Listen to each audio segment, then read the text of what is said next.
Come gather around me, space travelers surround me. Hark now to the ballad of Rocket Robin Hood. I may well confound you, astound you, spellbound you with heroes and villains, the bad and the good. Watch now as our rockets race here from afar, for now with our Robin we live on a star. 3, 2, 1, blast off! Band of brothers marching together, heads held high in all kinds of weather, with fiery Bravestarr roaring rockets rise, beyond the earth, beyond the skies, at the sign of Robotech you stand, with the gallant leader of the band, send a joyous shout through all the land for Robin, Robin Hood.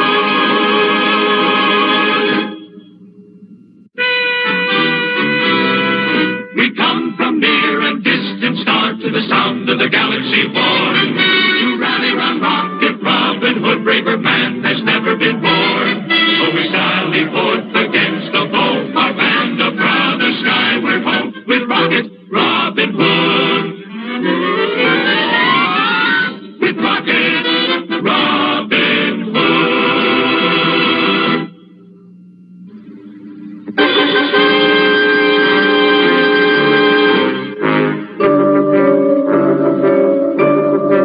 Rocket Robin Hood is referee for Will and Little John, who have challenged each other to a hunting contest on the Royal Preserve. Then it's quarterstaff against sword.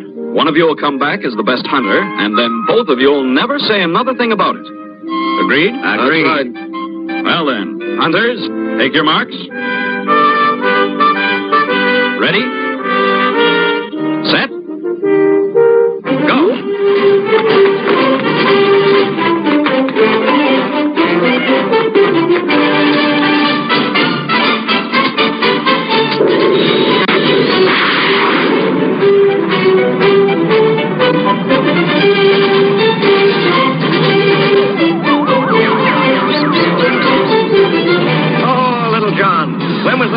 We were on the Royal Hunting Preserve. You know very well it was a month ago. What did you catch? Me? I caught a turkey. Ha! I caught the sheriff. He's bigger than a turkey. Think you're smart.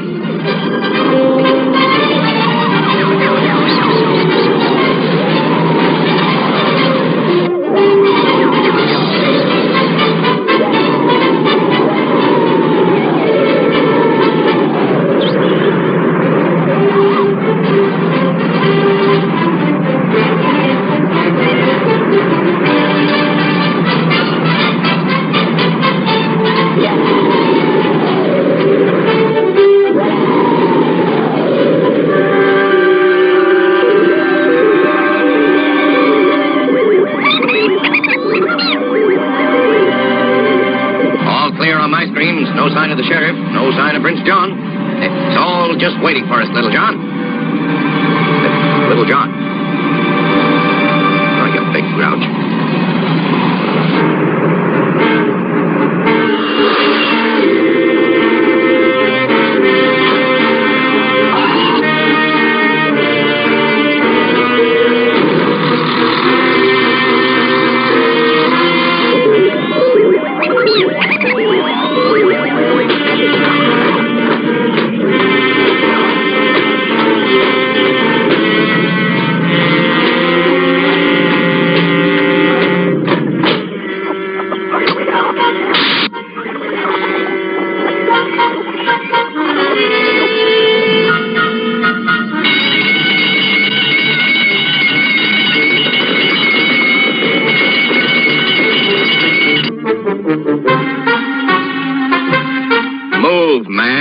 Afraid, now that we're ready to start? You sure all you've got is your sword? Oh, you doubt me? You really want to know? Or should we stay friends?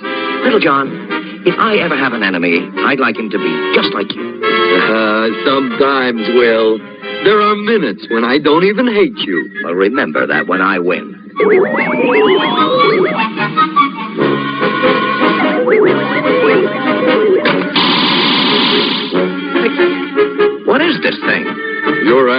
me?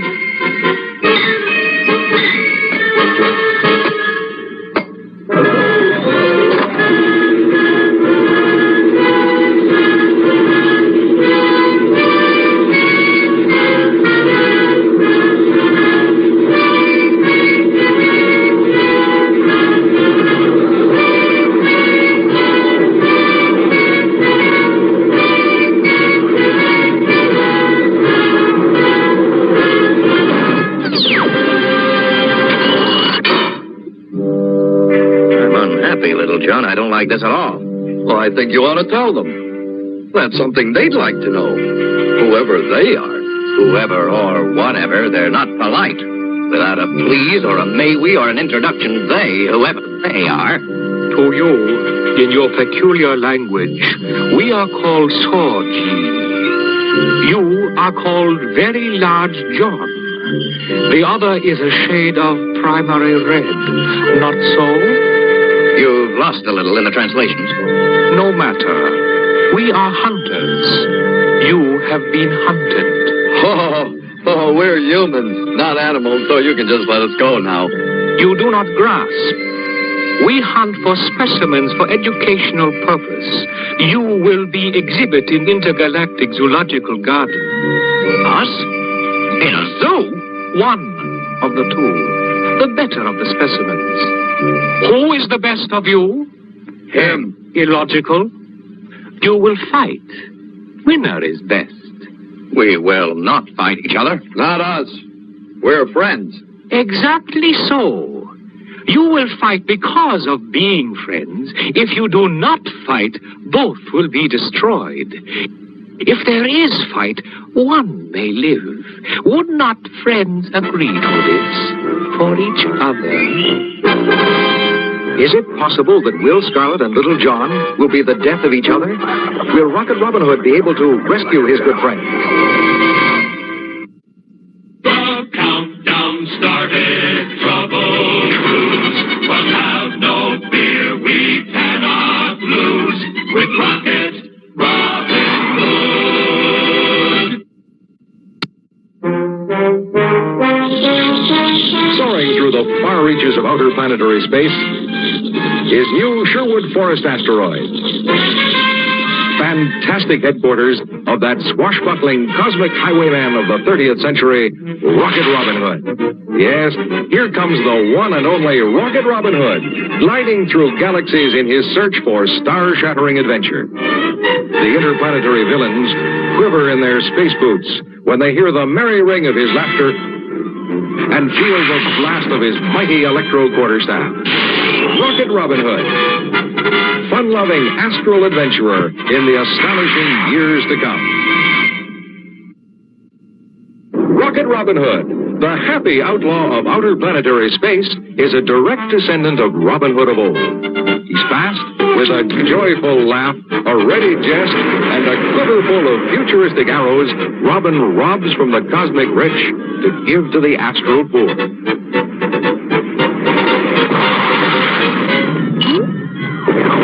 He's fun. He's fantastic.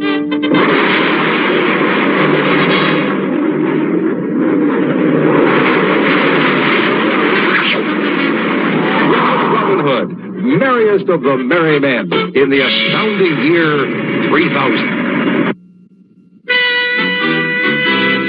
In time of trouble, time of woe, the dark before the dawn, return to Robin for his strength in brains as well as brawn. So though the villain holds his sway, there come our dawn, will come our day, with Rocket Robin Hood. With Rocket Robin Hood. Will Scarlet and Little John landed on Prince John's game preserve. They've been captured by a group of alien hunters, and now must fight each other, or both will be killed.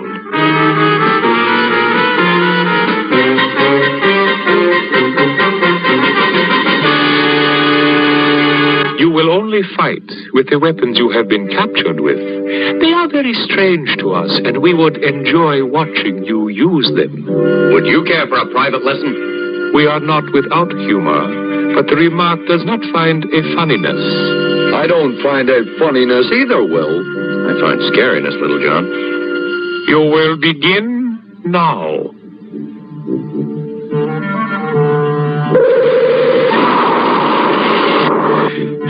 You first, Little John. I can't. You better. I won't. Friend, you had better. Cut it out. Right, man.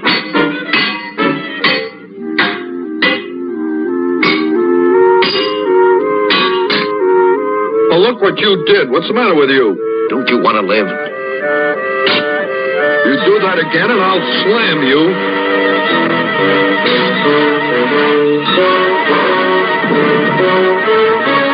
Okay. He wins. Or, I lose.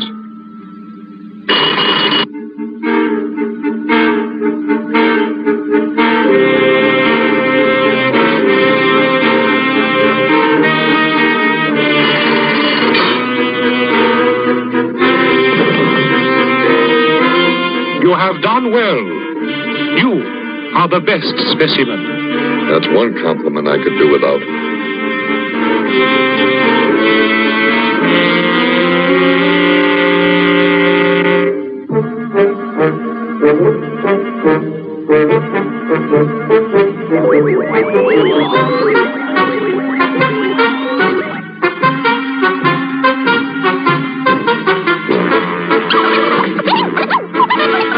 And Little John's in a cage.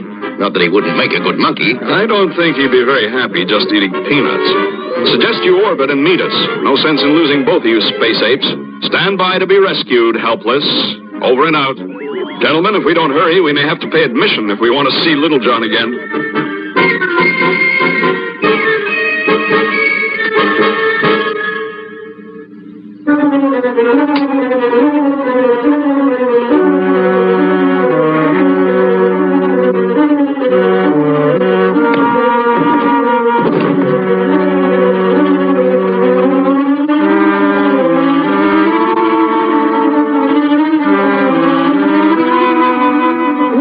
The simple ones you think we are. And we're not the helpless ones you think we are. Are you not?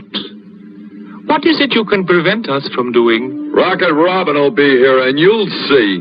You have faith in this Robin, his great specimen. Oh, you'll find out. I will hope so. That is why we allowed you to have your make-believe fight. That is why you were allowed to have so easy an escape. And that is why your ship would not take off.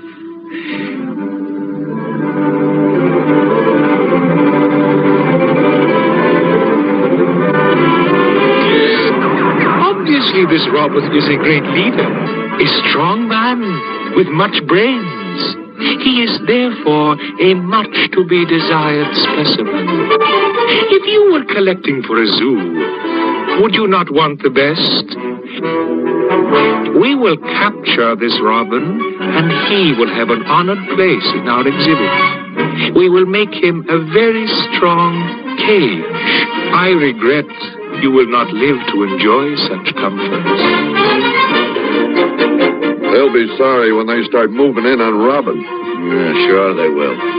You have to have a little faith, Will. Oh, I do. The aliens have ways of stopping rocket motors, invisible cages. And they haven't shown us half their tricks yet. So I have faith that Robin will be in this cage, and we'll be lying out there with Giles and Tuck. Well, you're lots of fun, Scarlet. No sign of Scarlet. Have you anything on your scanner? Nothing here. My sector's clear. He wouldn't have gone off without a message. I've got him. He's down there. Probably decided to play hero. Landing formation. He must have seen us by now. Ready all armament. We should have had a signal from him. Stand by. Why don't we just put around up here and keep an eye on things? They might have the same idea, Giles. Friar Tuck, stand by to land.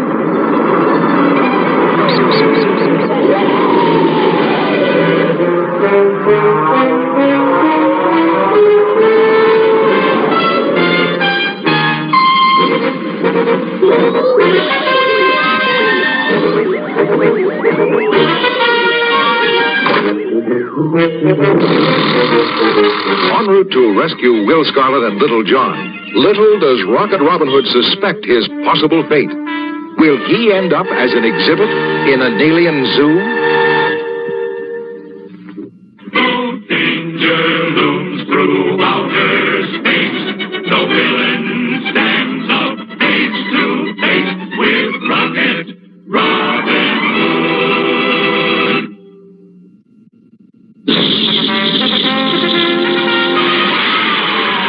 The strongest member of Rocket Robin Hood's band is Little John, the brawniest spaceman ever to rocket through the cosmos in the fantastic years to come. This Goliath of the galaxies has the might of a cosmic Hercules, the brute force of an unleashed meteor, combined with a truly super weapon, the electro quarterstaff. Little John, whose great strength is tempered with a simple, good-hearted kindness toward all living things. Mightiest of Rocket Robin Hood's merry men in the amazing years to come, Little John.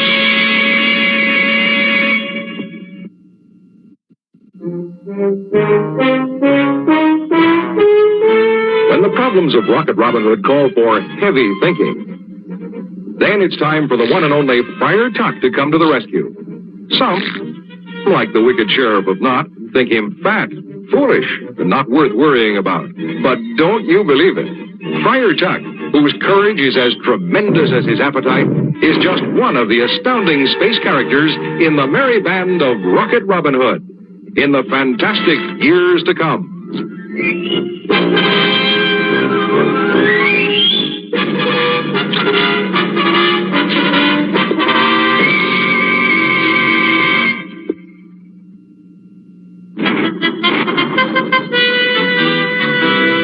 The villain thinks he has us now, will soon be on the run. Our systems now are A-OK, the battle shall be won.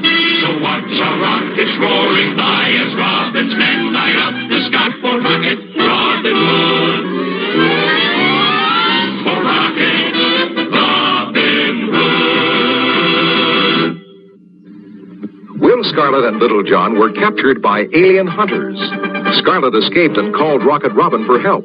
Now the enemy prepares to capture Robin for their zoo.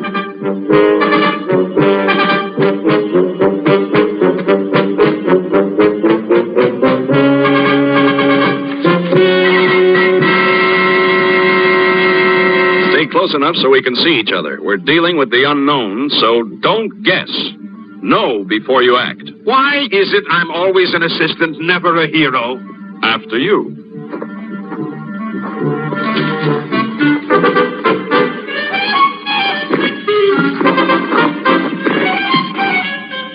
I promise to apologize later.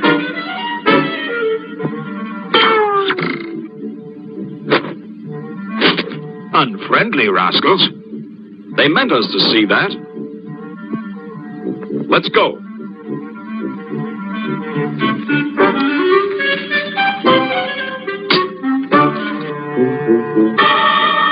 Good trick. Very good.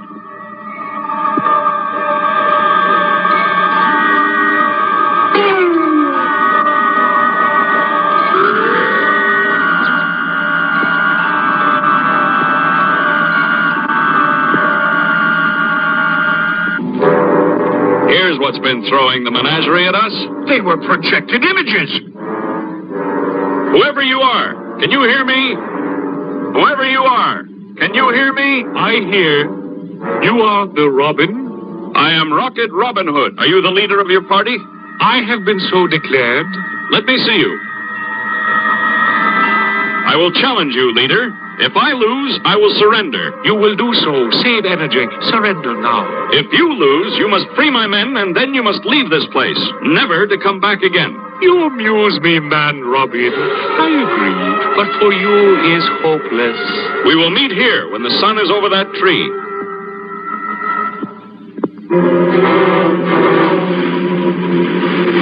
What I don't see is the sense of this. The only weapons we have are our skills. Tuck is pretty shrewd and quick for a man his size. You're the best safecracker I know. And me? Well, I'm bait.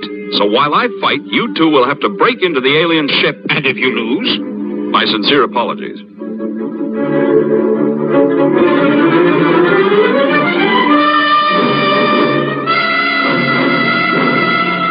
Are we ready to show our mighty weapons? Ready or not? You are prepared? At your signal, Let it be now!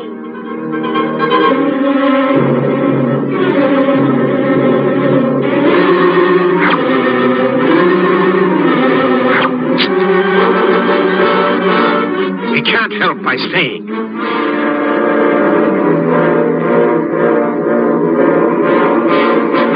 You only delay the end, man Robin. That's an accomplishment.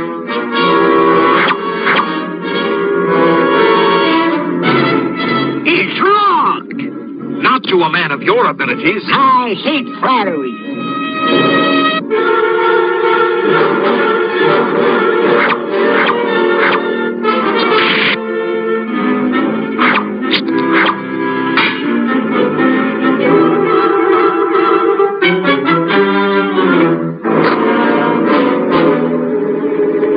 If you don't have that open in 5 seconds, I'll... You what?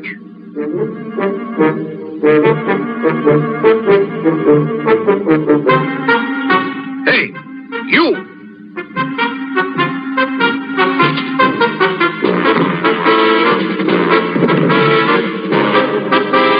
Follow me.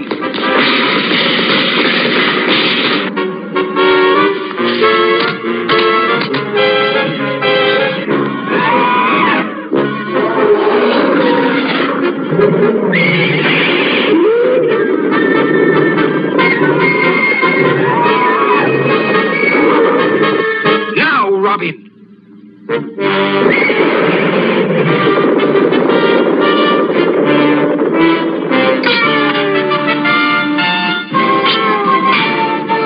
In the nick of time, Robin. Not quite, but close enough. I demand that our agreement be put in effect. I leave, man Robin. We are creatures of our word. To have specimens such as men in our zoo would be more trouble than is worth. You are very dangerous beasts. Too bad we couldn't donate Prince John to that zoo. Well, he's not going to miss all the fun.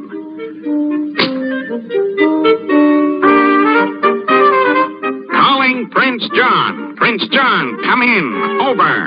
What is it? Who's calling? This is the game warden, sir. Rocket Robin Hood and his band are hunting here. What shall I do? Nothing, you idiot. Leave him to me. I'm coming right away. Over and out. I wish we could stay to see this. So would we all. I happen to know he hates horror movies. We're Robin's men, we rule the sky. So raise your voices, raise them high. For Rocket Robin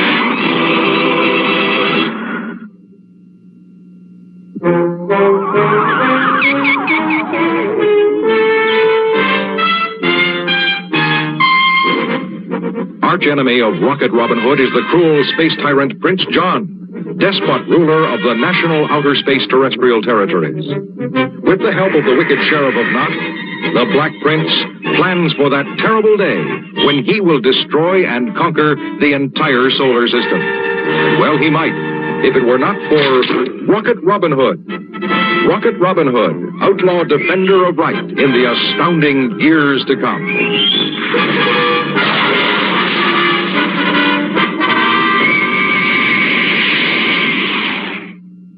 Band of brothers marching together, heads held high in all kinds of weather. With fiery blast, our roaring rockets rise beyond the earth, beyond the skies. At the sight of Robin, take your stand. With the gallant leader of our band, send a joyous shout throughout the land for Rocket Robin Hood. Band of brothers, shoulder to shoulder, none dare defy us, none were any bolder. Sound the horn in every astral glen, to rally round our merry men. We stand with Robin to the end, the joys of freedom to defend.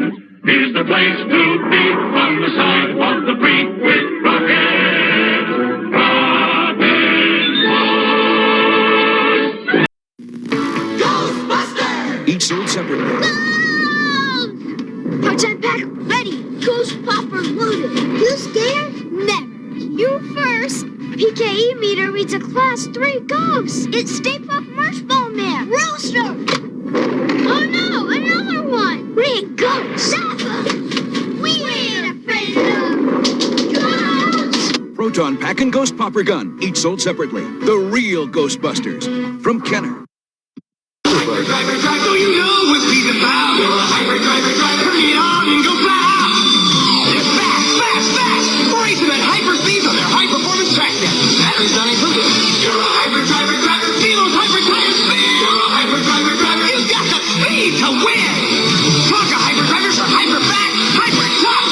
They're ready to race right out of the box. New Tonka hyper drivers, high-performance track net. You put that together, hyper driver. Here's real turboprop aerial action. Here's Tonka's hand command turboprop. You can put an action figure aboard, spin the props, retract the wheels, climb, zoom, and dive. You can pretend to fly anywhere. A Tonka toy will Tonka jump for fun, fun, fun. Action figure not included. Hand command turboprop toy plane. From Tonka. This Saturday morning marked the first time that no cartoons aired on an American broadcast channel. The last channel still showing cartoons pulled the plug. Cartoons were the dominant. Good morning. It's 8 a.m.-ish Eastern Standard Time. It's Saturday morning, and you know what time it is. You know what that means. Whoa, I screwed this one up bad. You know what that means. It's time for Saturday Morning Serials. As always, I'm host Captain Cartoon, bringing you the Platoon. A monumental amount of cartoons. Today, I started putting this together, and I decided to go with a theme. This is the all-out super action Saturday. All action cartoons. A lot of cartoons I haven't aired in a while. All kinds of funness. I put an episode in there, did not like the episode, I yanked it, threw it away, to bring you a different cartoon this morning. No bonus cartoons. We're just flat putting you 14 cartoons this Saturday. You already got to watch some Rocket Robin Hood. So you're going to, that's your pre-cartoon. I know that's a little different this week. Bringing you that as a pre-cartoon. I wanted to bring you Gigantor, but the sound was just horrible. And hopefully, the team and I have been working on the sound issues. Something will sound perfectly fine. I will load it. I will put it on the computer. I will edit it into the episode. All that. It'll be fine. I gotta watch something because I've clicked on the audio track, and I think what I did was I just bumped it. Because when I clicked on it, I might have just moved it, just bumped it just a hair just to throw the sound off. That's the Tina's theory. That does make sense. I didn't see it move, but you know, it could be it. But I just think it's funny because it only happens every once in a while, and it was perfectly fine when I took the original and edited it. So, I don't know. I apologize. We'll figure it out. So, I apologize if something has the sound off. It is a huge pain that if you bump it just slightly to put it back where it goes, because I've done it where I've made it worse. So, you know, it is what it is. And remember, still brought to you by RU Game at 124 North Sunset Drive, Pick, Ohio 45356. Your home for video games. Your home for toys. Your home for comics, movies, role-playing games, magic, supplies, all kinds of stuff. You can come in and I've bought some really dumb stuff. I've bought stuff from haunted houses. I've bought crazy stuff. You know, because if I think it's kind of cool and then I might be able to sell it, then I will carry it in the shop. Although people freak out when they find out, they're like, "Where this came from?" I'm like, "Came from a haunted house, supposedly." And they're like, "What? I don't want to touch that." And I'm like, "Why do you have it in your shop? Aren't you afraid?" No. I'm not afraid of ghosts. Regular people are far worse than any monster or ghost you'll ever come across. So on that note, we're going to jump right into this week, and I'm going to bring you some Megaman. Yeah, I know Megaman's from the 90s, but man, it is a Ruby Spears cartoon. It is a better version of Megaman than we got in the as Megaman in Captain N, the Game Master. So you can't really go wrong, and it's not a bad little cartoon. So here you guys go. This is Megaman Episode 3. Enjoy.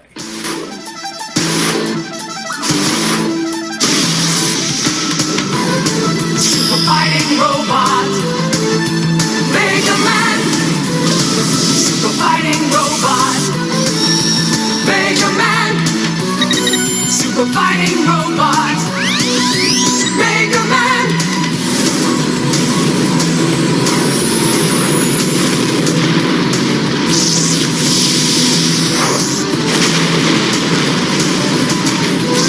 Super fighting robot, Megaman. Super fighting robot, Megaman. Super fighting robot, Megaman. Fighting to save the world.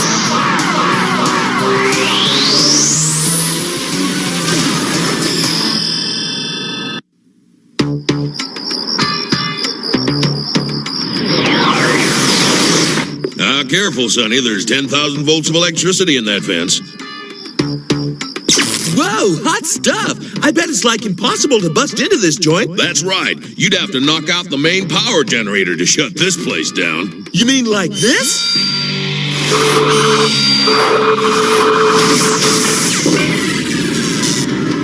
Piece of cake. Hands up. You're under arrest.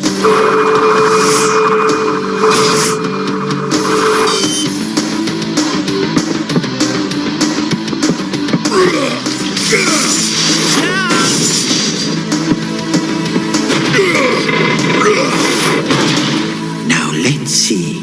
The optical orbs connected to the titanium cranium sockets. The left appendage modules connected to the... Now where did I put that arm? I don't recall this model. Do you have a digital imprint authorization to enter this lab? You're looking at it. Put him down or I'll recycle you into soda cans. Me too. Well, if it isn't that goody two-circuits Megaman. Step aside. It's time for Ringman to do his ring thing.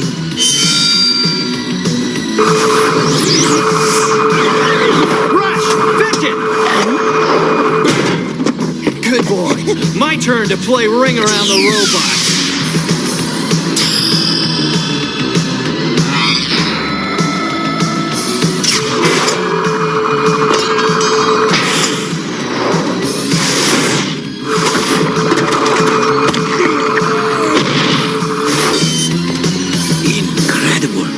Internal weapons converter, titanium outer shell, self-lubricating ball joints.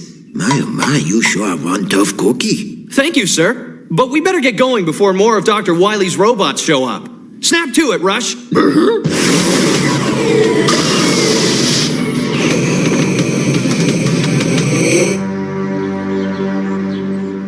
And I experimented for years in bionic genetics, and finally I found the link between life and the physical world.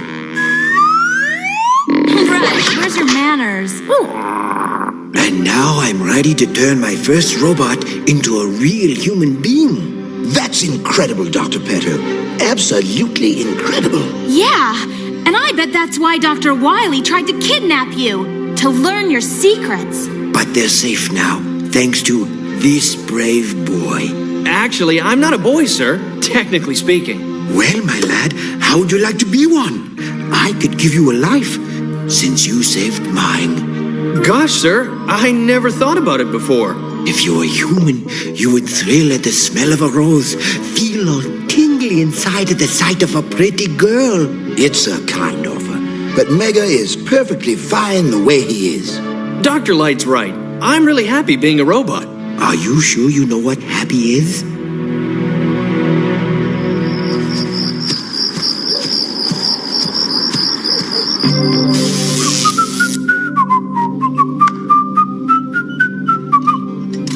Dr. Petto,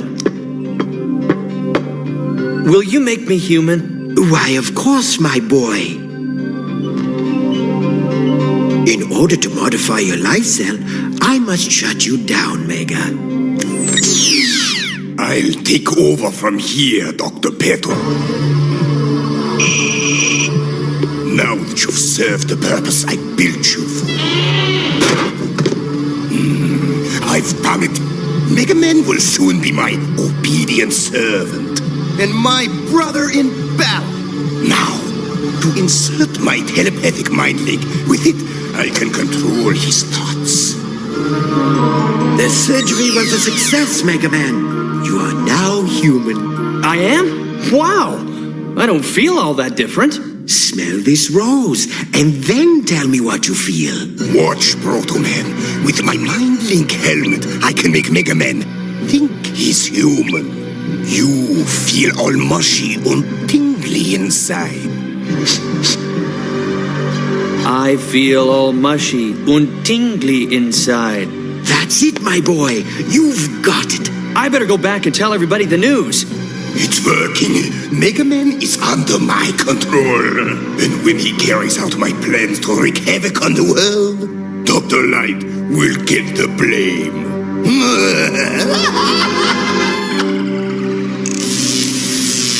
Hiya, guys. Hey, do I seem any different to you? Don't tell me. You took a titanium acid bath? No, Roll. Something much better. Dr. Petto turned me into a real human boy. Why, that's incredible, Mega. Absolutely amazing. You must tell me what it feels like. Yeah, Mega, tell us. Do you feel all tingly inside or what? The satellite tracking system. It must be an emergency.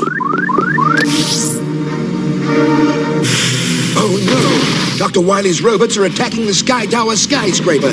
Mega, you have to stop them. All right, now I'll show you what a real kid can do. You'll be proud of me, Doc. Let's go, Rush! Sure hope Mega's up to it. Maybe I'd better send him some help. Like me! I can take on Wily's bots with half my brain circuits tied behind my back. Roll, wait! I was referring to my Robo Rescue Squad. This is Bree Ricardo reporting live from Main Street, where robots are invading the Sky Tower skyscraper. The police are unable to stop them. Fortunately, the building has been evacuated. But wait! Up in the sky! It's Megaman to the rescue! Hey, step aside, Maggot Man. It's time for Crash Man to finish this job with his time bombs.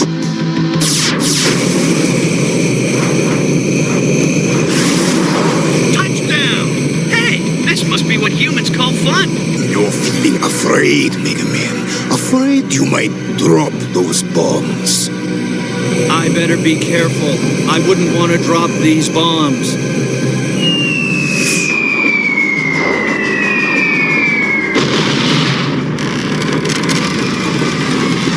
Oh no!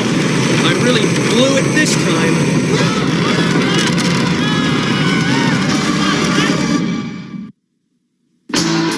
Stay tuned. We'll be right back after these messages.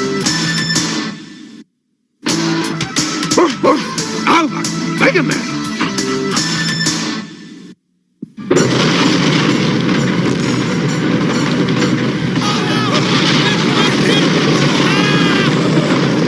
Panic citizens are fleeing as the Sky Tower skyscraper is shaken to its foundations. and it appears to have been Megaman who caused the damage. Yes, yes. Blame Megaman. My plan is working perfect. I don't know what happened, Rush. I never felt afraid before. Looks like we got trouble upstairs, boy.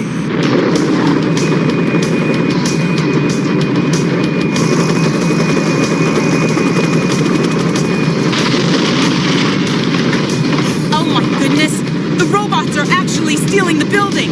Wait, Dr. Light's robo-rescue team has arrived on scene. Secure the building! Hey, wait for me!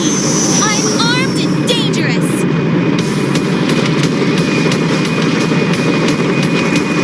Okay, Gutsy, drop that building or I'll have to plasma you all over the universe. Get off my building, cyberpunk!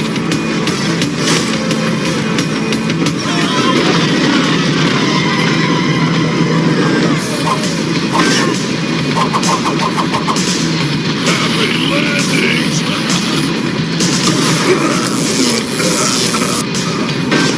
And now to finish you off, Gutsman. But you can't, because you feel sorry for the poor robot. You don't want to hurt him. I can't do it. I don't want to hurt Gutsman.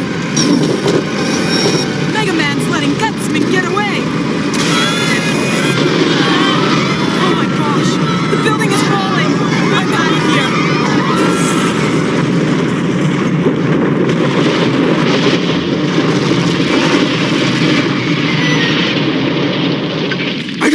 Mega, are you all right?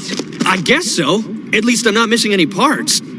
Tell us, Dr. Light, after this fiasco, why should our citizens put their trust in any of your so-called advanced robots? Why do I trust in this guy anyway? Well, you see, Thank you very much, Dr. Light.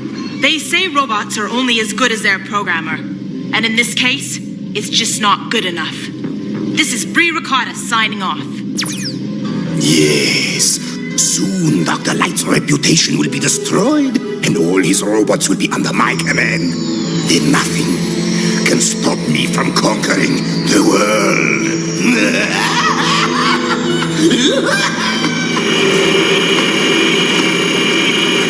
Luckily, I can recycle these damaged robot parts and make new ones for my rescue bots. I guess I let you down, Doc. Don't blame yourself, Mega. Failure is a human quality, but we humans learn from our mistakes. Am I one of your mistakes? Oh, why, of course not. You'll always be special to me, Mega. I don't know, Doc. My robot side tells me one thing, my human side says something else. Maybe I need to be one or the other. No, you're fine just the way you are, Mega. Mega? When do we get to the action part of your plan, Dr. Wily? Patience, my finely tuned machine. First, we need Megaman to help us with our next step.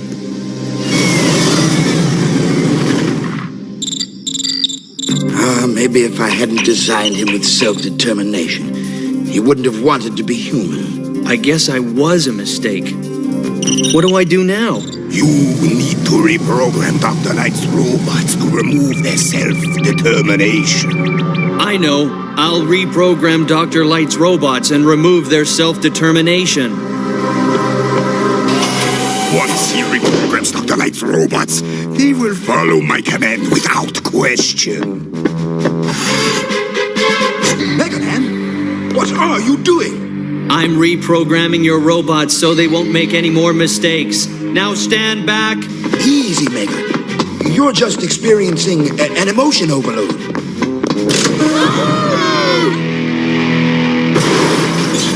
Stuff is in the trash compactor! Nice work, Mega. I need a clever boy like you to help me carry out my plans. Now turn on the trash compactor. Yes, Dr. Wily?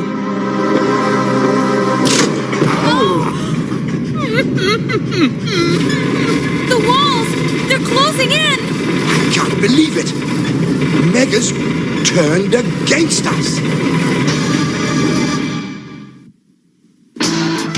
Don't go away. We'll be right back after these messages.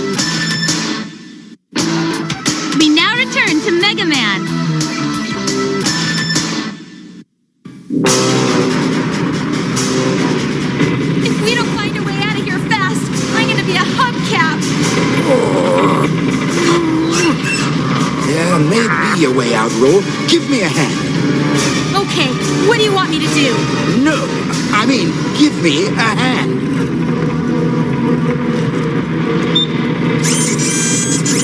Now we can escape without lifting a finger. At least, not our own.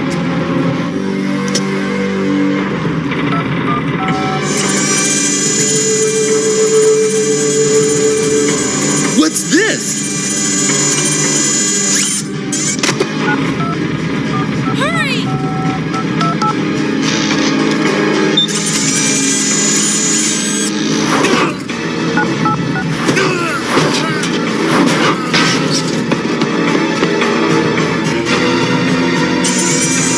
Hey! Don't let the prisoners escape! Never mind them.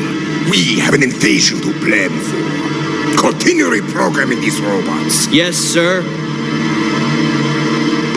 Dr. Petto, we must speak with you. Dr. Petto? Dr. Petto?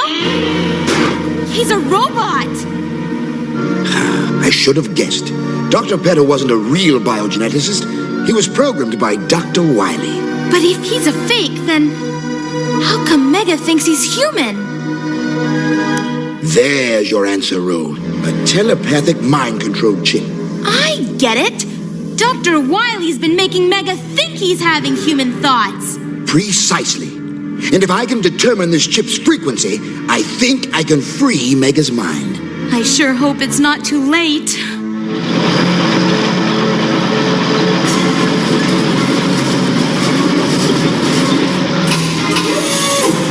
Thanks to Megaman, my new robot army will parachute into the capital and take over. And when the rest of mankind witnesses my awesome might, they'll beg me to become their new leader.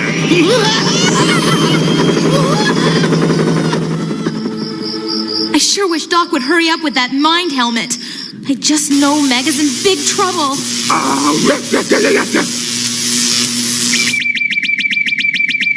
We're receiving an emergency message. Dr. Light, this is the Secretary of Defense. I don't know what you want, but I beg you to stop your robots.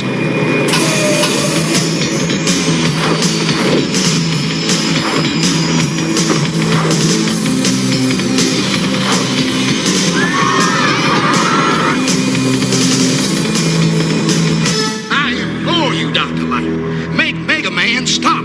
Dr. Wily is taking over the government and making it look like I'm the villain. With Mega working for Wily, I'll have to handle this job. Come on, Rush! Let's kick some butt! This has to work, or I've lost Mega forever.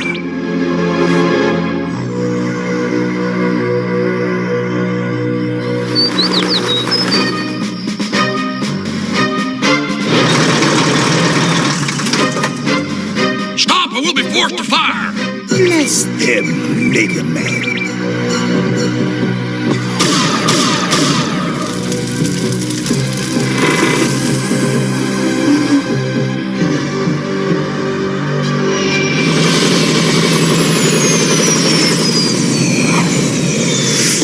Hey, Mega!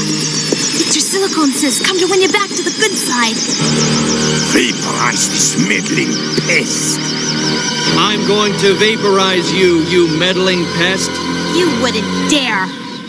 Don't call me a pest. You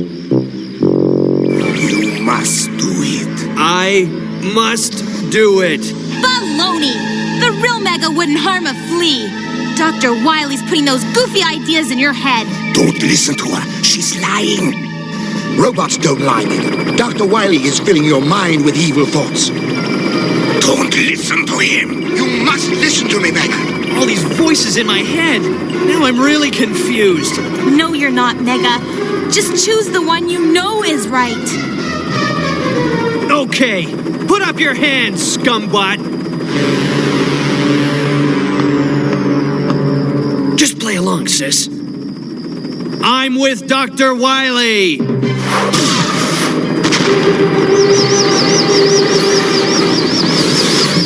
I knew the power of evil was stronger than that goody good guy stuff.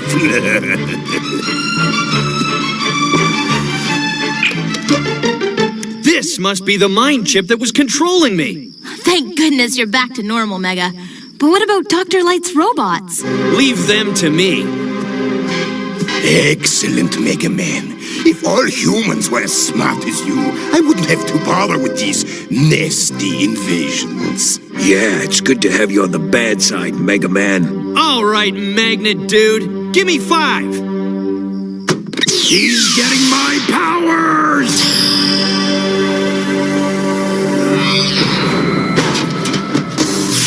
My helmet has been tricked!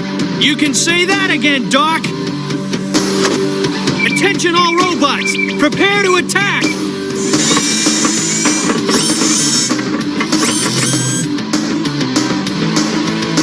Okay, bots, it's showtime! Stop them! Let's cut to the chase, Mega Man! Fire bots!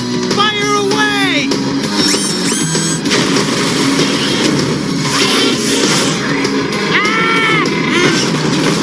Time for a fatal attraction, Blue Boy. Jackpots!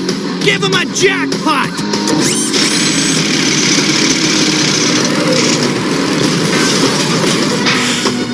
You're scrap metal, Mega Man. Welder bots! Torch him!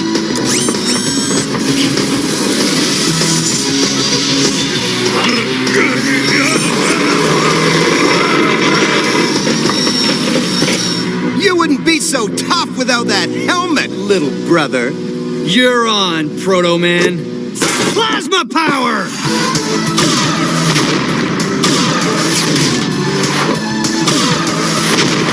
Missed me again, number 1, son. But I won't miss this time. Oh no! He's gonna blast President Lincoln! Ha! I knew you'd risk yourself for Mr. Lincoln. That plasma blast drained my energy. Mega's too weak to beat Proto Man. If only Eddie were here. Charge! Too bad you're such a softy, Mega. We could have been Mega brothers in battle. Eddie, I need a quick charge. Go.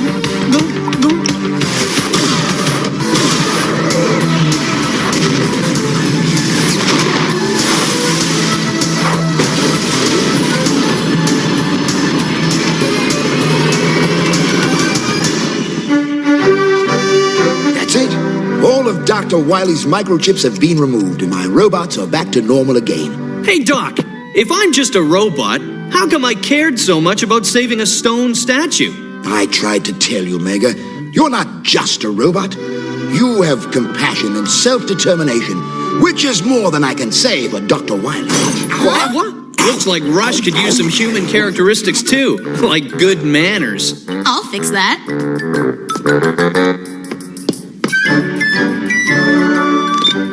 Rush, you are now the most well-behaved Robo-Pooch in the world.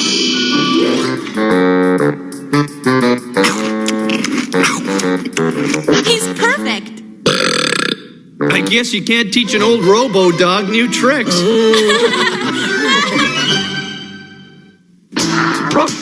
Mega! Right back!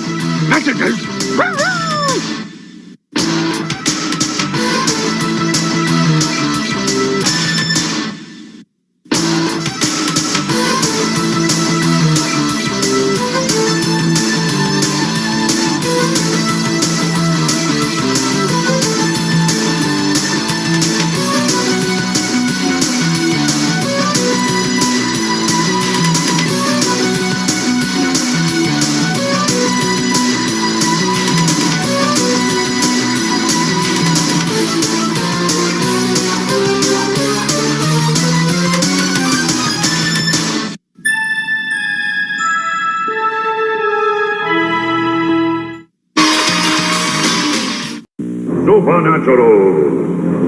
So you can join the battle between brave Lionheart and the evil Skull and their eerie ghostlings. Lion, you're dying. Now, Master. They change to fight with ghostly might.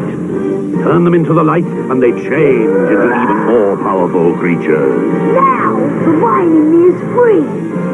Take this. Supernatural. Lionheart, Skull, and Ghostling sold separately. New from Tonka. The ultimate evil, Darkseid, attacks. His horde of villains spread chaos and destruction. But now they face Earth's mightiest heroes. The Superpowers Collection explodes into battle. It's Kenner's Superpowers Collection. Figures with power action, each sold separately. Who's that? It's the ultimate evil, Darkseid, and his henchman, Steppenwolf. Squeeze him, his power action is awesome. Bet they're no match for Superman or Red Tornado. We shall see. The Superpowers Collection. Superman, Red Tornado, Steppenwolf, Darkseid, and other figures with power action, each sold separately from Kenner. Alright, hope you guys dig Megaman, because it's Megaman. Seriously, Megaman is one of the consistently good series of video games. Yes, some of the offshoots aren't great, but like the Megaman core games, Capcom.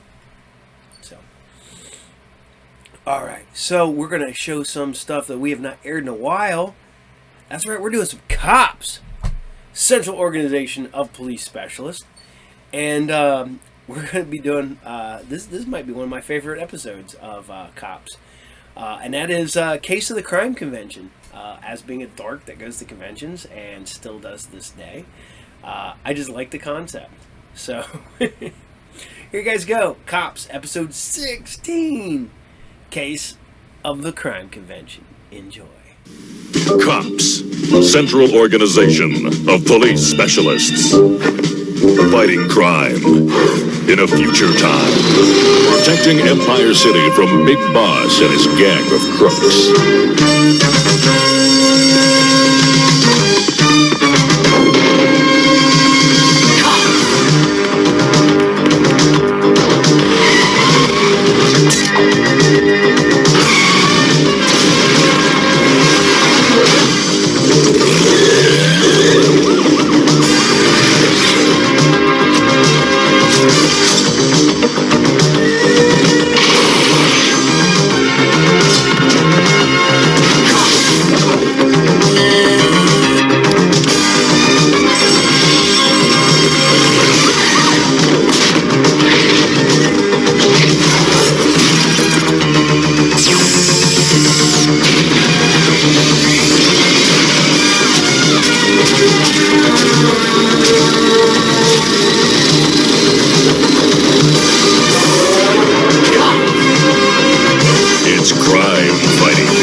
Case of the Crime Convention.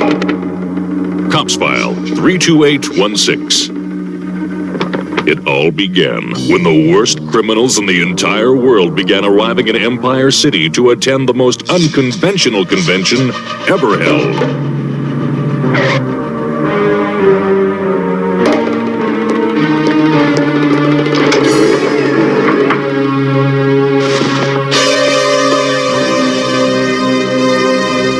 Here's how the caper came down.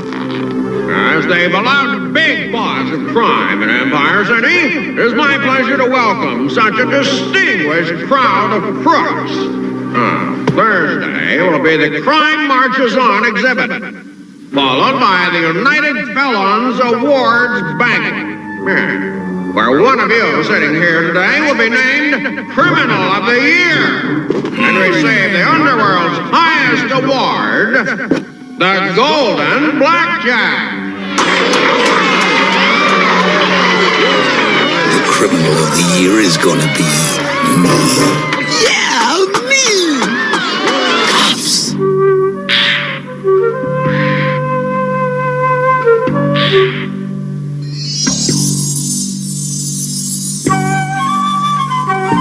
In the past few days, the crime rate has fallen sharply all over the world. It's as if the world's leading criminals have suddenly dropped out of sight. Maybe they're all taking a vacation.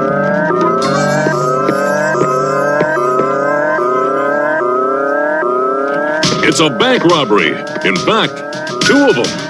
Looks like the vacation's over.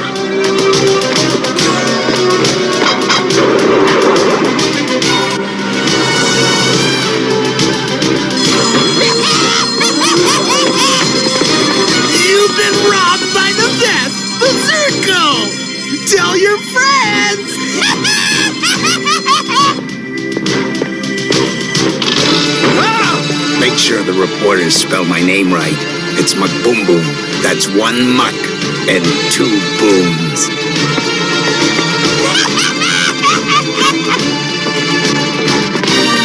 Huh? What? Hey! Look where you're going! What are you doing here? I'm robbing the First Empire City Bank, that's what! Oh, yeah? Well, I'm robbing the Second Empire City Bank. Oh, no, you ain't! Oh, yes, I am. Now pick up my loot. You pick it up! What? The cops! Wait for me.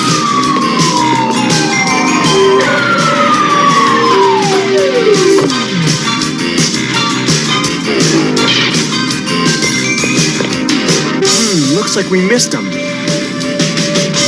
At least we recovered the money. The hotel management has asked me to announce that someone has been stealing towels. Wait for a laugh. Excuse me, Uncle Big Boss. Are you busy? I want to be Criminal of the Year. I want to win the Golden Blackjack.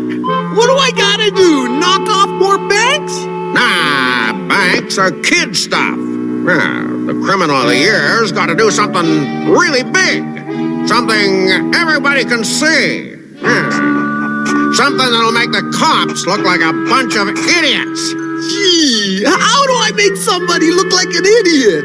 Go look in a mirror. It'll come to you. Oh, thanks, Big Boss.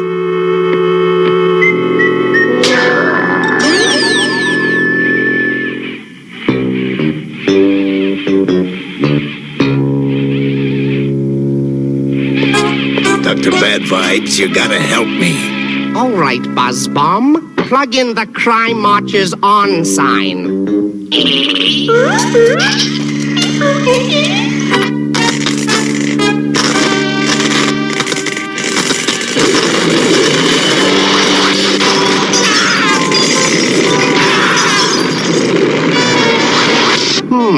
Must be the wiring. I want to win the Golden Blackjack Award, Doc. I need you to help me plan a really big caper. No time for that. The Crime Marches on exhibit opens tomorrow. We don't even have a centerpiece for the show. If we only had one of the cops' assault vehicles, that would certainly get everyone's attention. Yeah, it would.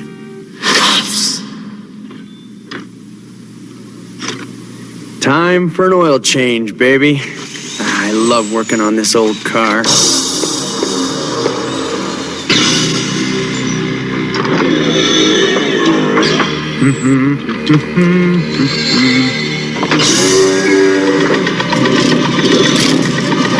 What? Hey! Hey!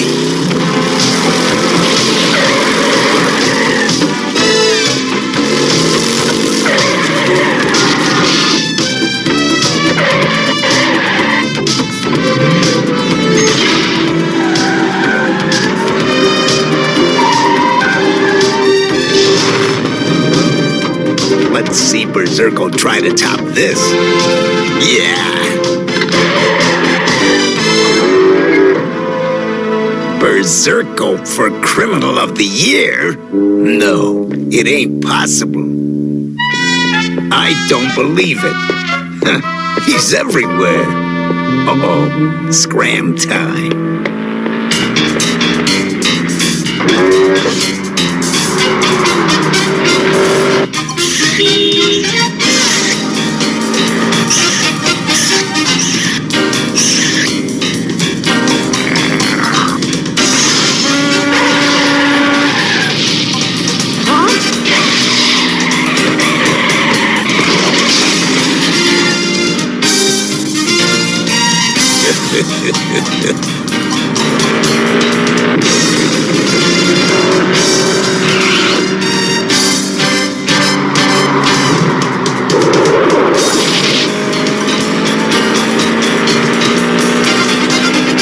Let's see what this baby'll do.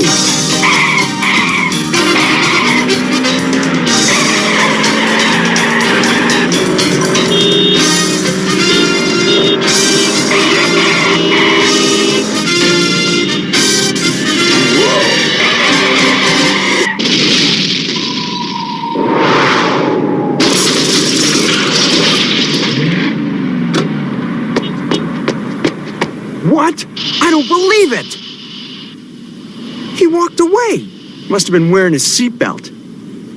Plug in the sign again, Buzz Bomb.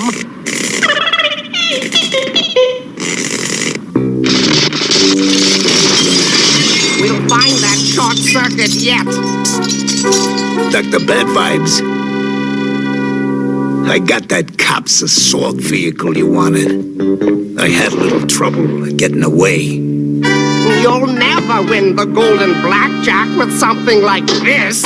You could learn a thing or two from Berserko. Tonight, he's going to turn the new statue outside City Hall into a monument to crime. Now that is a caper. Yeah, if he pulls it off.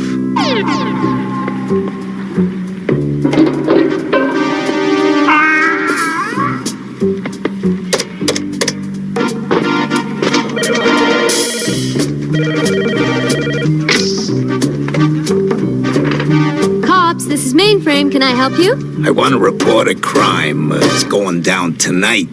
Berserko's doing a job on a statue at City Hall. You've got to stop him. Who was that? I don't know, but he wears a hat. Size 7.5. Come on, let's check it out.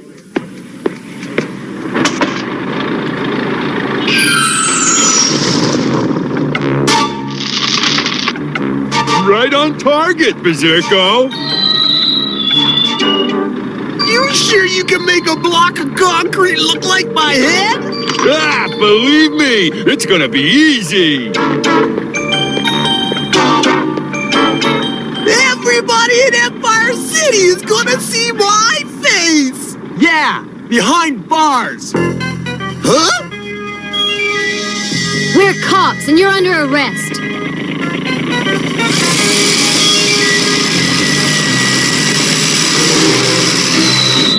That's what you think, lady!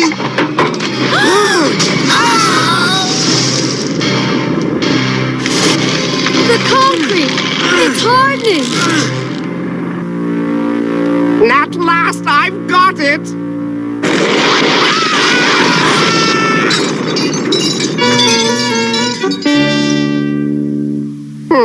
Well, I thought I had it. Hey, Doc! I got something for you! It's your main exhibit! And the caper that's gonna win me the golden blackjack! All right, Crusher, bring him in! It's like a piece of living history! Cops in cement overshoes! Oh, we're stuck in the cement, Hardtop. Oh, we could be in big trouble here. Tell me about it.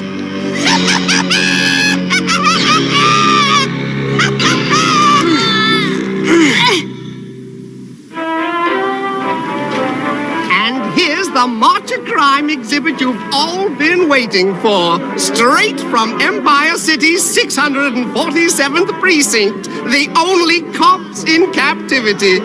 The boy cop looks too young for this line of work. Blow it out your exhaust. Hurry along, folks. Lots more exhibits to see. Don't worry, Mainframe. We'll get out of this. I'm not worrying. I'm thinking.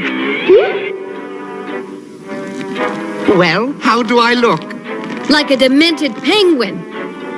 I'll be back after the awards banquet to take care of the exhibits. Come, Buzzbomb.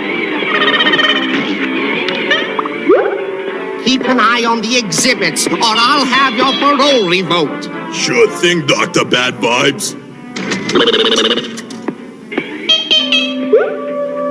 This hotel is housing all the world's criminals. We've got to inform the other cops. Yeah, but how?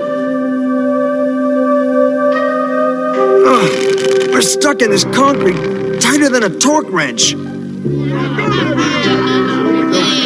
I have everybody's attention.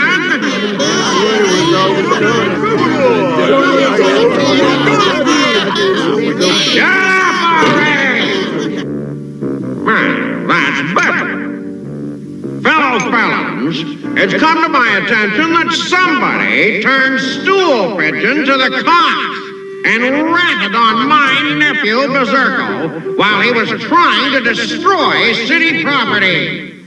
Something we can all be proud of. Fellow felons, I ask you, whatever happened to order among thieves?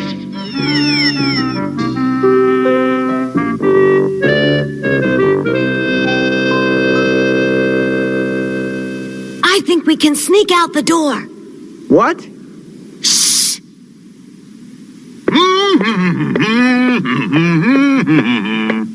If we jump at the same time, we can move the whole slab. Like a sack race. Teamwork, huh? Just say when. 1, 2, 3, now! Hey, you! Where do you think you're going?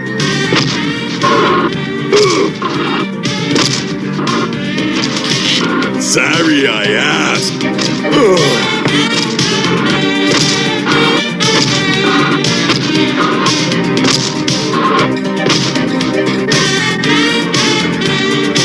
Watch that first step. Yeah, some of my best pen pals came to this convention. Huh? Did you hear something?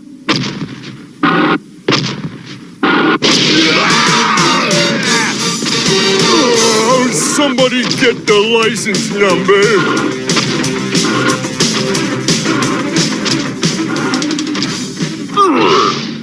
Yeah, the criminal of the year's got to be somebody you can trust. Yeah. I remember the advice the old big boss gave me before I squeezed him out and took over.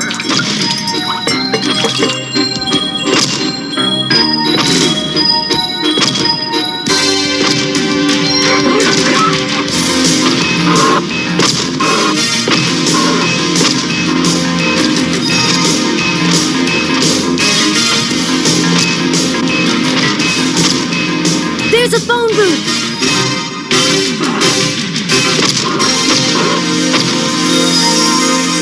Mainframe and hardtop have been missing all day. I'm afraid we have to... Bulletproof here. Mainframe, where are you?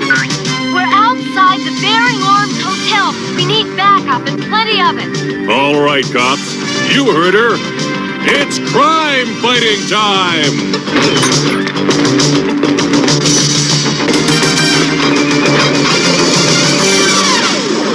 The 34th thing the old big boss said to me was, always keep alert.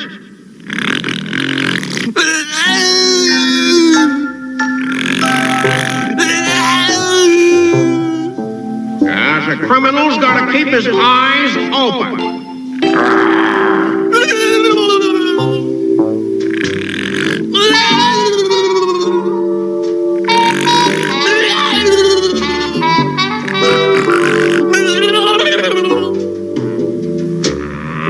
Pour some water on that numbbrain. Great speech, Uncle Big Boss! Great!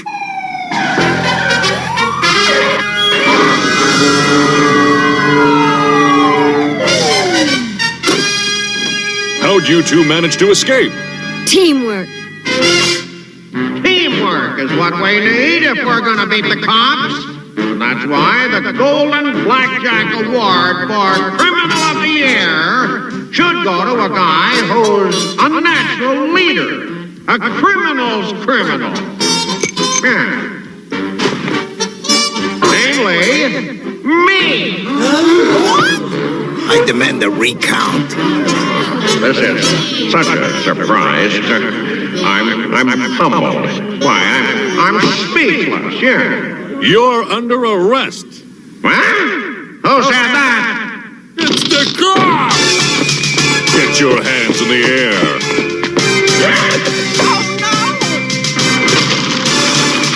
You're all under arrest. Sacre bleu! It is a raid!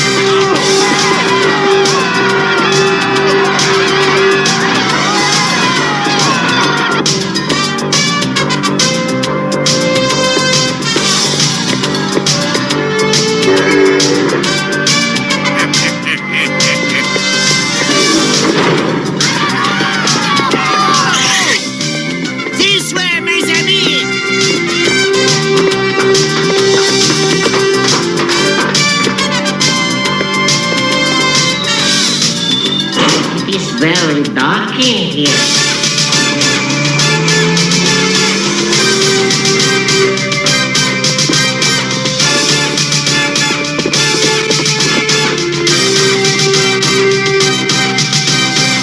Let's get out of here!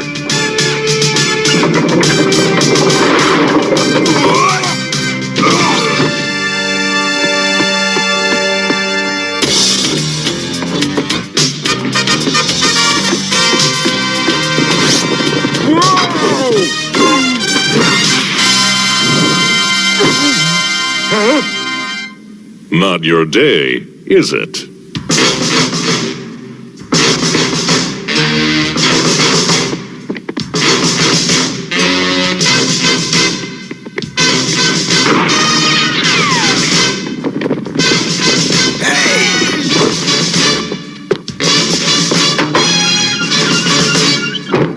They're behind the curtain.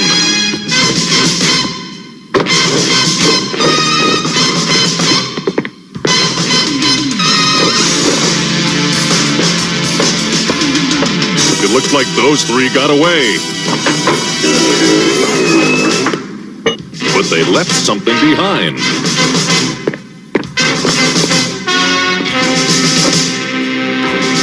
I'll be glad when we get out of this concrete. I thought we made a pretty good team. We did all right, partner. But my feet are killing me. The international criminals who descended on Empire City were sent back to their own countries to serve long prison terms. And never again did anyone compete for the golden blackjack. File 32816, the case of the crime convention. Case closed.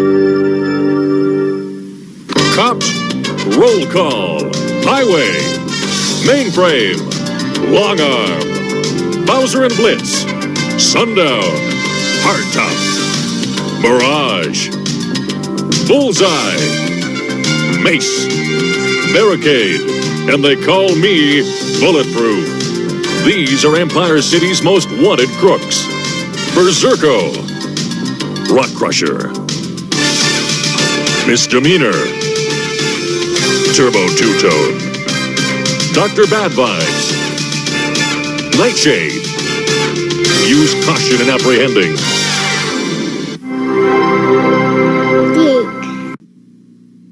After these messages, we'll be right back. She's so gorgeous. She's so hot. Barbie and the Rockers. Is she great or what? Tops in rock wool shirt and shiny pants. My Minnie is the max, and the stars dance. Love her hair. Barbie, you're my dream. Oh, Ken, dance for us, Barbie. Dancing Barbie and the Rockers. Barbie and the Rocker dolls with dancing action. Ken and Derek dolls, each sold separately, new from Mattel. Silverhawks, partly metal, partly real, mighty warriors with the powers to protect space from all evil. Fossils busting out. Shredder too. Stargazer seen us. Figures with weapon birds sold separately. Slybird, surgery report. Quicksilver, activate power wings. Tallywhack, engage scissor wings. Now take them down. Mumbo Jumbo Airshot. It's hero stomping time. No way. Buzzsaw with Shredder, Quicksilver with Tallyhawk. Other figures with weapon birds sold separately. Silverhawks, new from Kenner. Haha, kids, remember, you too can get an authentic Superman costume for only $6.98. It even comes with a mask, because, you know, Superman wears a mask. I loved these things back in the day. Big fan of war comics. Don't know why, but I just absolutely love them. Also, who remembers Corgi toys? The cars. Like British Hot Wheels. God, those were so cool back then. They made like really cool vehicles back then. So, all right. So hope you guys did Cops. I know Cops is fun. And now they're all under the same banner. They're all over there with Hasbro. I wish somebody would do something with them. I think it's a property that somebody needs to do something with. They're bringing back all this other stuff. Why not bring that back? So, that's all I gotta say. we need more cops toys. Just bring them in, put them in a G.I. Joe line.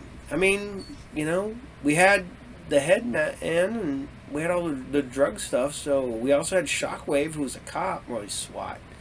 We had the DEA stuff, so why can't we bring cops into G.I. Joe? So, just saying. We can bring Mask. So, I don't know. But here you guys go. We're going to scoot on over, and this is the episode of He-Man where they meet Paul Stanley. This is episode 39, Star Child. Nah, just kidding. But it is the episode of Star Child, and it's not the Paul Stanley version. Although that would be hilarious, right? How fun would that be if, if for some reason Kiss appeared on an episode of He-Man? That totally seems like something Gene would have done. Ironically enough, Gene, huge comic book guy, which is crazy. I mean, that's where he got the cape thing, because he loved Black Bolt. So that's why he had the cape that did that. Because he wanted to be Black Bolt. So, here you guys go. This is He-Man episode 39, and this is the Star Child. Enjoy.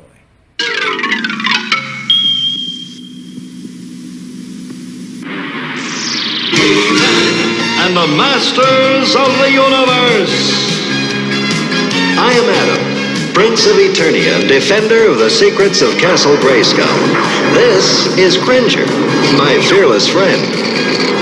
Fabulous secret powers were revealed to me the day I held aloft my magic sword and said, "By the power of Grayskull!"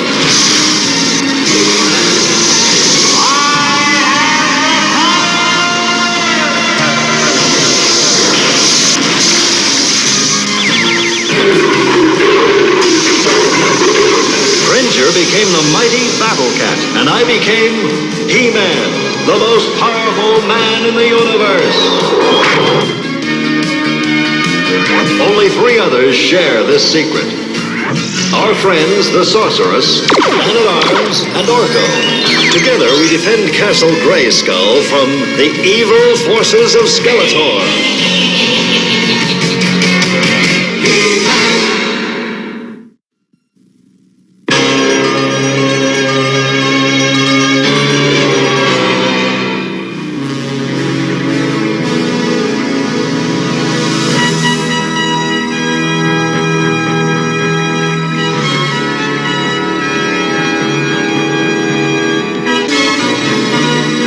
It is beautiful, isn't it, Cringer?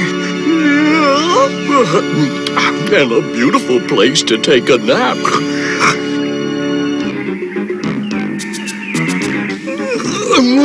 What do you say? You don't give a fellow much choice. No! Let me go! Let me go! I don't want to stay here. Why? Don't you like me? Why should she? When she should be living up here with us. No, you just keep your distance, Willin. You and the rest of you tree people. Don't you threaten me, Cave Dweller. I want Star Child, do you hear me? Ha! As always, your words fall on deaf ears. You'll have to take her. Star Child, don't go that way. It's not safe. Come back. No! You people, you're always fighting over something. Me or... Help me! Oh, no! Star Child! She's fallen into the old vine jungle. It's all your fault, Palos. My fault? Listen, if you hadn't... That's an ogre. He must have seen her fall. What'll we do? No one is safe down there. No one? We'll see about that. What's going on? By the power of Grayskull!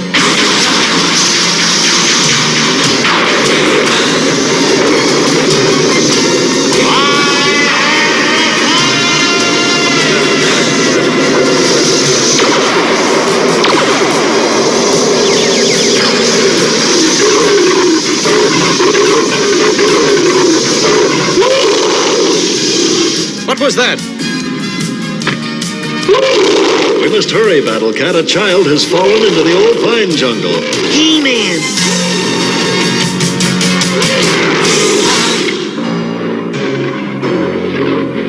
Keep a sharp eye, Battle Cat. There's no telling what we might run into in this place. The vines are like snakes, and they'll grab at anything. Get away from me! No! Don't touch me!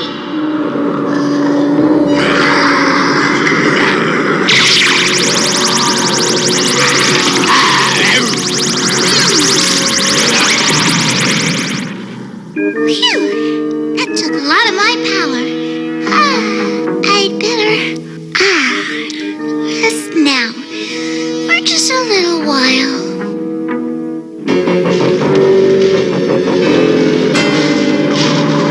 Here she is, and just in time.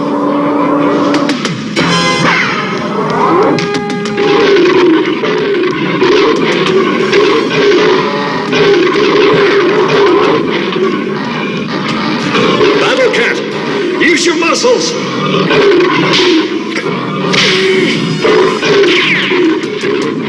Good work, Battle Cat.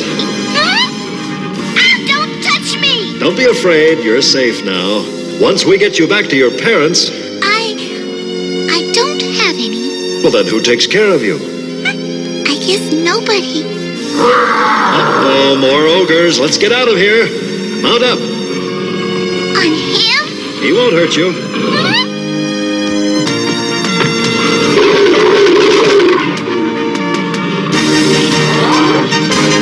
Easy, easy.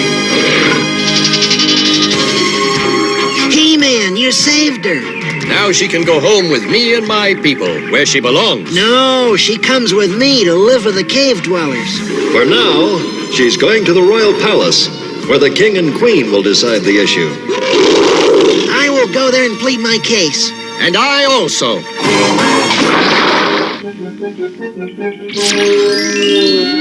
All right. That is lovely, if I do say so myself. But what is it? Oh, I don't know, Tila, but let's find out.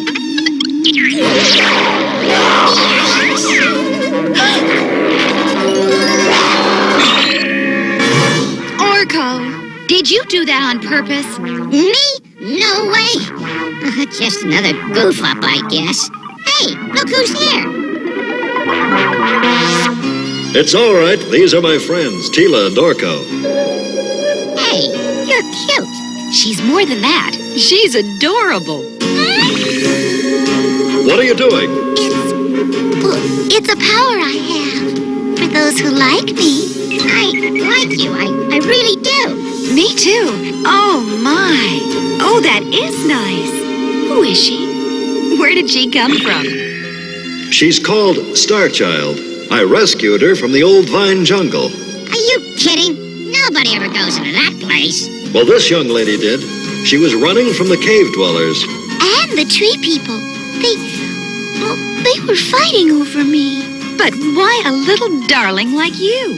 Well, they both think they can use my power to beat the other. It wasn't meant for that. What is it meant for?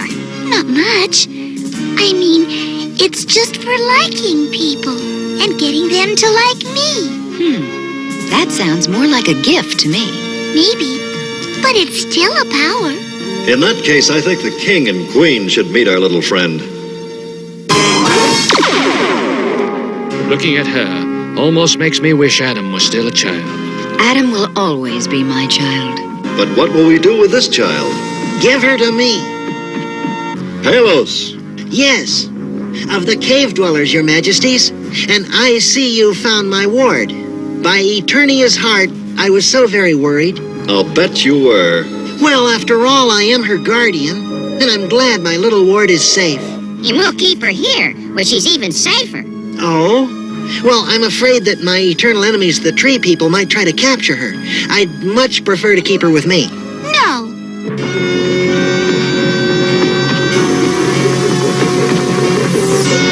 Hurry, she can't go far. Starchild, wait! I thought I heard someone here.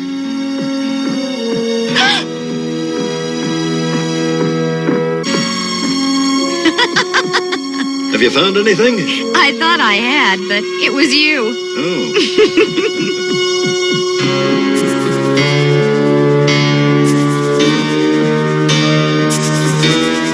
You may as well come on back, little one. There's no place to hide.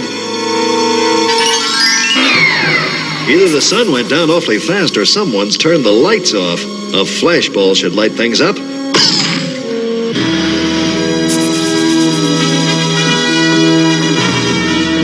That's better.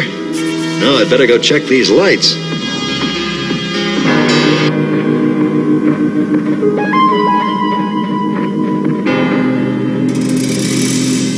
This must be Tila's room. So, Tila appreciates beautiful crystal. This information may come in very handy. The power source is stopped. Very strange.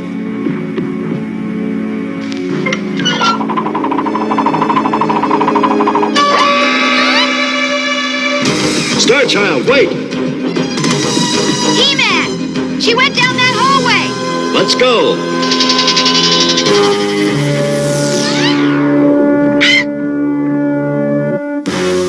Now be careful. We don't want to scare her.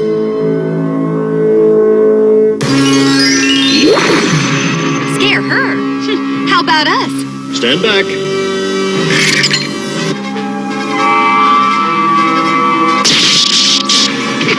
Are you hurt? No, just a little shocked.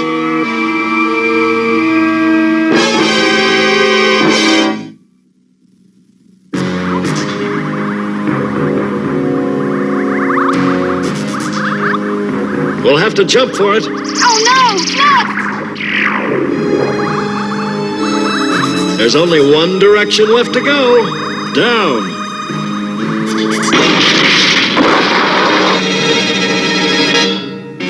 I'll fix the floor later. Let's get back to the throne room. You two are just in time to hear this tree man's story. Have you found the child? No, Your Majesty, not yet. I figured you'd show up sooner or later. I only came to thank you for looking for my ward. Yours? Yes. During some fighting with the evil cave dwellers, the Star Child was accidentally lost. That's not true. We are not evil. You are. Please, no fighting in the throne room. No fighting at all. The child will remain under royal protection until we settle this issue once and for all. Now, everyone, keep searching. You heard the king. Yes, Your Majesty. Of course, Your Majesty.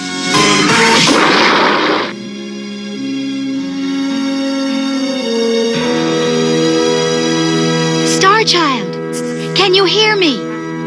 Oh! I didn't mean to startle you. Oh, thank you. It's beautiful. Oh, not half as beautiful as you. I hope that Star Child will grow to be as lovely. What a nice compliment. Thank you. Help me. Use your skills as a soldier to help me find her before Wellen does. I couldn't do that. It wouldn't be right. This is what forms the walls of my caves. Tila, I can give her beauty such as you've only dreamed. You must help me. You do seem sincere. Oh, very well. Come with me. Star Child! Star Child, can you hear me? She was last seen around here. There she is. Oh! Talos, do something. I can't. We're rising. Oh, no. We're headed for the skylight. Tila! Oh, He-Man, thank goodness. Get us out of here.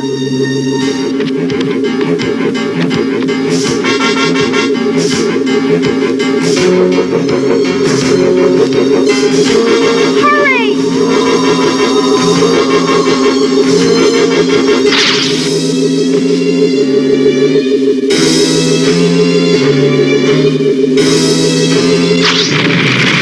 Now that you're down, let's get you out. Stand aside. Oh, thanks. You know, that was Star Child's doing. Yes, she has more power than we know. We'd better find her, and fast. Come on.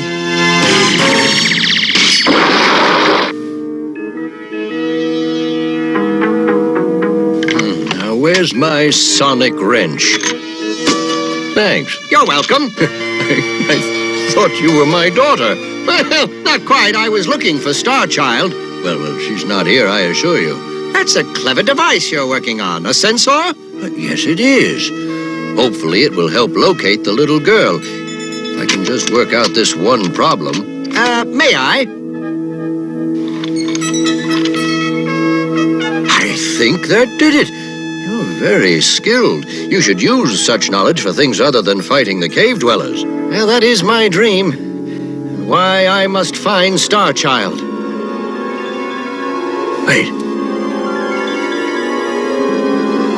Perhaps we can work together for everyone's sake. It's picking up something. Hey, that's the laser defense system. It's not supposed to do that.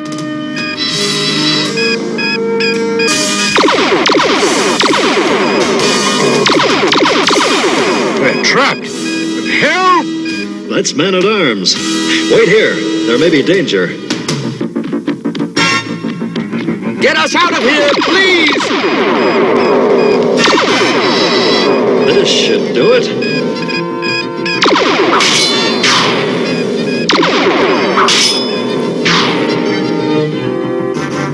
Thanks. You got here just in the nick of time. I'm glad I could help. Let's check over there.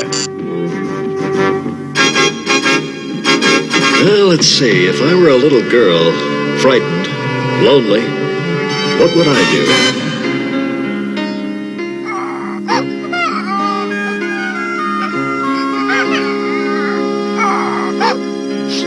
Nobody wants me. I think that maybe too many people want you. It isn't me. It's my power. Tell me about it. I told you. It's very, very strong power. So I've seen. You haven't seen it all. I can also use it to protect myself. Yes, you certainly can. The last thing I ever wanted to do is hurt someone. But grown-ups like Willen and Palos, They think if they can have your power, it will help one conquer the other, right? something like that. Everyone is being summoned. I think now is a good time for you and I to have a good long talk with the king and queen. You think they'll understand? Well, that's up to us. Okay? It has become quite obvious the Star Child will not be found until she is ready. We must know what it is that has her so frightened. She has certain energies, my queen. If she does not learn to control them, she could accidentally destroy us all. Now, I and my people will teach her to... No, I, Palos, and my people, we must be allowed to teach her to... You see? You hear what they're saying? I don't need teaching. They do. If they had my power, they'd destroy each other. You see, I told you it wouldn't work. I'm better off alone. No, Star Child, wait. She is not afraid for herself. She is afraid for you. Tila, come on.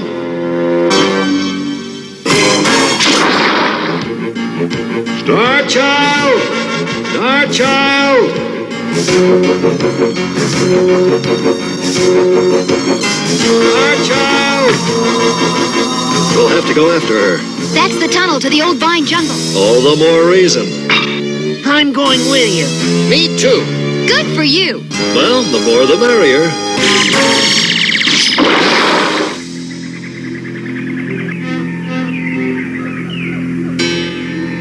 Be careful. There's danger all around us. Hey!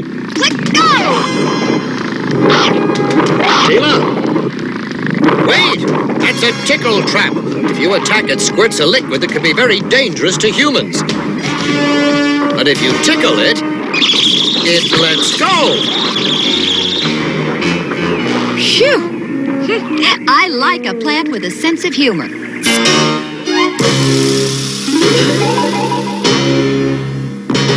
Star Child!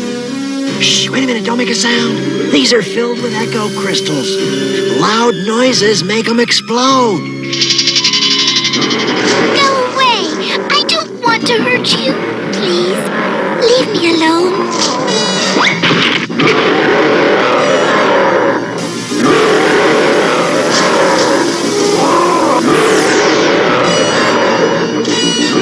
don't you pick on somebody your own size? We've got him, Star Child.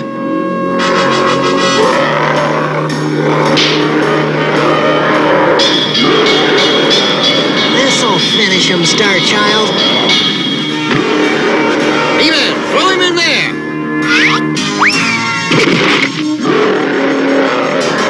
I'm glad you spotted that tangle tree, Willem. That should keep him tied up for quite a while. You risked getting hurt to help me? You both thought of me and not of yourselves? So, all this time you've each sought the Star Child's power to overcome the other. Yes, Your Majesty, but only so that we, the tree people, could make the cave dwellers understand that we should live in peace. But that's all we, the cave dwellers, ever wanted. To live in harmony. So you see, it was all a simple misunderstanding. I guess the power to love and protect one another is sometimes hard to come by. Then go. Take the Star Child and give her the best of both. The caves and the trees. The entire crystal forest and all its beauty. That is, if that is your wish.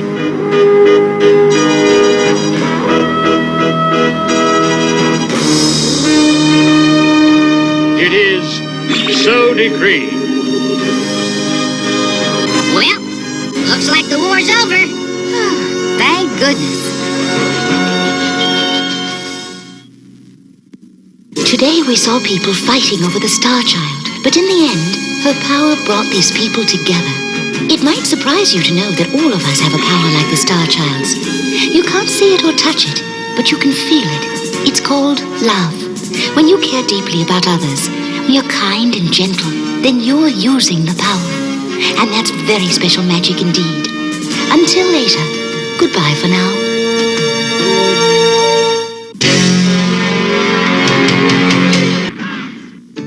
And now this message. Kermit, Ziggy, on the set, please. They came from fruit. To show the world, two fruits are more fun than one. New Sun-Kissed Tutti Fruits, the first fruit snack made with two kinds of fruit. Tutti Fruits, Tutti Fruits. Chewy on the outside, soft on the inside. Tutti Fruits. New Sun-Kissed Tutti Fruits, because two fruits are more fun than one. Tutti Fruits. Tutti Fruits. Oh, here comes crispy critters, a good wholesome bunch. The low sugar cereal with lots of crunch. It's indubitably. Indubitably.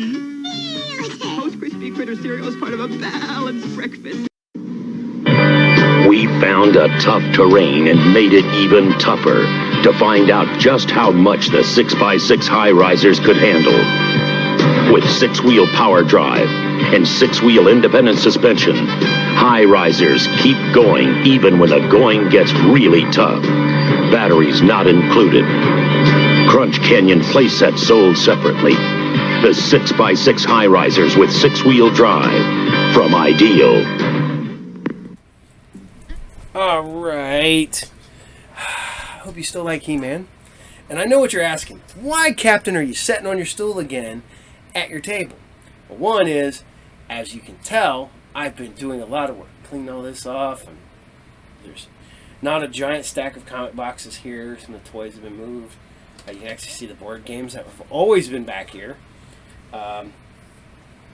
Ironically enough, you see all the tarot cards that I own. Yes, I personally own tarot cards. I don't read them, don't believe in them, but you know what? I love the artwork. So, yeah. We look back here, got Power Rangers, the board game. I have Gwar, the board game. Gwar. The Scumdogs of the Universe have a board game. And I own it. So, you know what? We just did He-Man. So you know what we need to do? She-Ra. We need to bring you his sister. Oh my God. I just wish, like I said, I wish we would have just made them one. Instead of doing the two universes. And it's still He-Man I mean, the villains are all He-Man villains. She-Ra only had a handful, except for in the cartoon she had a whole bunch. So, I was just always disappointed in that. I always thought we should have, just continued with He-Man and just added his sister. But that's just me personally, so, take it for what it is. But on that note, this is She-Ra episode 16. This is a loss for words. Enjoy.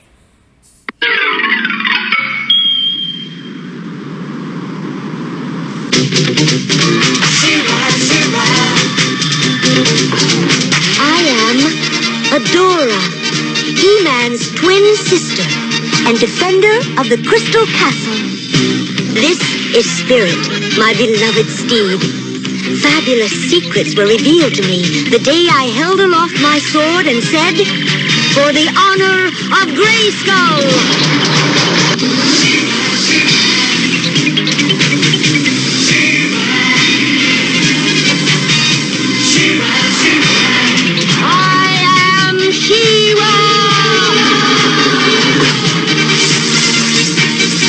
Only a few others share this secret. Among them are Light Hope, Madame Raz, and Cowl.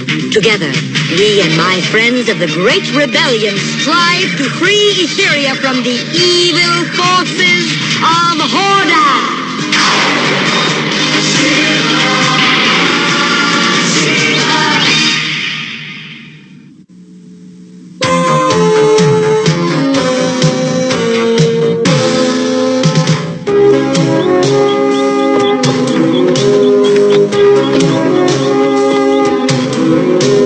The Horde is so powerful and so many, and we're few.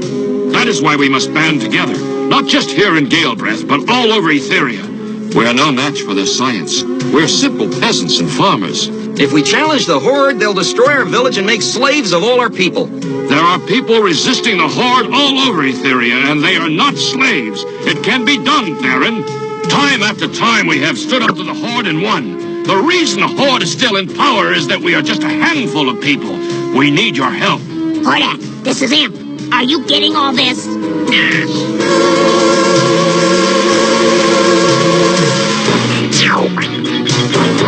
And the smooth tongues of those rebels will have everyone under their spell. If there was only a way I could silence them. I have the very thing, Hordak. May I use Mantenna? Take him. I have no use for him. Not be your business. Let me go get someone from the dungeons. Mantenna! Stay here. What do you want him to do?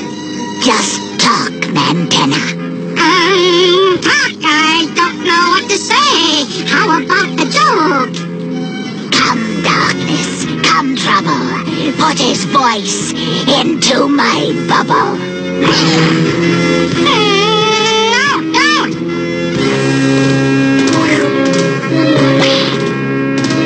Louder, Mantenna. I can't hear you.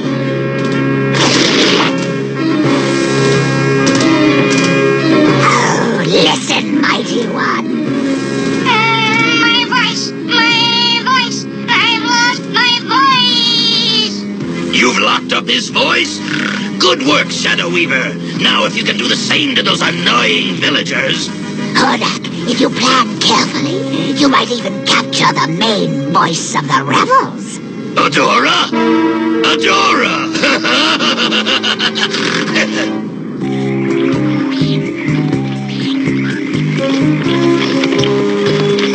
We're almost to the village of Galebreath. I don't understand why the townspeople want to hear me talk. Because you're the leader of the rebellion. Well, still, it's very strange. No one has ever asked me to speak before. The rebels of the village feel you will inspire others to join. You certainly inspire me. Why, thank you, Bo. This place is creepy, not safe like Whispering Woods. I bet Horde patrols are everywhere. You're not afraid, are you, Sprint? I'm not afraid of anything. Not much, you aren't. Why, I'm so brave. People come from all over to hear my tales of daring. Yeah, everyone likes a good laugh. If there was a Horde trooper behind that tree, well, I'd show him.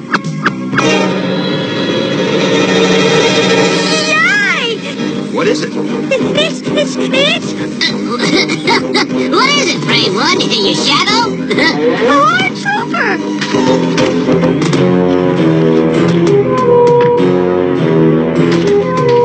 We have you this time, Adora! You cannot escape! How does it feel being wrong so often, Scorpia? Get them!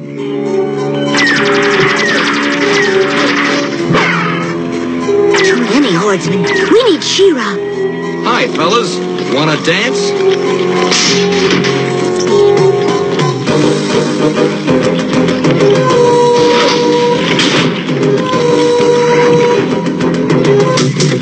For the honor of Bravestarr!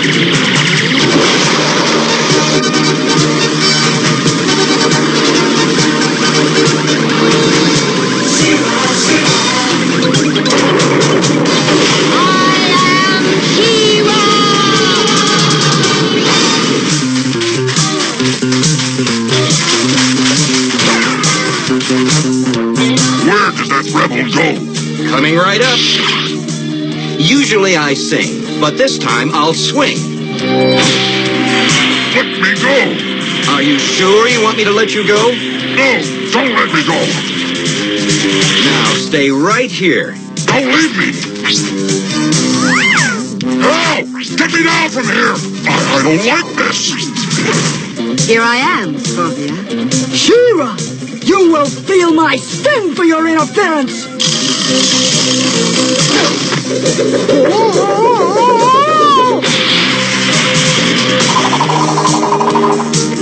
What happened? I'm so dizzy! You just hang out there for a while. She-Ra, what happened to Adora? She's safe. Where are Sprint and Sprag? They're all right. Uh-oh, the troopers are coming back to look for us. You go on ahead. I'll take care of them.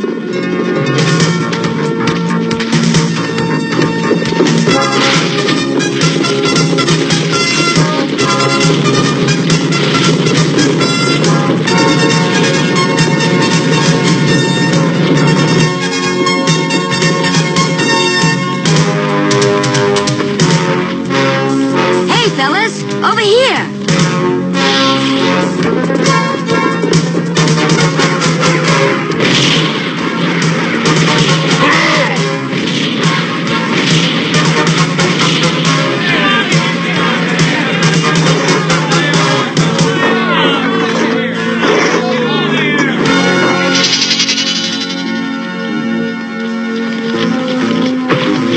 Adora, you missed all the fun.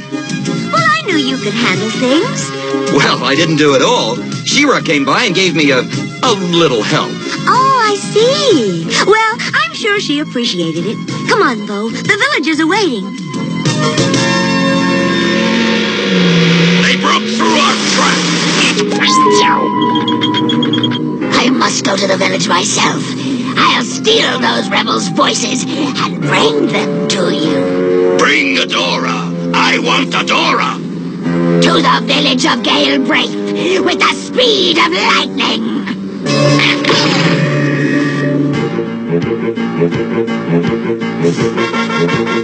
Of course there's risk. Besser knows that, but he's willing to join us. It is worth the risks if we're going to be free.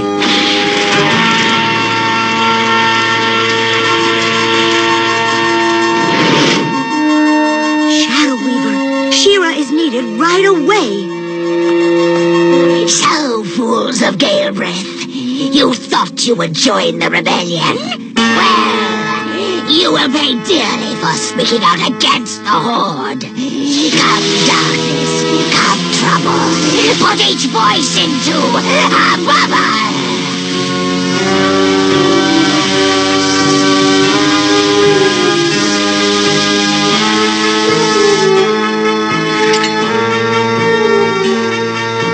My voice is gone.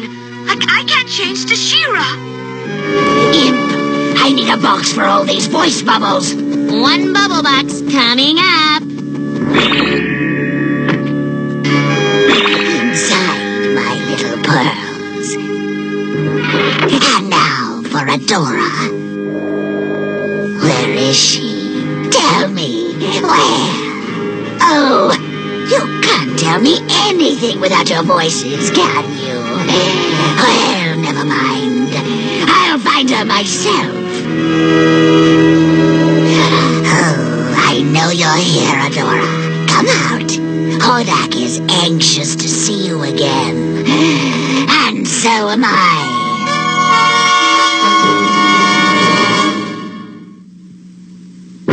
Adora, I am losing my patience. Where are you? Must I use a spell to find you? Aha! Come, Adora. Take my hand, and we shall be in the fright zone in an instant. Stand back! Rebel fools! You should have run far from here. Now it's too late.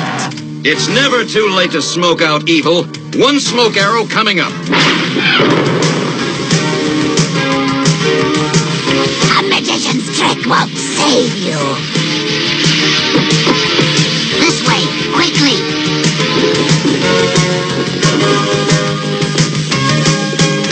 Now you shall feel Shadow Weaver's wrath.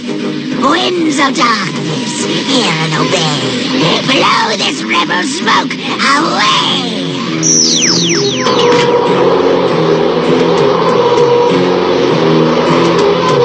They're gone. They've all escaped. No fooling. You know, for a smart sorceress, you sure let those rebels make a fool of you. How would you like to stay a box forever? How would you like me to tell Hordak that you were mean to me? Oh, well, let's just forget it. Adora, you may have escaped this time, but I still have your voice. We will see each other again soon. Very soon.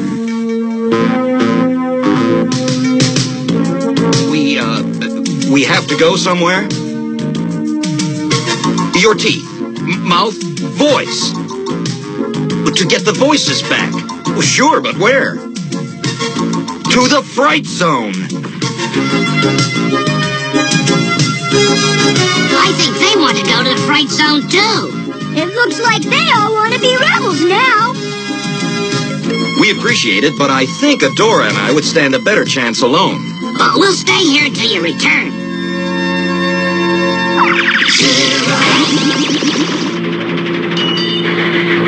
I brought you the rebel voices, mighty one. But you did not bring me Adora. I have her voice. I don't want her voice.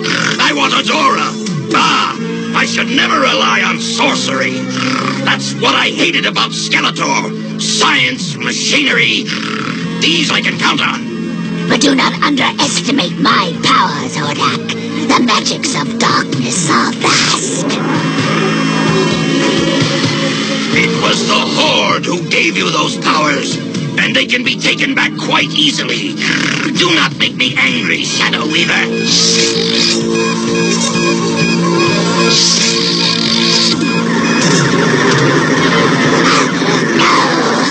Now, are we clear on just who is in power here?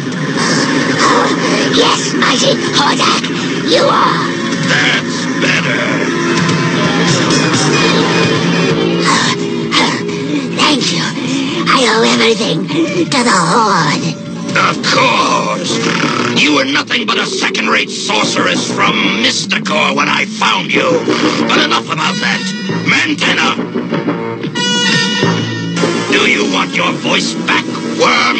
Answer me!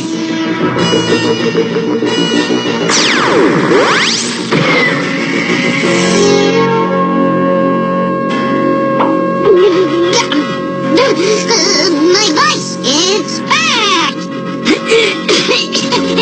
Thank you, Hordak. Thank you, Great One. Oh, you're welcome.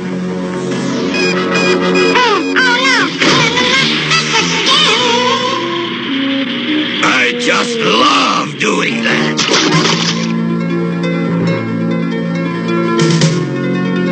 This is a tough one. It's one word. You want me to, what? Fan Hordak? An explosion? Oh, I get it. I make some noise while you try to get the voices back. And I have just the arrow for it. What do you wish me to do about the people of Galbraith, Hordak? We must make an example of them. Here's what we'll do.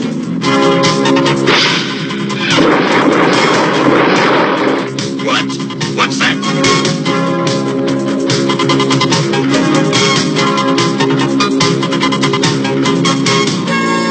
A box of voices. Oh, it's gone. Time for a grand exit. What's going on? Oh, no! A rebel spy! I'll take care of him. No, this one is mine! This box acts as if it's alive. Aha! If it isn't Imp, Let me go! Let me go! I'll show you! I'll change back! I'm gonna tell Hordak on you! You'll be sorry! how can I tell which one is my voice? We are no match for their science. For the honor of... At last, I can speak! For the honor of Bravestarr!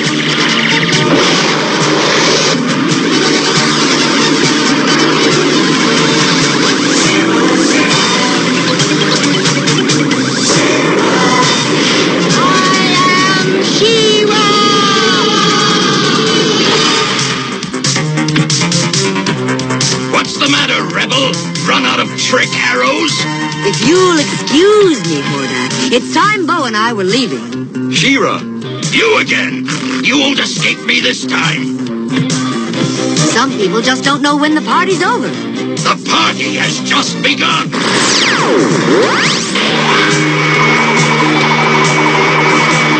I guess it's impolite to leave without shaking hands.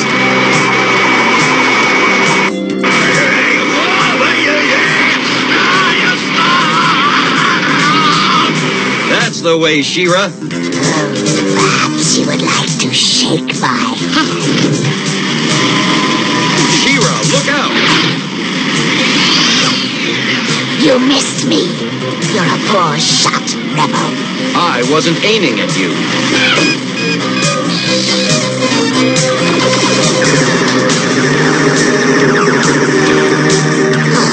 I'll get you for this.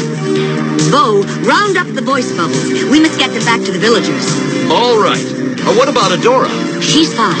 Just get those bubbles. Right. I can't get free. I'm stuck. Wait, I'll change my shape. Ready to play some more? I'm through playing with you.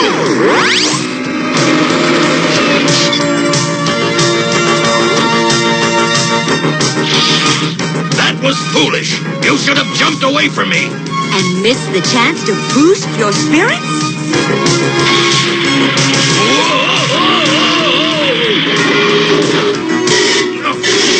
Now I'm stuck here. Well, I can really look up to you now, Hordak. We'll see about that.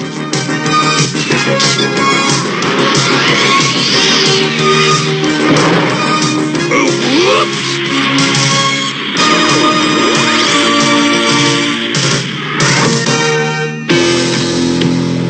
I'll have to find another way of dealing with you. But for now...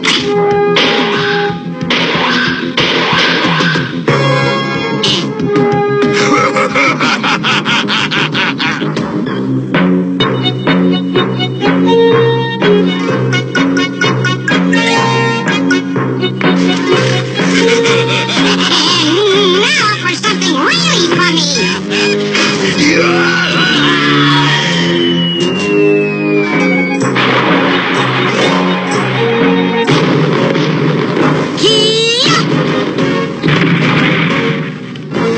Where did Hordak go?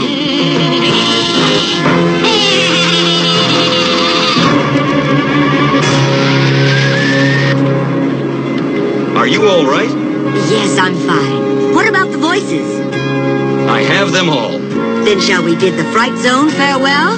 Yes, by all means. Let's be on our way.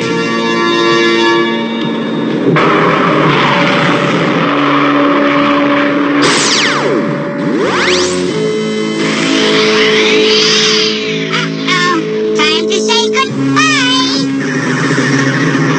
Who did that? Where are the rebels? What happened to everybody? Get me down from here. Just break the bubbles and your voices will return. Watch. My voice! I can talk! Thank you for bringing my voice back to me, Adora. Count me in for the rebellion. What do you say, Barris? I say long live the rebellion. Listen, Adora. I think even Hordak can hear them. Hi, here's your friend Lookie. Did you find where I was hiding? Take another look. Here I am. You know, she and her friends fight for freedom because it's very important. One of the freedoms they fight for is called freedom of speech. It means that you have the right to talk about anything you wish. Ask your parents or teacher to tell you more about freedom of speech. It's important. Bye now. See you next time.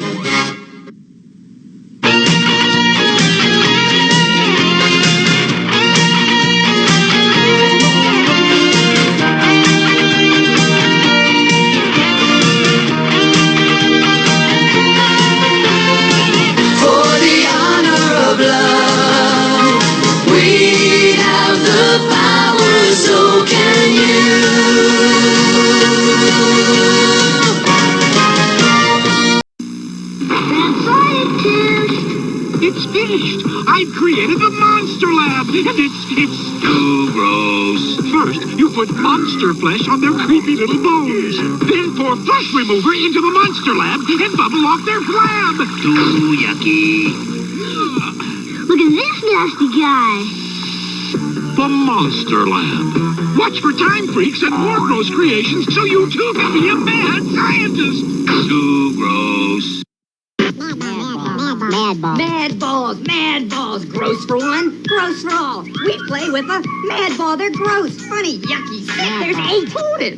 For 8 more mad balls. Snake bait, freaky fullback, splitting headache, lock lips, swine sucker, bruise brother, wolf breath, fist face. We play with a mad ball. We play with a mad ball. Mad ball. Now 8 great mad balls are joined by 8 great more, sold separately from Actoid. Mad ball. Throughout time, people have asked, which came first, the chicken or the egg? Maybe it was a Manglore, like Manglore Demon. You can pretend to hatch Manglore Dragon and Manglizard, too, each sold separately in a make-believe egg. You can stretch them, squash them, take them apart. They'll return almost like new to their original forms. So if you want to hatch up some fun, you can crack open a Manglore. The Manglores, Manglore Demon, Manglore Dragon, and Manglizard, each sold separately from Ideal. So,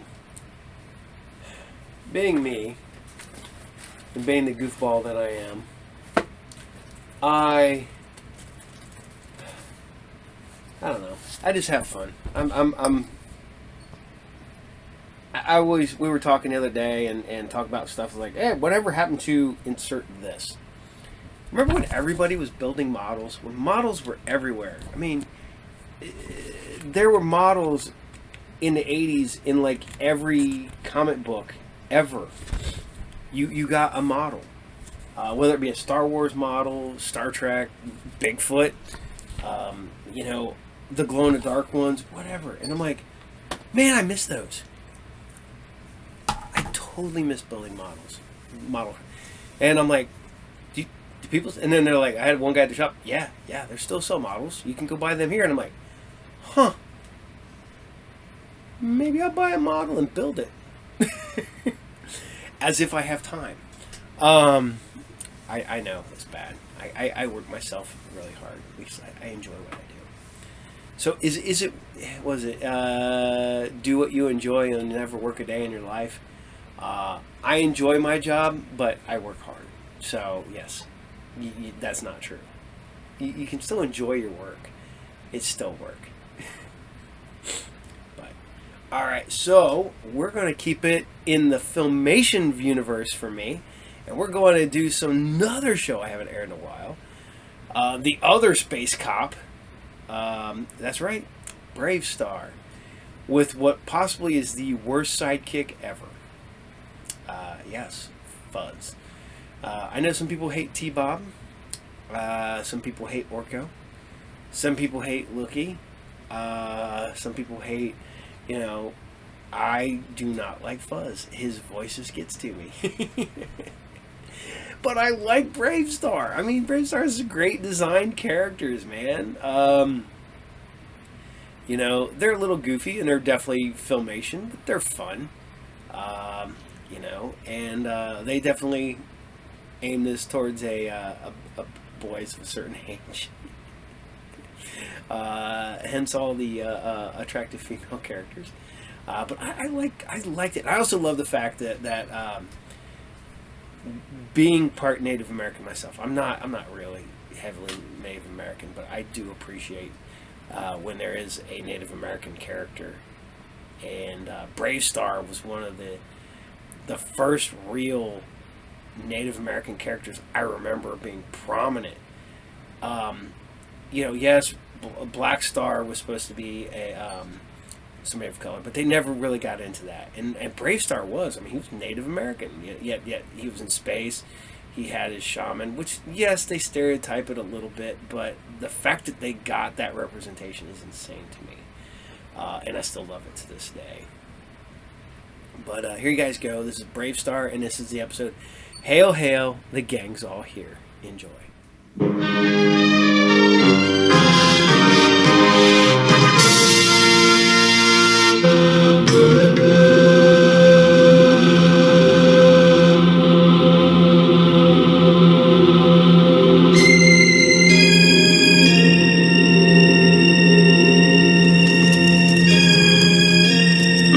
It is morning, Bravestarr. You have been deep in thought for many hours. What troubles you? My memories. They are like this medallion. There are pieces missing. So many things I don't know about my past. The missing pieces will return by themselves. They cannot be forced. Why can't you just tell me? Where did I come from?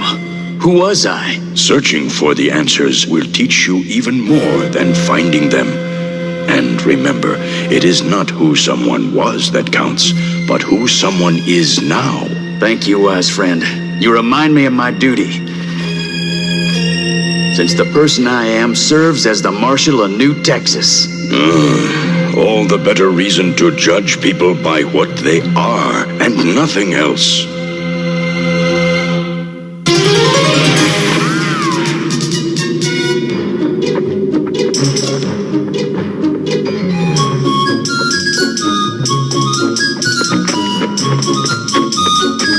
There's Handlebar. Morning, Handlebar. What brings you to these parts? Doc asked me to look in on the Thomases. Just brought him some soup. You? Day off. See you in town tonight? How about dinner? Great. Good man, Handlebar. Can't think of many other folks I'd sooner pick as a friend. Gee, thanks. Oh, come on, Pard. You know I meant you too. Oh, yeah, sure you did.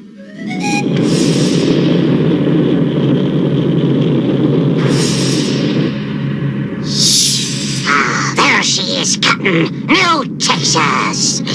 Why, about time. We've searched a lot of planets, but this time I've got a feeling we've caught up with him. You think he still looks the same? If he does, I'll promise you one thing. He won't when I'm through with him. Our first step is send down the Robo-Scout to check the place out. Aye, aye, sir. Robo-Scout away.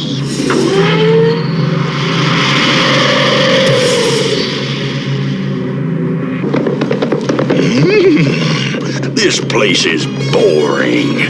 All I got to do is be your taxi between Fort Carrium and Shaman. What I need is a little action. think you might get it, Big Pard, because that's an unauthorized landing. Now that's what I call service. Halt. Identify your launch source and programmer. Destroy all who interfere with mission. Evasive action in fighting mode, Pard. Now you're talking.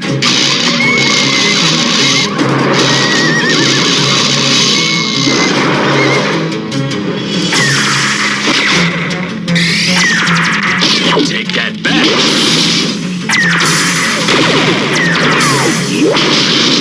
Well, I'll match my Sarah against your laser pop gun anytime.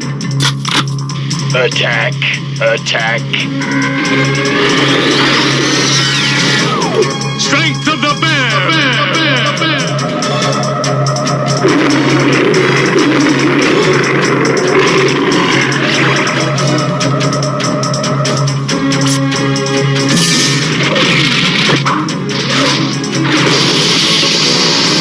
Now maybe I can check its programming to find out who sent this thing. Self-destruct. Self-destruct. Uh-oh. Hit the ground!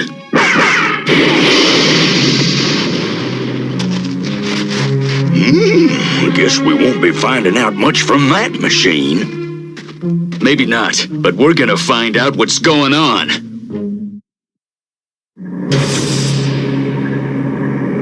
You miserable wrecks! Give it 50! We're attacking Fort Carrium tomorrow, and I want you people in shape. Dad burn it, Tex! This ain't gonna help us take over Fort Carrium! Come on, boss! Yes, not soldiers! No, cuz you're a cigar smoking fool. All the way down. Hut, 2, 3, 4. Hut, 2, 3, 4. How are we gonna get past the town's defenses? Let me show you my new hex load.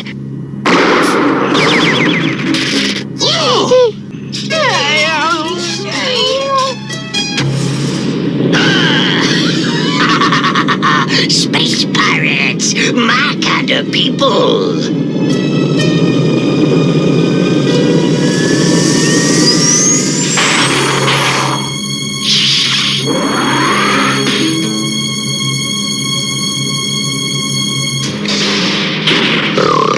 What a dump. We ain't staying long, Captain. Got to find our old shipmate, take our revenge, and get off the planet before the local marshal spots us. Oh no! Stay a while. Who said that? I did. I'm gonna let you pirates help me capture Fort Carrium. You're gonna let us?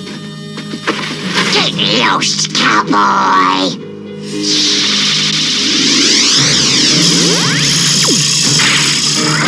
Careful now. You don't want to make my pet angry.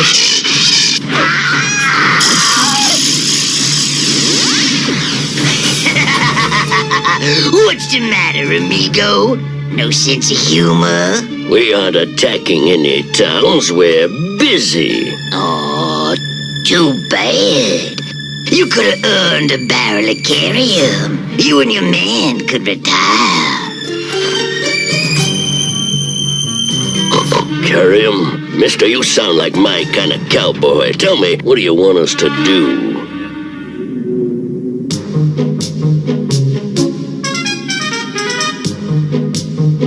You know Tex never quits. Well, Bravestarr beat him pretty bad last time. Aye, that's right. And Tex said he'd take his revenge on the whole town. He might have turned over a new leaf. Oh, huh. Well, I never saw that before. Were you in the Navy? I think that's my business. Well, pardon me. I'm sorry, JB. I'm sorry. Guarding Marshal Bravestarr! We're Marshal Bravestarr! We're under attack! Fuzz, switch the town into defensive mode right away. Oh, yes, ma'am! I'll check the distant warning viewers. That gun thing needs a new circuit module. Let's see a close-up of that. What in heaven's name is that? It's a Neptunian Zeta bomb. A bomb? It can blast through these walls as if they were paper.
Locate all the power transformers! Get busy! Aye, aye, sir. Aye, aye, sir.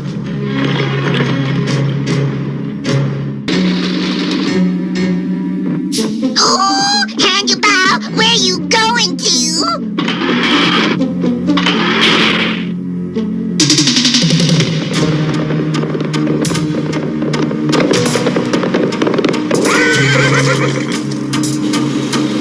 Hey, what's that? Uh-oh, that's Handlebar. And a wagon with a bomb. Time for a power jump, Big Pard. Hang on to your hat. No speed, that blame it! Have to stop it!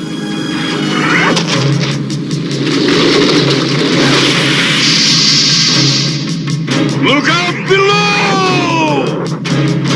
Hang on, Handlebar.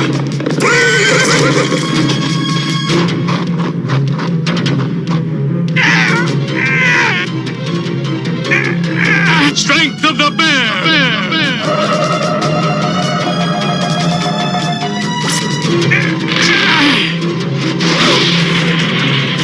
Handlebar, 30-30, get down!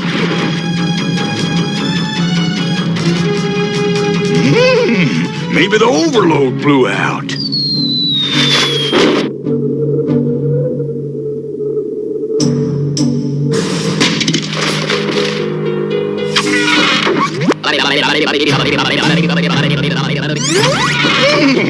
That's the last straw. If Tex Hex thinks he can get away... If Tex had used a real Zeta bomb, it wouldn't have been a joke. You've seen one of these bombs before? Yep. Why would anybody make a joke out of it? Somebody with a warped sense of humor, or somebody who wanted to see how our defenses work without destroying anything valuable. That's a trick the space pirates use. Yeah, I know. Handlebar, what's the matter? I'm sorry, I feel dizzy. I better go back. Gosh, he looked like he'd seen a ghost. More like he'd seen something out of his past. There goes a frightened man.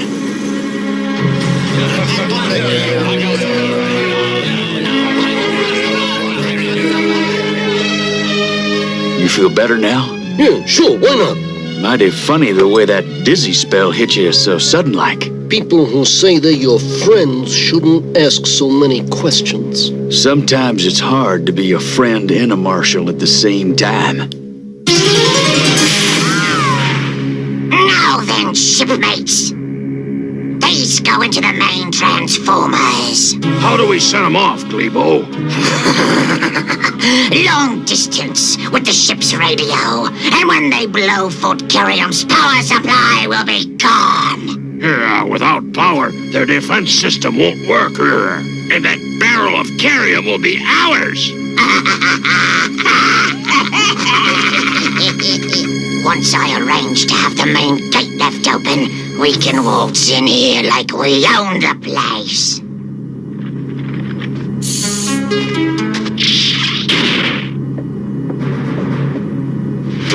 Lebo! Cookie! I knew I'd find you! Who's your friend, Handlebar?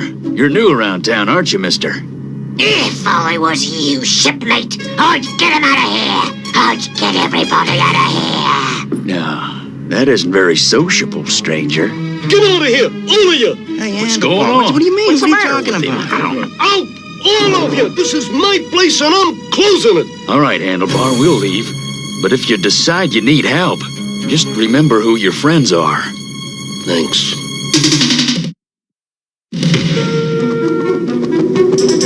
For Pete's sakes, Bravestarr, it's getting late. I thought this muck file of yours was the hottest police tool since DNA prints. Listen, it works fine if you know what you're looking for. I know I've seen Ratface on a wanted flyer from another solar system. Wait a minute. Try Aldebaran.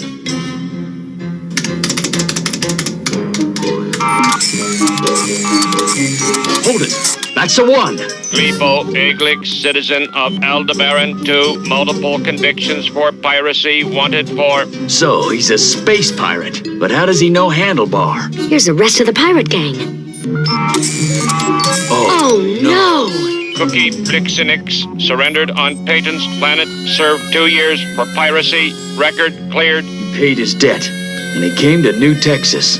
But he didn't want us to know about his past. A man can start fresh here. You're asking me to unlock the gate and betray my friends? You know the defense system. We can't get through it unless you unlock the gate. Never!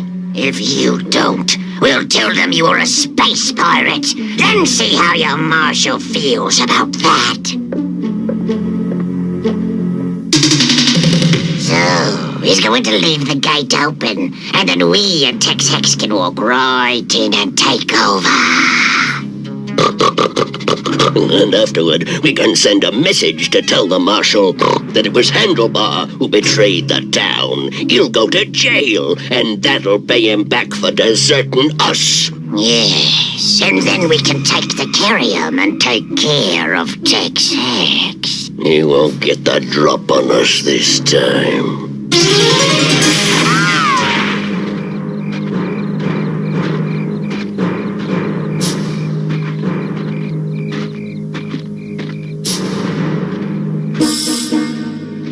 If I leave this unlocked, the pirates will take over the town. And if I don't, they'll tell everyone about my past. I'll have to leave here. I'll lose all the friends I have. I don't have much choice, but... No, I can't do this. I just can't.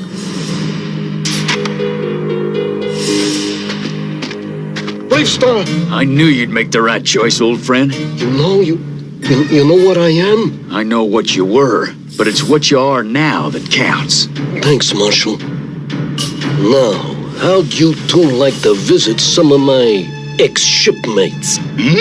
Make that 3. I'm taking Sarah Jane along. Let's go.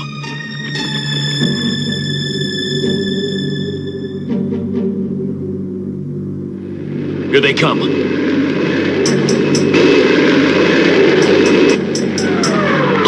Heads up! Don't even think of moving, or Glebo will make you very sorry. I came to ask you to turn yourselves in. You what? Metro presents A Tale of Two Wireless Customers. I've been a loyal customer since today. Forever. Which means I get all the deals. Absolutely no deals. It's like... Hey, what's the big idea, Noodle Nose? What's the matter, cowboy? You looking for trouble? Better get ready, pard. Me and Sarah Jane are always ready. Listen, you. I'll hide you and the rest of your 2-bit barnacle pickers to destroy Fort Carrium. Get busy or I'll... Blast him, Glebo. Oh, no, you don't.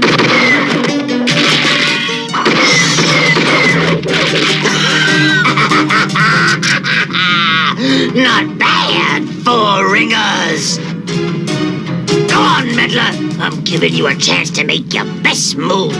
I don't need a gun against you, Tex. Oh, hand to hand, huh? Well, how about hand to hoof?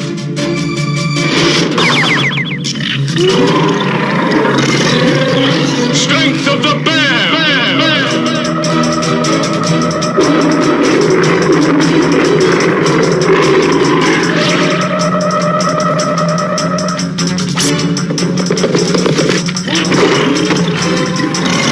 All right, Tex, that's enough fooling around. Unless you take the spell off those people, you can lie here and bellow till doomsday.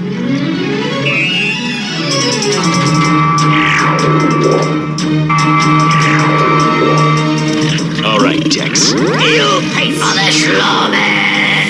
You'll be sorry! Okay, Pegleg, you and your men are going to jail. Better take that, pirate, too. Pirate? Ex-pirate. It's like a friend of mine said. You have to judge people by what they are, not what they were.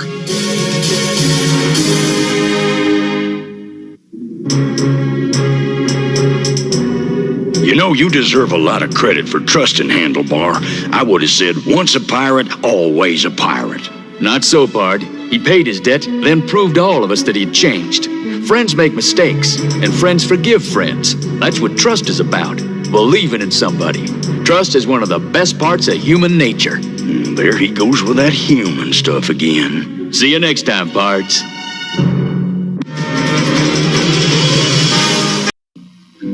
Over here, I'm a boglin. Me and my buddies need a place to hide out. Come a little closer. Oh, did I scare you? Oh, I do that so well. If you take us home, we'll kiss your Aunt Martha. We'll eat your peas. And we hope you know lots of girls.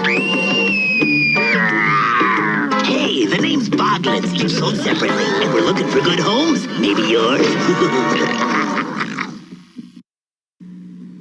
Feel their power. Watch them soar. Bone Age, where cavemen fight in dinosaurs. Where Taro and Anklor battle to survive. Taro, convert to land attack. Anklor, convert for chase. Each sold separately, you can build fighters never seen before from the bones of these mighty dinosaurs. Bone Age. Convert to survive. Fire!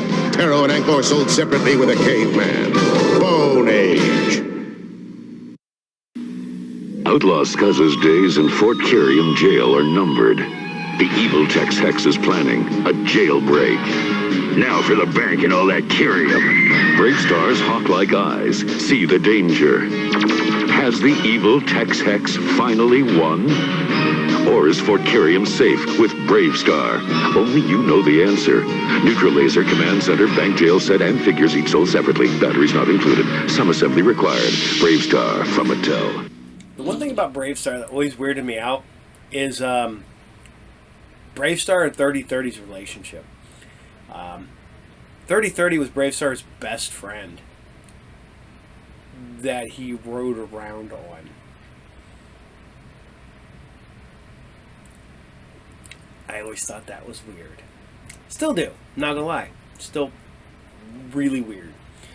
So, I hope you guys still enjoy that, because we're gonna scoot it on over to yet another action-packed episode of Mask. Yes, I get it. The helmet thing is weird. They do that. But there's a reason they do that. It's to save money. You can use the same animation over and over and over again. He-Man knew it. Filmation knew it. All these cartoons knew you reused as much animation as you possibly could. Save that moolah. You did. And Mask did it. But they did it in a decent way. Like, you had to get everybody ready. Yes, it's repetitive. Yes, it does this. Yes, it slows the episode down. But it also fills the episode. And yes, it was what it was. And I don't find it bad, but I get where people are coming from. So, you know, I guess, it is. It's not like some of these cartoons that had like all new, all animation, which is crazy to even think of to this day back then. Because, these were made on the cheap. And so they cut costs wherever they could. And when you got a completely all new animated show with no repetitive artwork, you're just like, no. The same people complain that love Scooby-Doo. I love Scooby-Doo. There's so much repetitive animation in Scooby-Doo. It's insane. And I don't care. I have fun. I enjoy it. I run with it. Run with it and enjoy it and have fun. So here's Mask, episode 47. And this is the Lost Fleet. Enjoy.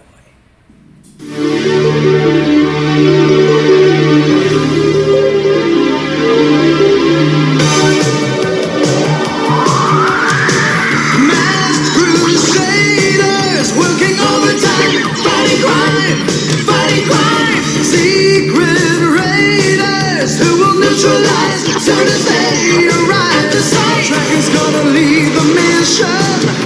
It's Spectrum's God's that supervision. Mask is the mighty power that can save the day. No one knows what lies behind the masquerades. Always riding on Venom's trail. Come see the laser rays. Fire away.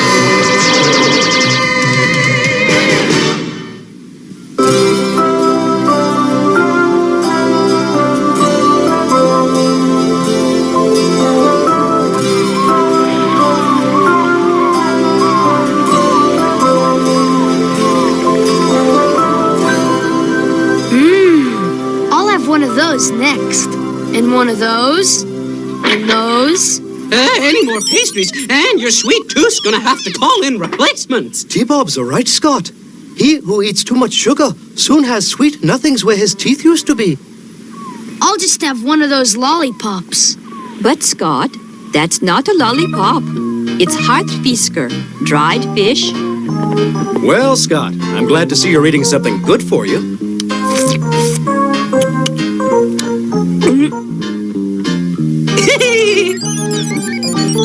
Is the lunch ready, Greta? I have to be getting down and do the plant soon. Yes, and I've made my Leif Erikson specialty for our guests. I bet it's Viking food. Yeah, maybe it's horn on the cob.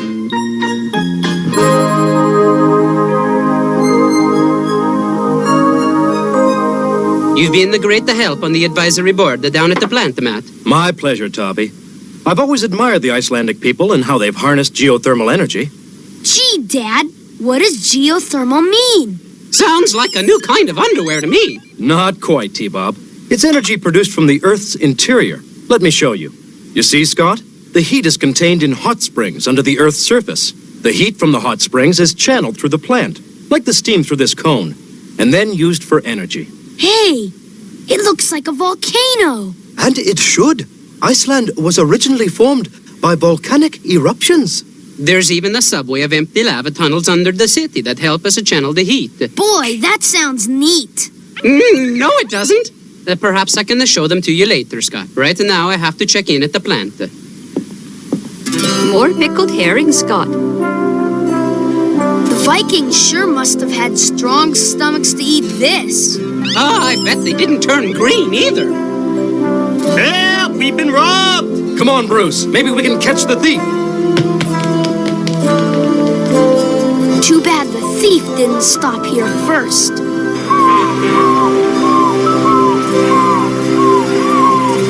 The fleet's in, but the sails are out. What happened, Captain? No one knows. While everyone was at the festival, all the sails disappeared. Even the north wind isn't strong enough to do that. Someone must have taken them. Perhaps the man behind the sail would know something. But the captain just said he doesn't know anything. Bruce means the sailmaker. Something strange is going on here. There are only 3 sailmakers in town. But 2 of them have been missing for a week. Then we'll have to check out the third man. This place is like a storm hit it. With all hands lost by the looks of the place. It seems there's not a scrap of sailcloth left in town. But wherever it is, it's the answer to whatever's going on. Let's check inland.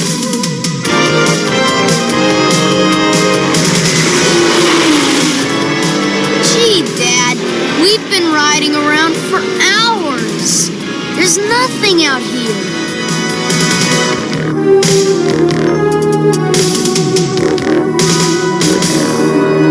Wise man say, just when you think you see nothing, you see everything. It's nearly impossible to track anyone over this tundra. Hey, Dad, Bruce was right. I do see something. Over there.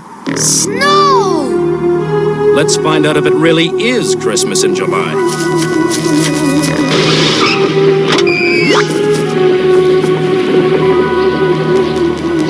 This isn't snow, it's sailcloth. No cobbler's elves made these perfect stitches. Gee, Dad, who would want to have a sewing bee way out here? Somebody who could cut these pieces with blades as sharp as a laser beam. Venom's the only one with a cutting edge that sharp. It's time to call in Mask. We've got to find out where Venom's giving sewing classes.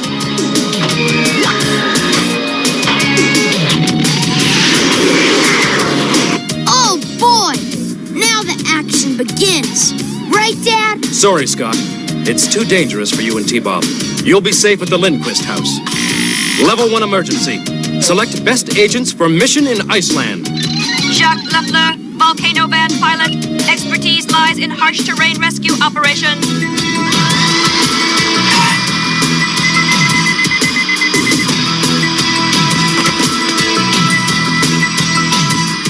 Bruce Sato, pre-selected.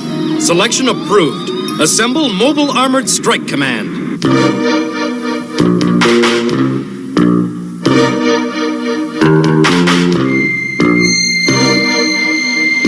Faster! I said faster! You've already wasted enough time!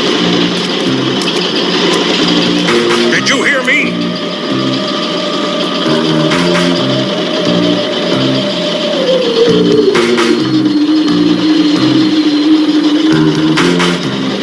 Tiger, Gory, I'm talking to you! Sure thing, Mr. Mayhem. Anything you say, you always know what's right. That's because you fools do everything wrong. Yeah, you're right about that, too. Pick it up, Dagger, will you? You tell me what to do again and I'll sew your lips together. And I want double time from you three. But we need a rest. Shut up and stitch if you want to see your families again. This work is breaking my back. Can't we just blast our way in? No, you moron. I won't run the danger of destroying the very thing we're after. But it was probably destroyed years ago. Centuries, Dagger. If this information is accurate, it was buried under ice and snow before the lava flow covered it. No one has ever looked for it because the fools thought it was destroyed. Fools like you. Now hurry. You're wasting more time with your stupid questions. Feels like it's getting hot in here.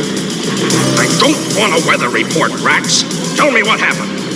The people of Reykjavik are going to have to take cold showers for a while. All the steam from the geothermal plant is now directed here for our use. At last, the biggest discovery in 1,000 years will soon be mine.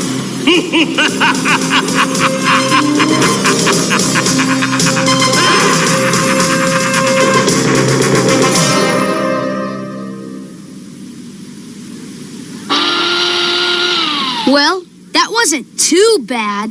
I said that wasn't too bad. What? Sorry, something seems to be wrong with my mic. Bad? Did you say the fish smell bad? Shh. I hope she didn't hear you. But you're right, the fish do smell bad. The power, it just went out. Whoa! It's an earthquake! Then I'm not the only thing off its rocker around here. Help! I've got you, T-Bob. Hold on to me. Yeah, but who's got you? The ground's rising up. Yeah, that's no puff pastry coming at us.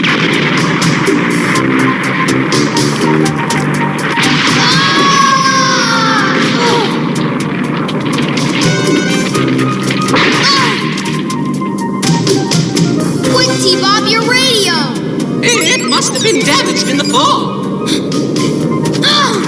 Stand still, T-Bob. Maybe we can climb out of here. If you'd stand still, maybe I could see what I'm doing.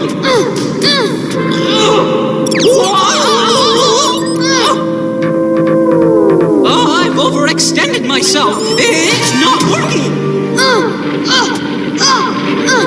Now I know how being in a trash compactor feels. Keep trying. We can't give up. We can't.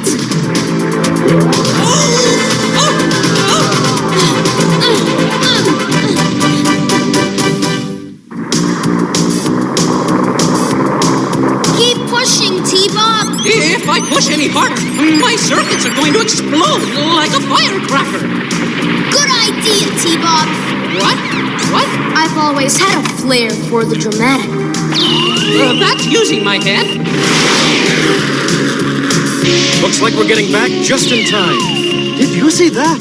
I'm sure that was one of T-Bob's special green flares. Mask! Scott's in trouble. Let's go!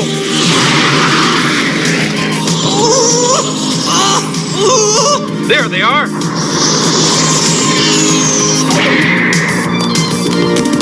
These telephone poles ought to take the edge off. Lift up, on.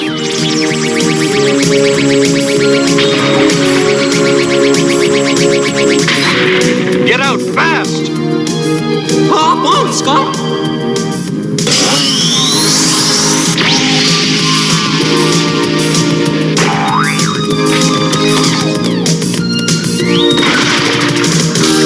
Good work, T-Bob. It was nothing. These kind of things are what I'm here for. Oh, T-Bob. Scott! T-Bob! Thank goodness you two are all right. You two stay here where it's safe.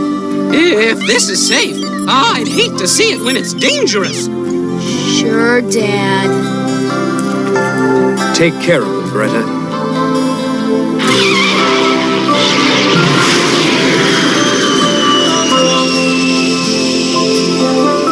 We can have some pickled herring for lunch.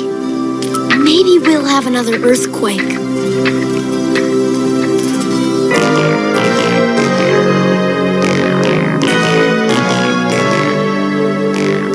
I appreciate your concerns, Matt, but there's nothing you can do. This was no natural disaster. Look. The vents have been welded shut. Welds made by a laser. It will take hours to get them open and functioning again. Or why would anyone want to do something like this? Why indeed? Not a stitch of sailcloth in sight, Matt. Besides, what could Venom possibly want with it anyway? Mayhem's craftier than an old Viking sea dog. The computer will tell us why he's poking his nose around here.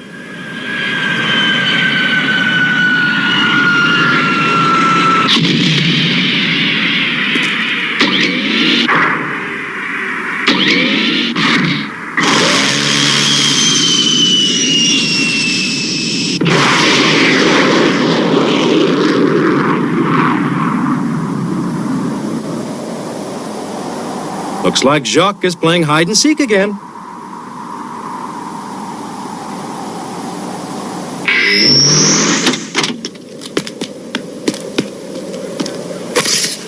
Jacques Lafleur and Volcano Van at your service. Talk about popping out of the woodwork. Subject, Iceland. Reykjavik was once a Viking harbor between the New World and Scandinavia, and the stronghold for plundered Viking gold and treasure for several hundred years. You are right, Matt. Around 900 AD, a massive snowfall covered the harbor, and later it was completely buried by volcanic lava. It is possible the snow may have preserved the harbor. and the treasure. No wonder Mayhem's scouting the area. But if they know where it is, wouldn't Venom just blast their way in? Mayhem would never risk it. Digging or blasting would destroy the treasure. That's right. But if they had something to lift the city off its foundation... Exactly, Bruce. A balloon pieced together from sailcloth and filled with steam could raise an entire city. We know Venom's going to invade the Viking stronghold, but when is liftoff? Oh, wow! I've never seen so many pickled jars. Or smelled so many either. P.U. Huh? Hey, T-Bob. This must be one of those lava tubes underneath the city that Mr. Lindquist was telling us about. I bet it doesn't smell like this in there. Woo! Here's your chance to find out. Let's see where the tunnel goes. Somehow, I had the feeling you were going to say that. Open the valve!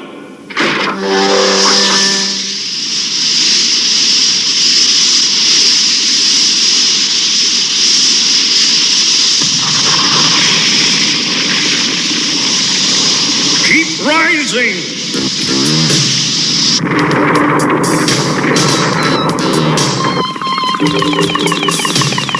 What was that? It certainly wasn't my ears popping. You've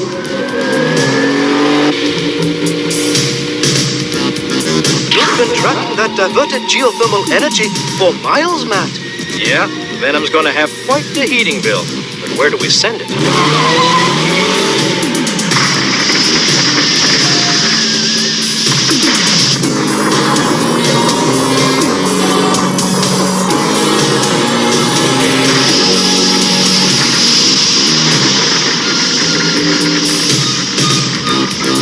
Brace yourselves. Now, rats.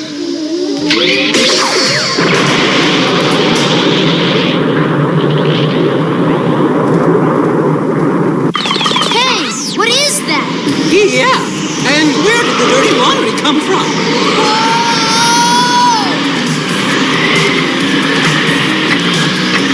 Keep going, T-Bob. How can I? For every step forward, we take 2 steps backward. Oh, we'll be back where we started in no time. Maybe that's not such a bad idea after all. According to Spectrum, all the heat has been diverted here. Bingo! The sailcloth! Venom's hideout! Dead ahead!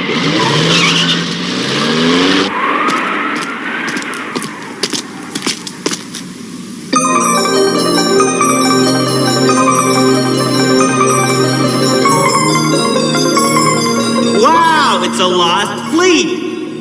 You were right, Mr. Mayhem. You always are. Yes, sir. Wow! Do you see what I see? Yeah, Viking gold and silver. But who let those pirates in? We've got to call Dad. But my radio's still jammed shut. Hey, you never fixed it. I guess I didn't need to. Look! Ask! I won't allow them to ruin my plans. Keep them away from the treasure.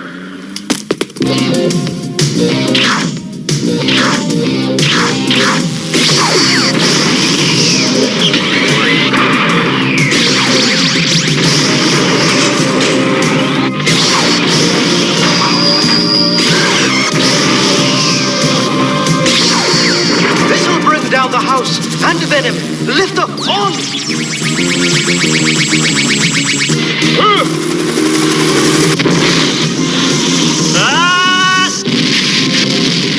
Great cover-up, Bruce. Volcano sandblasters ought to touch up his paint job.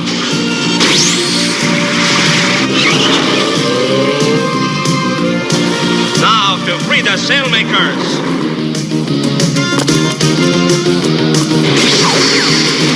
Uh-oh. Time for my Houdini number. Barrage on. Hey, where'd he go? He won't get away, even if I can't see him. That's no Saturday night bathwater. I'm getting out of here. Hot mud. Yeah. Must have been heated by the volcano. Oh, I told you we should have stayed away. Boy, you never know what's cooking around here. Scott, T-Bob, what are they doing here? Lift up!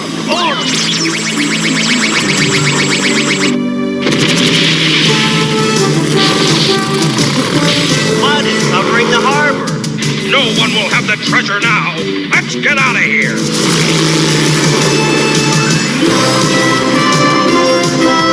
I'll put an end to this mud bath. Take the volcano van down the lava tube first. Well, I seal the deal.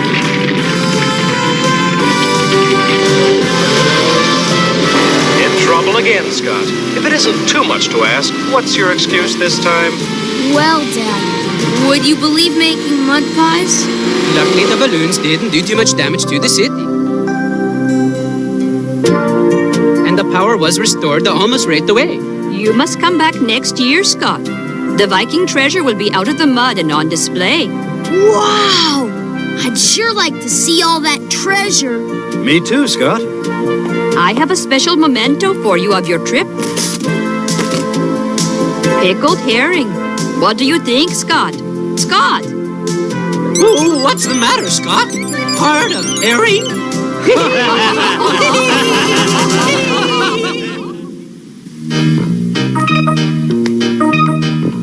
Whoa! T-Bob, what are you doing? Hold the ladder before I fall off. Well, oh, why didn't you say so? Boy, it sure is muddy around here.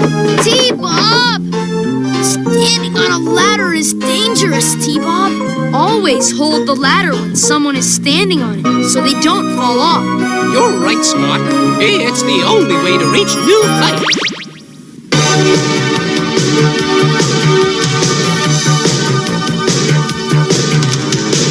Secret raiders who will neutralize soon as they arrive in sight. Tracker's gonna lead the mission. Spectrum's got such supervision. Mask is the mighty power that can save the day. Mask, no one knows what lies behind the mattress. Mask, always riding hard on Venom's trail. Come see the laser rays. Fight away.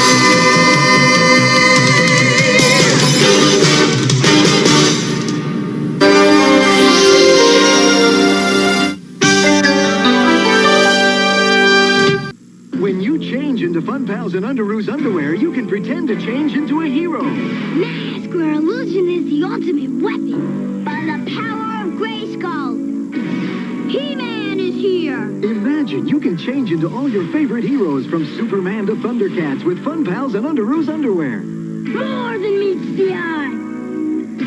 The Transformers. With Fun Pals and Underoos, you can change into a hero. Freddy, what are you doing up there?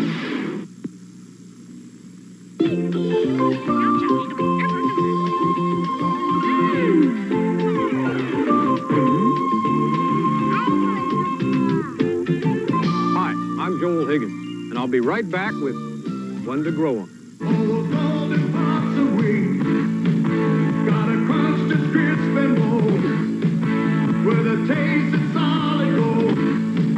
Post Super Golden Crisp cereal, part of this nutritious breakfast. We say stick 'em. Each box of Super Golden Crisp has stickers you won't want to miss. The back lets you stage a show. Make your own up video. We say stick 'em. You can collect 3 sets, one in each specially marked box of Super Golden Crisp cereal. Come on, Tony. It's time to saddle up and ride on out. Okay, pal, let's go. Tony, you don't make a very good horse.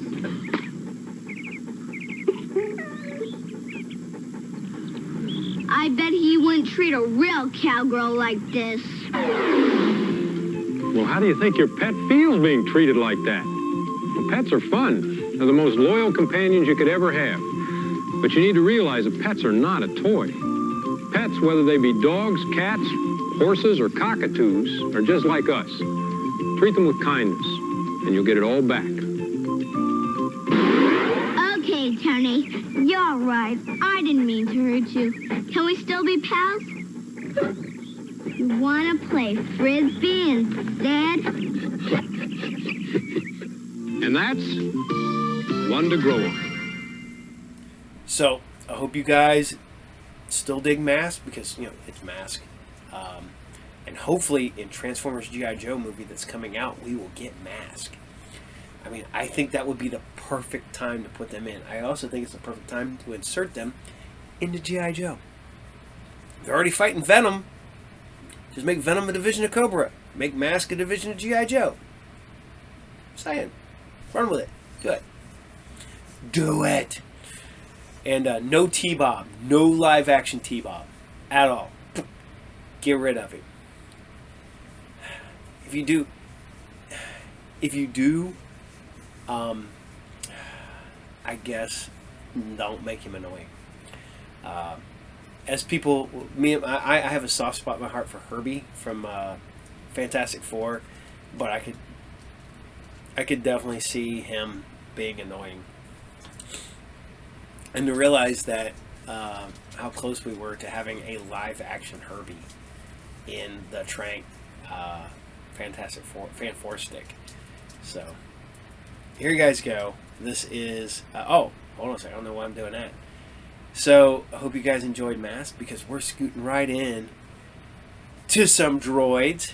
I can't say enough about Droids, because it's, yes, a lot of time, and you guys have posted, yes, a lot of people were fatigued out on Star Wars in 1985.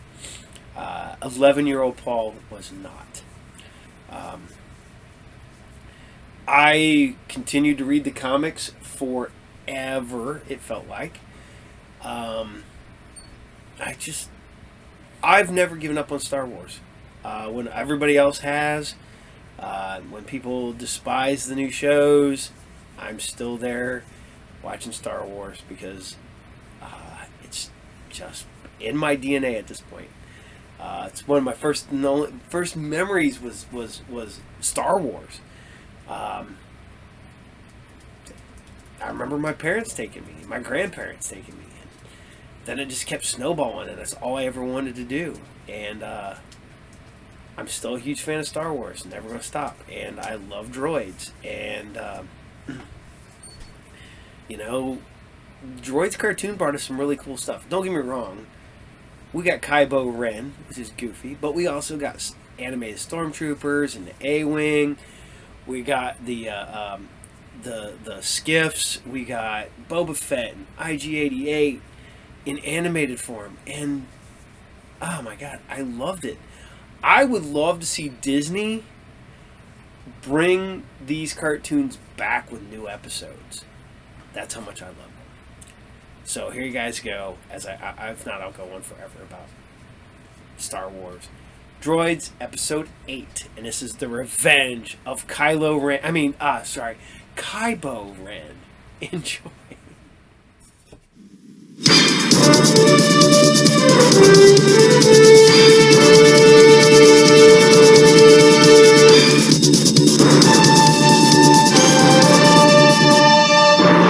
Oh, hurry, R2. Please, hurry. We must make sure that everything is perfect for King Jolpa's guest.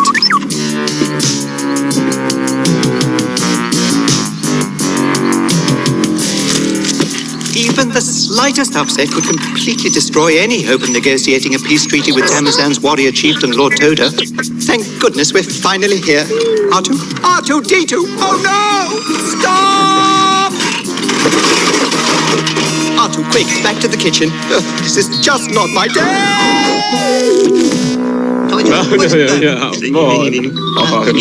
King Julpa's Charter of Peace, Lord Toda. Jaren, Inji and I are hungry. Be still, Kobe. Our father must concentrate. Learn to have patience, little brother. Lord Toda, the time has come for us to bury our age-old rivalry and unite our planet against invaders like the pirate Kaibo Ren. For one who has finally wandered back to a throne you left vacant for so long, you are quick to decide the fate of an entire planet, Julpa. Besides, I understand that Kaibo Ren now lies in your dungeon. Yes, thanks to my advisors Jan and Jessica, who made possible the pirates' capture. If you have such formidable warriors and droids of your own, why do you need the outer territories? Perhaps Monjolpa means we need him as much as he needs us. Jaren, whose side are you on? The side of our planet. And peace, Father. Yes, perhaps. But I warn you, Julpa, I am wary of your tricks. My king tricks no one, barbarian. Barbarian? We are here to talk of peace. We're here, R2. Stop. Stop!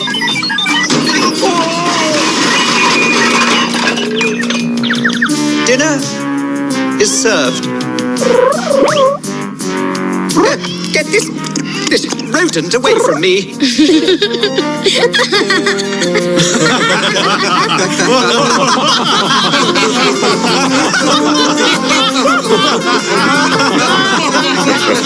Yes, I suppose you do look rather silly, R2.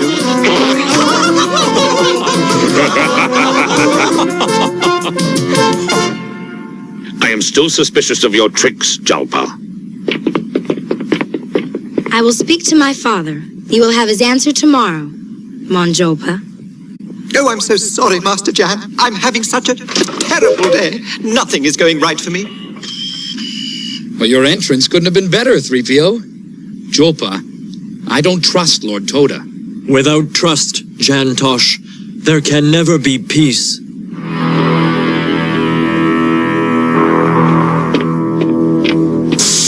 Who are you? Kibo Rencha.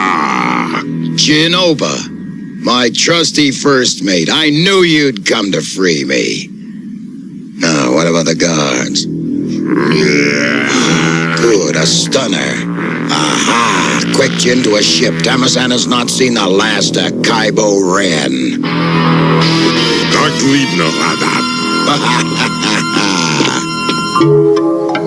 Okay, 3PO, try it now. Yes, sir. Not that one, 3PO. No, I am sorry, sir. This just isn't my day. R2, see if you can raise this thing. 3PO, find Jess. Maybe she can give us a hand. Good idea, sir. Oh, pardon my haste, sir, Princess, but Master Jan is... well, I can see you're busy. Good night. Days like this make me think I was manufactured under a bad sign. Oh! Excuse me, I'm in a terrible hurry. I know that fella from somewhere. If I tried to remember every face I've seen in every galaxy, I'd burn out my circuits. No, this is just not my day. My goodness, the escape alarm! Kaibo Ren must have... That's where I've seen that face before. That was Jinoba the pirate. Master Joe, the princess, I must warn them.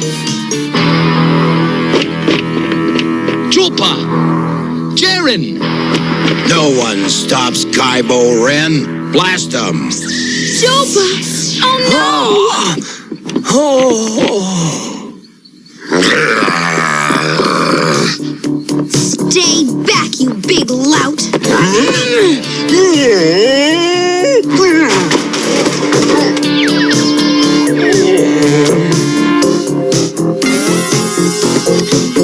Stop where you are, Kaibo Ren! I'll save you, Princess Jaren! Get back, you knave! Oh!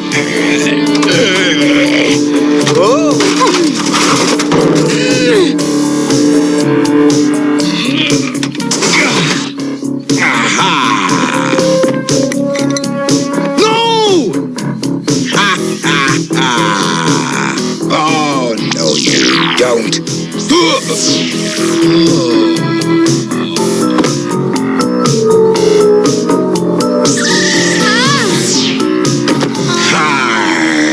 You're coming with me, princess. Oh, my goodness! Thanks, droid.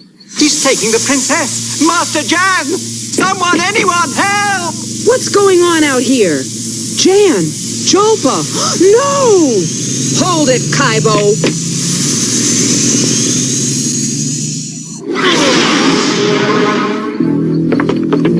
Jaren! She's gone, Jolpa. What are we going to tell Lord Toda? Oh, what have I done?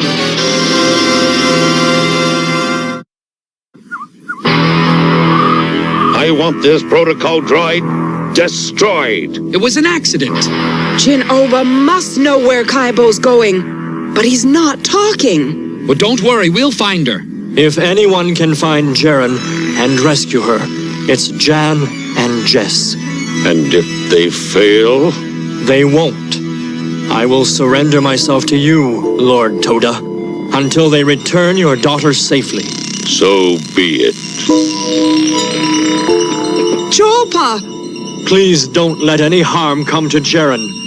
She's special to me. I know. We won't fail you, Jolpa. Oh dear. Because of me, King Jolpa is being held prisoner. Come with me, Artu. I have an idea. Oh! Oh! Oh! Oh! He's coming! Hide yourself! Oh! I've seen him question people before. He's heartless, merciless. Do something, please! I can't stand to watch. The beast knows no bounds. Blubber!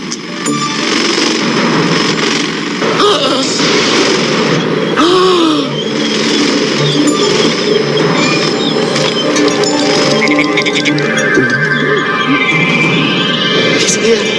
Save yourself! Oh, please, sir. What are you going to do with him? No! Anything but that! Sir, please tell him where your captain has taken the girl. Tell him and allow me to sleep at night, please! Die ladders are broken! These ladders are broken! Bogdan! Of course, the Bog Moon of Bogdan.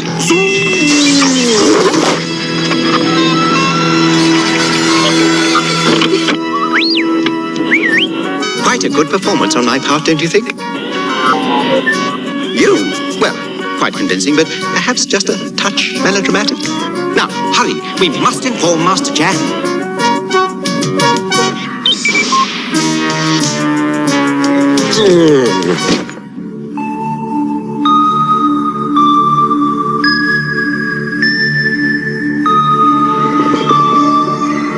A swamp moon. It figures Kaibo would take me someplace like this.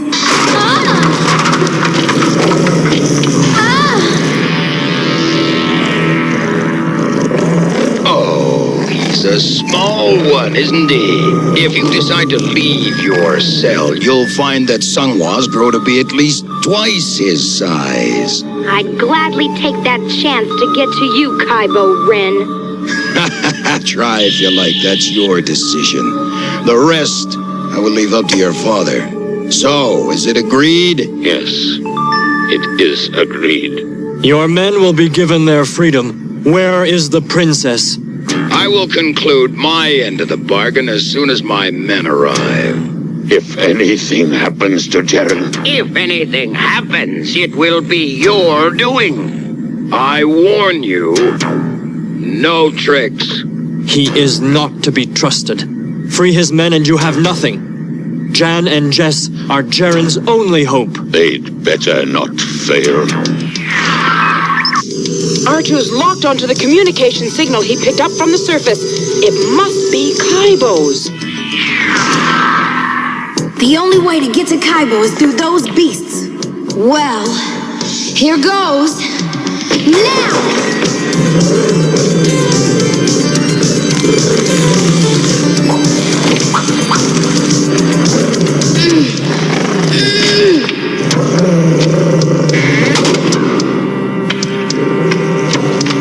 She's a bold one, but she'll never make it through the Sungwas.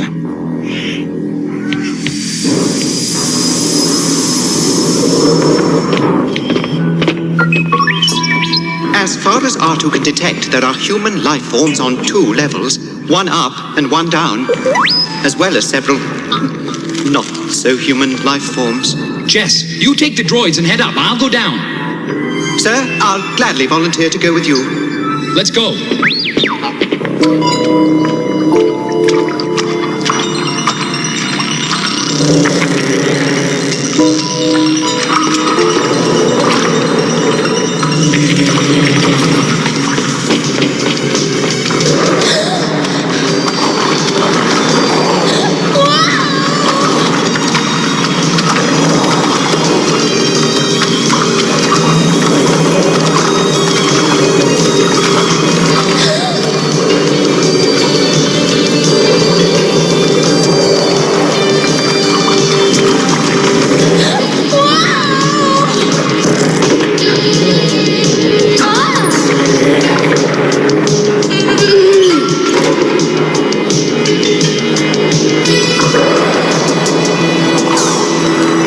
Your lucky day, Kaibo. Getting to you isn't gonna be as easy as I thought.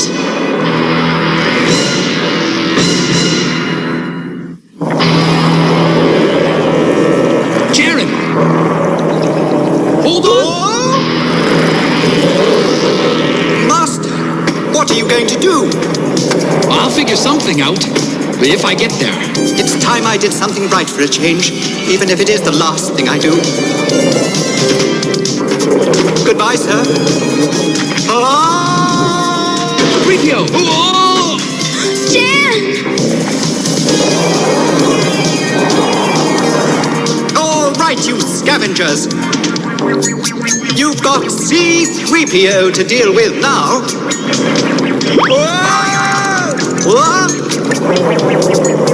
Master, I'm creating a diversion! Got to help 3PO. Let's go! They'll never find their way out of there before the Sunwas get them. No one tricks Kybo Ren. Your rescue team has failed, Toda. That was none of my doing. This is all your fault, Jalpa. What have you done with my sister, you slime serpent? You share the fearlessness of your sister, little one. Not the foolishness of your father. My price for the return of the princess is now higher. I want my crew, my ship, and Jalpa. You can have him. No, Toda. Kybo Ren is not to be trusted. Father, Jaren believes in Mon Julpa. She wouldn't want us to do this. I have given Jalpa to you, Kybo. Now tell me, where's my daughter? Oh, I will reveal her location as soon as my men arrive here. Alone. Huh?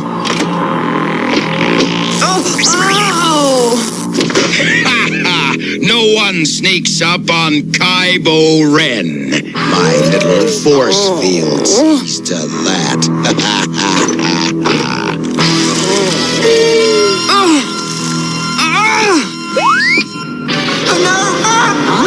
The Sunwas have 3PO down there. Quick, up there! Jaren, jump! Here they come. Whoa! 3PO. Are you all right, 3PO? It's just a scratch, Princess. I'm so proud of you. It was a brave thing you did, 3PO. Thank you. I'm afraid it didn't quite work out as I had originally planned, but considering my luck lately... We're gonna need more than luck to find our way out of here. Come on! You're sure no one is following you? Zepniga. Good. I'm looking forward to meeting Mon Jalpa again. On my terms. Time to round up your friends.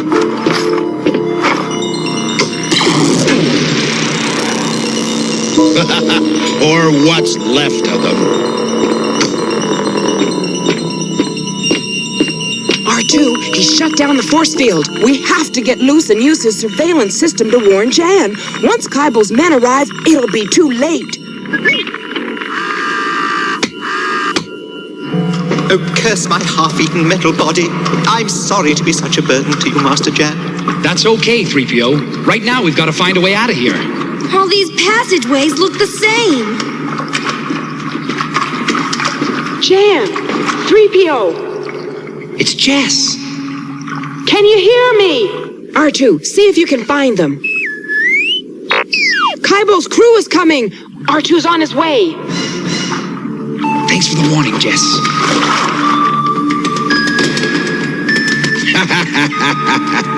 Come to Kaibo.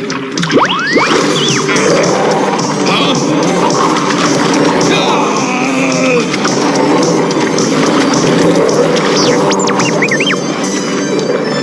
Oh, well done, R2. No time for that now. Let's follow Kaibo out of here. Jan, over here! Kaibo's ship is this way. Hurry!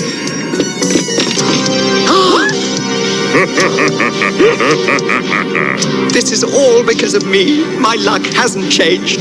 We're doomed.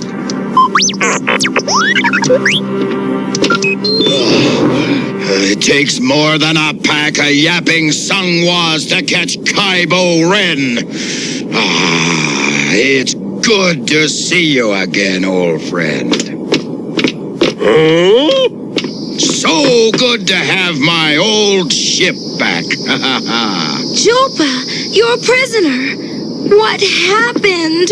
He's a gift from your father. Be that as it may, it is your turn to complete your end of the bargain. Release her. You know I had no intention of freeing her. You're just as big a fool as Toda is. I am no fool, Kaibo, and neither is Lord Toda. Yeah! Arms, warriors of Tamazan! Get those pirates!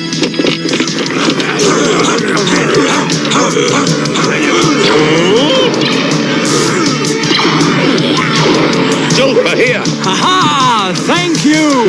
Wait here, 3PO. Gladly, sir.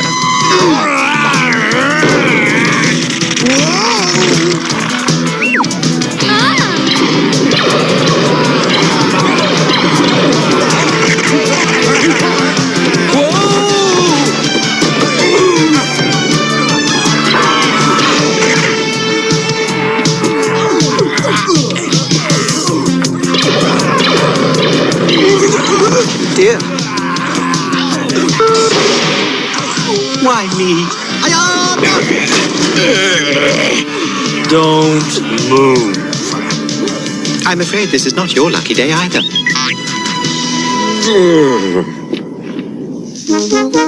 So you see, Kobe, we had to keep the pirate busy while King Jolpa and your father constructed and concealed the secret compartment. And those pirates never even suspected that my father and his men were hiding in Kaibo's pirate ship. My thanks to you, Mon Jolpa, and to all of you for the safe return of my daughter. Thank you, Jolpa. And my thanks to you, Lord Toda. Well, then I guess it's time for me to head back to Tyne's Horky.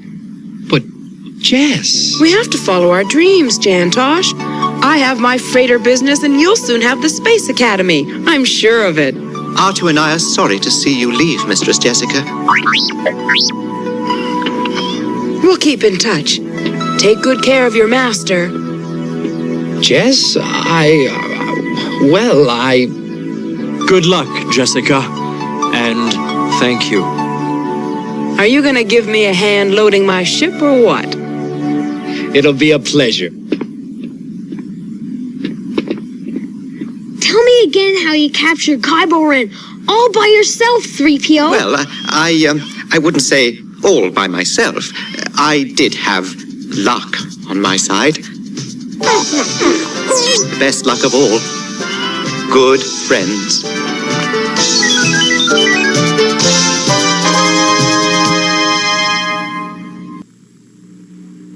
love playing with my toy train. Surprise! Surprise! Oh, the McDonald's Chicken McNugget Happy Meal, guys. With regular fries and regular soft drinks. You guys are always on the right track. What did you put in your Happy Pail? Marvel, Trust. When you buy McDonald's Happy Meal, you get one of 5 need-to-fill Happy Pails. What's in yours? McDonald's Happy Pails, each with shovel or rake. You can collect all 5. This is KAMR-TV, Channel 4. This is the NBC Television Network. A giant castle. With a giant. Let's go, Sue. Time for a Cheerios breakfast, kids. Yeah, Cheerios is a powerful part of this balanced breakfast. You got go with Cheerios, Energios that help you grow. You got go power with power. Coming on strong with Cheerios. You'll feel the word Cheerios. A Cheerios breakfast.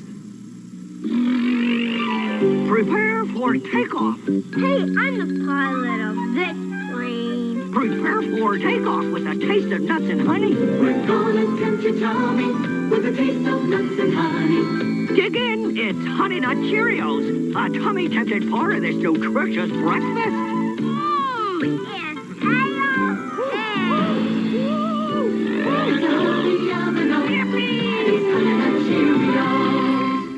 Yeah, I know. I will always be a fan of Star Wars. Never going to give it up. Never going to let it go. Never going to say goodbye. Literally, Star Wars predates my love of G.I. Joe, my love of comic books, my love of pretty much everything. It is in my DNA at this point, and it's what makes the captain the captain.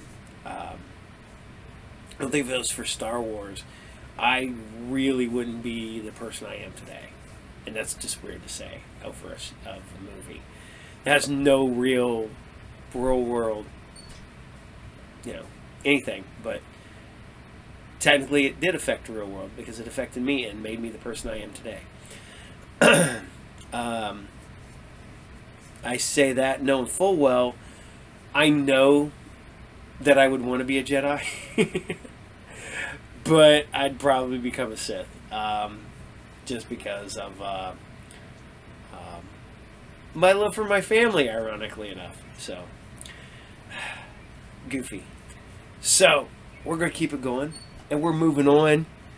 I know last week I brought you this as a bonus, because I'd been doing Battle of the Planets, and we'd been talking about some of the other offshoots and stuff of that, and I found Gatchaman Fighters. Love Battle of the Planets. Love Super Ninja Science Team Gatchaman. Love all that stuff. It is, it's because of Battle of the Planets that we have Power Rangers, or Sentai Rangers in Japan.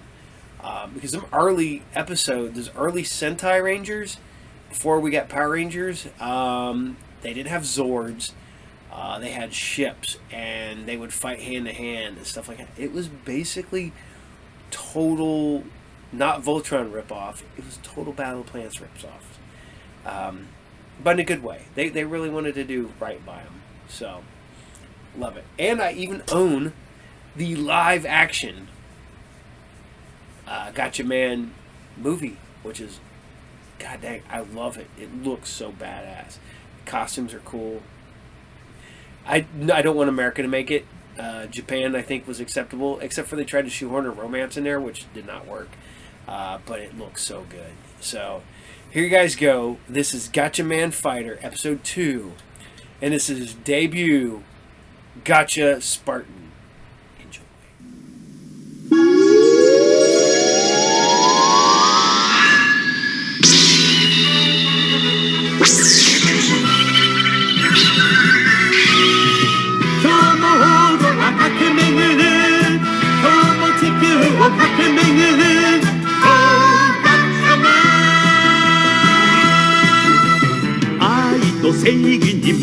やつ、常にこの世を守るやつ、その名はガッチャマン、科学忍者隊ガッチャマンファイター。空を飛び地をかけ海を走り、未来に輝く道開く。頼むぜガッチャスパルタン、我らの平和を取り返せ。行け行け行けガッチャマン、今日も空駆け巡る、今日も地球を駆け巡る、おーガッチャマン。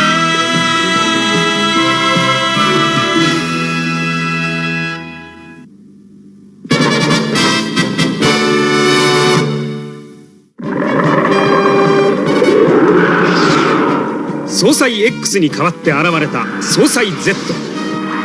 その総裁 Z が繰り出してきた鉄獣レオンダーの思わぬ猛攻撃に、ガッチャマンたちのニューゴッドフェニックスはついに火を吹いて墜落してしまった。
伯爵よ、我が体内に来たれ。我ら共通の目的についてゆっくりと話し合おうではないか。お前は一体何者だ。いいから来たれ。来ればわかることよ。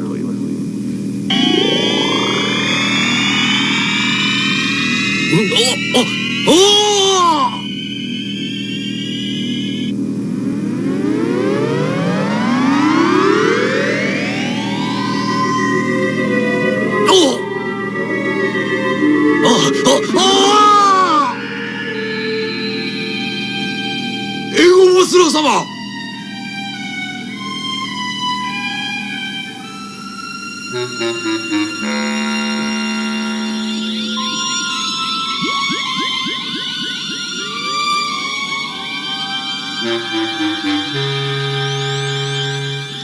これは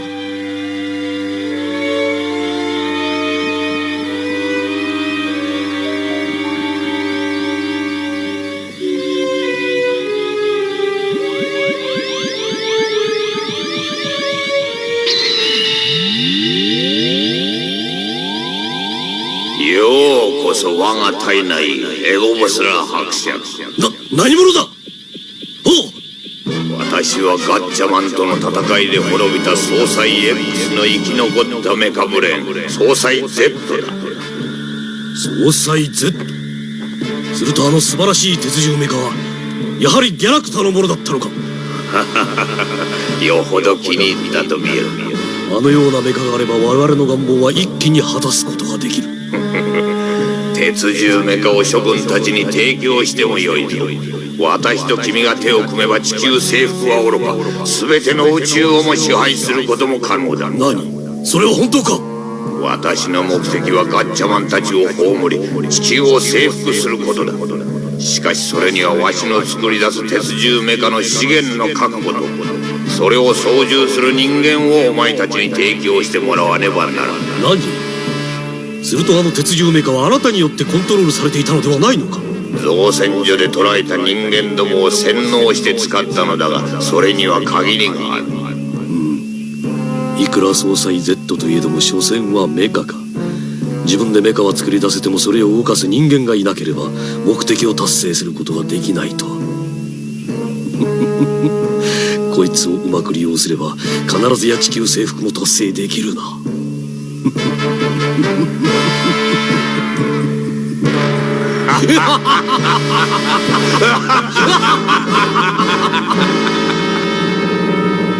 我がファミリーはこれよりギャラクターを襲名する。全軍進撃開始せよ。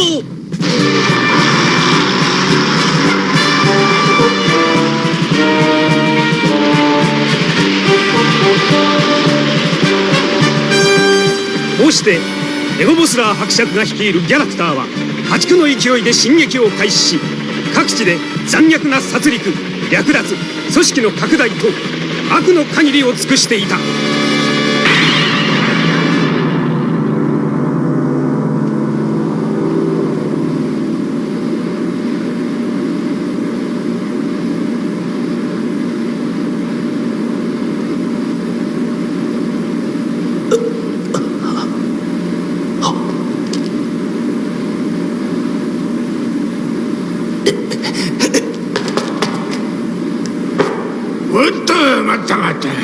わしがニューゴッドフェニックスからお前さんたちを助けてんじゃ。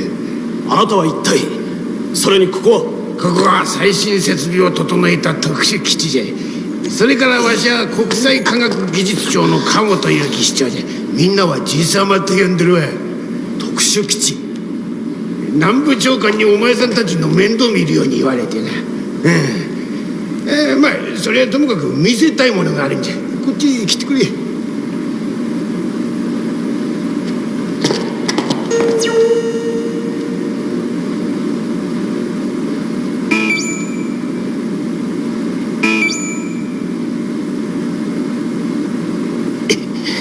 どうやらエゴボスラーたちが総裁 Z の傘下に入ったようだな。それなのに俺たちはこんなところで手をこまねいていなければならないとは。しかしケン、ニューゴッドフェニックスまでやられちまったんじゃ手も足も出んぞい。ガッチャマン基地は伊達にあるんじゃないぞ。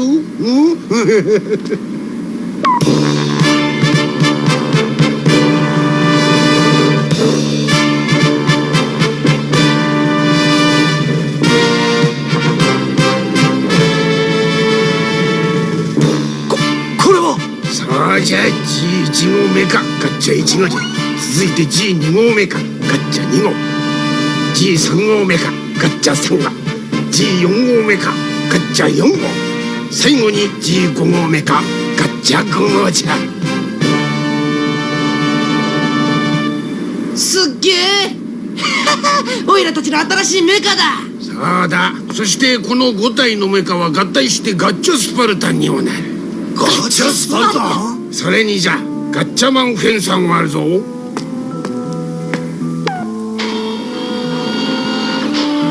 これは諸君らの新しい武器だ。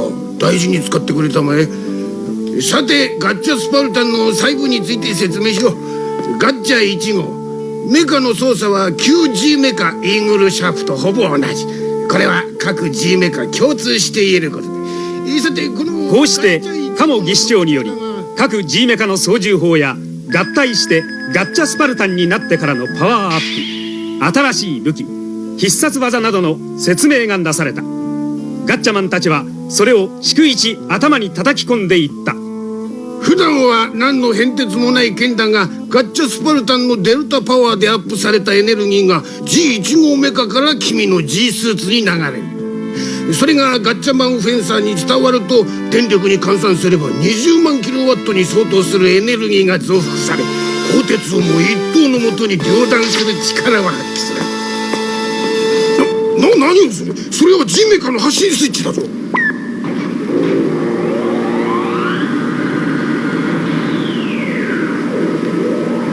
4人だけで出動するとそりゃ無茶だよ。 G2 号がなければ合体はできん。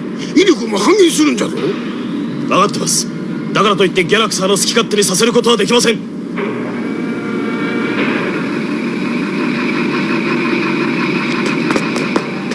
白忍者隊出動。ラジャー。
発進。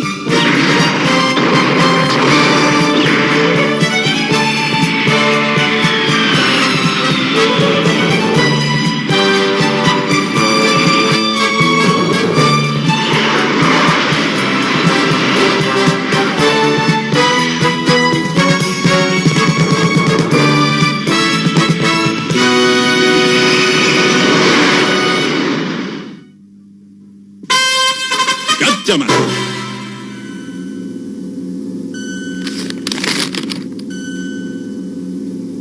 ダメだ。もう少しのところなんだ。ジョー、今パンドラ博士の残してくれた資料を頼りに君のエネルギーの物質とその注入法を見つけ出している。もうダメです。やめてください。時間の無駄ですよ。何を言うんだジョー、君らしくない。もういいんです。これで俺も親父やおふくろのところへ行ける。ジョー、大変です。キャラクターの総裁 Z が現れたそうです。なんだって。なおガッチャマンたちはたった今ガッチャマン基地よりデギリス本土に新しい G メガで緊急発進しました。よし、すぐそちらへ行く。総裁 X に代わって Z が現れた。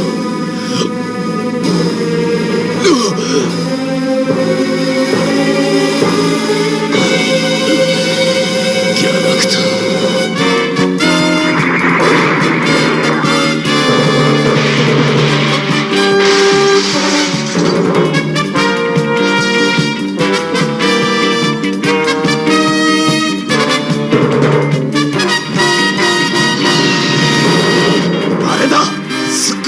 めちゃくちゃだ。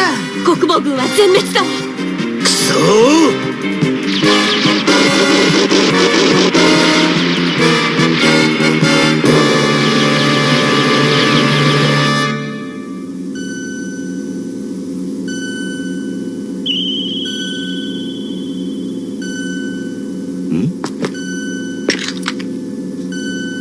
ジョー、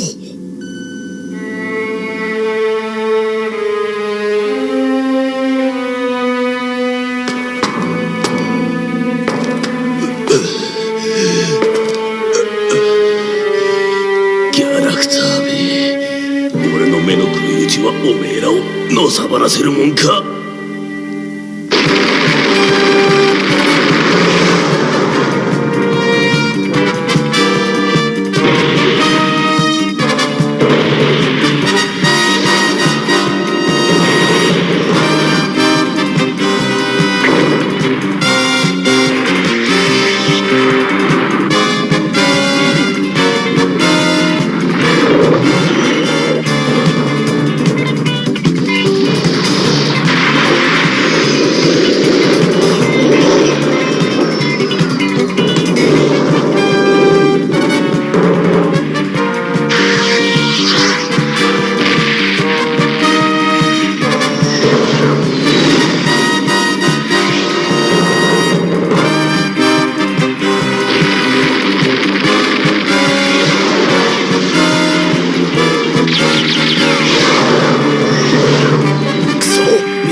受け付けないぞ。合体して戦うしか手はないわ。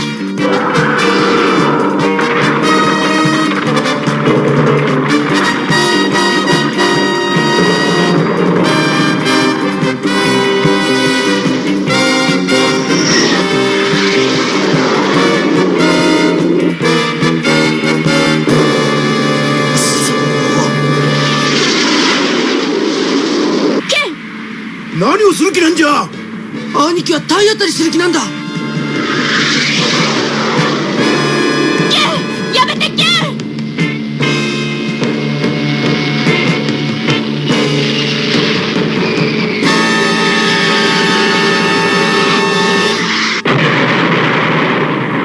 何？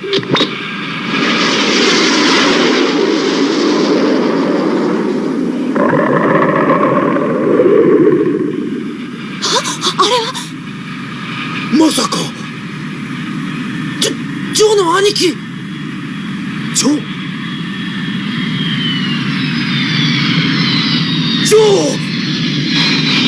よし、合体だ。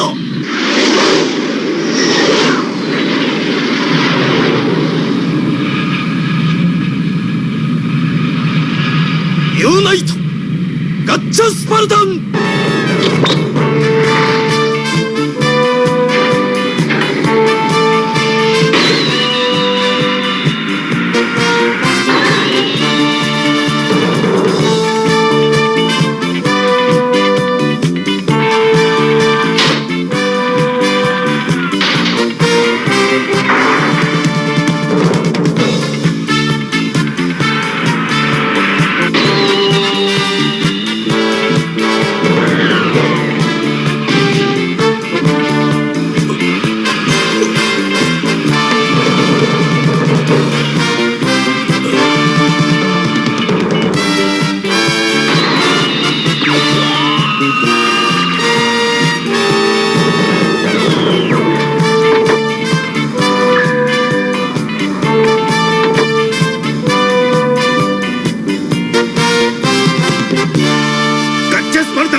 よし、デルタパワーアップ。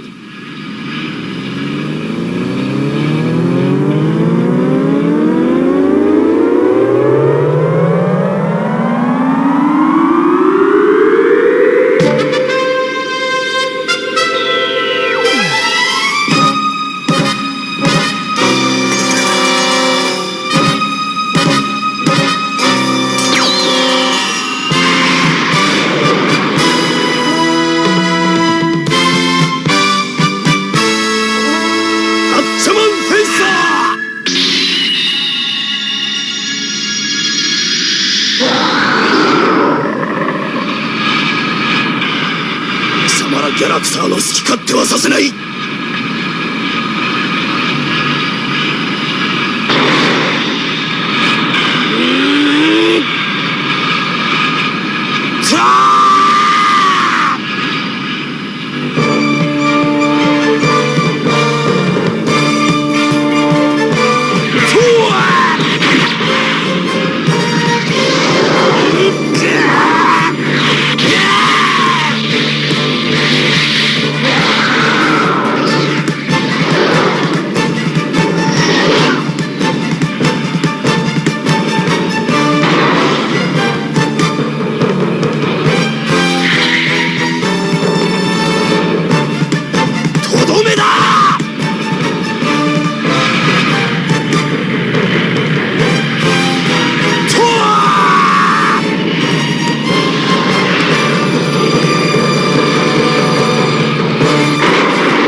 報告によれば全軍大破したということです。鉄条メカがやられたというのか。総裁、これは一体どういうことだ。奴ら新しいメカを完成させたと見えるな。だが案ずることはないエゴボスら。そのうち私のメカには手も足も出なくなる時が来る。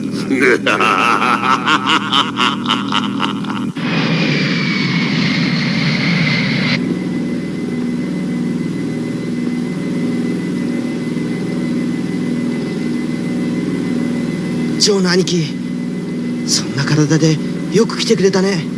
しっかりしてジョー。ケン。大丈夫さ。ジョーは大丈夫だ。ジョー。諸君、たった今ジョーの体内にあるブラックボックスの解明ができた。本当ですか。したがってエネルギーの注入法も分かった。大至急ジョーを私のところへ連れてくるのだ。ライト竜、高速飛行だ。オッケー、任せてけって。こうしてコンドルのジョーは再び戦列に復帰し、戦いの中で生き抜くことになった。南部長官より全指揮権が渡されたガッチャマンはリーダーとして新たな闘志に燃え、完全と立ち上がった。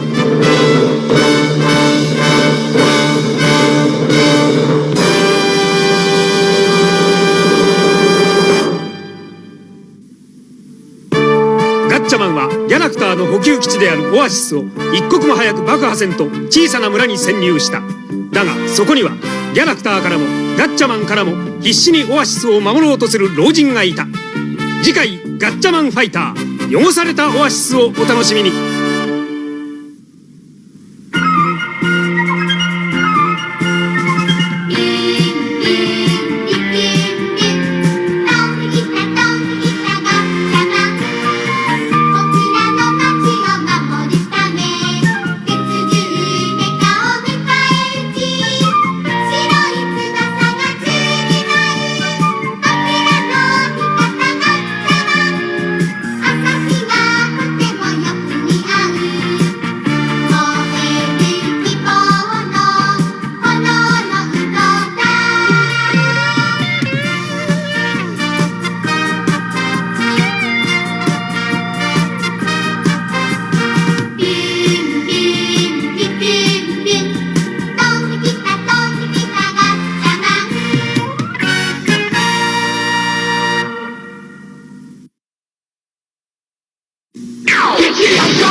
The vertical takeoff Hurricane has deadly missiles that really fire! Fire! But the G.I. Joe Avalanche has ice mines that really shoot! Fire! Missiles! Fire! And a detachable attack pod! A real American hero! It's G.I. Joe Town! G.I. Joe Avalanche comes with driver. You put it together. Cobra Hurricane and other figures sold separately. The legend of He-Man continues in the Masters of the Universe movie with Blade, the slashing blaze of terror. With Sauron, Skeletor's evil lieutenant with a mouthful of lightning. Can they catch Gwildor before his cosmic key enables him to escape? Now, you can live the adventure with Sauron, Gwildor, and Blade. I've waited a long time for this. Figures sold separately from He-Man and the Masters of the Universe.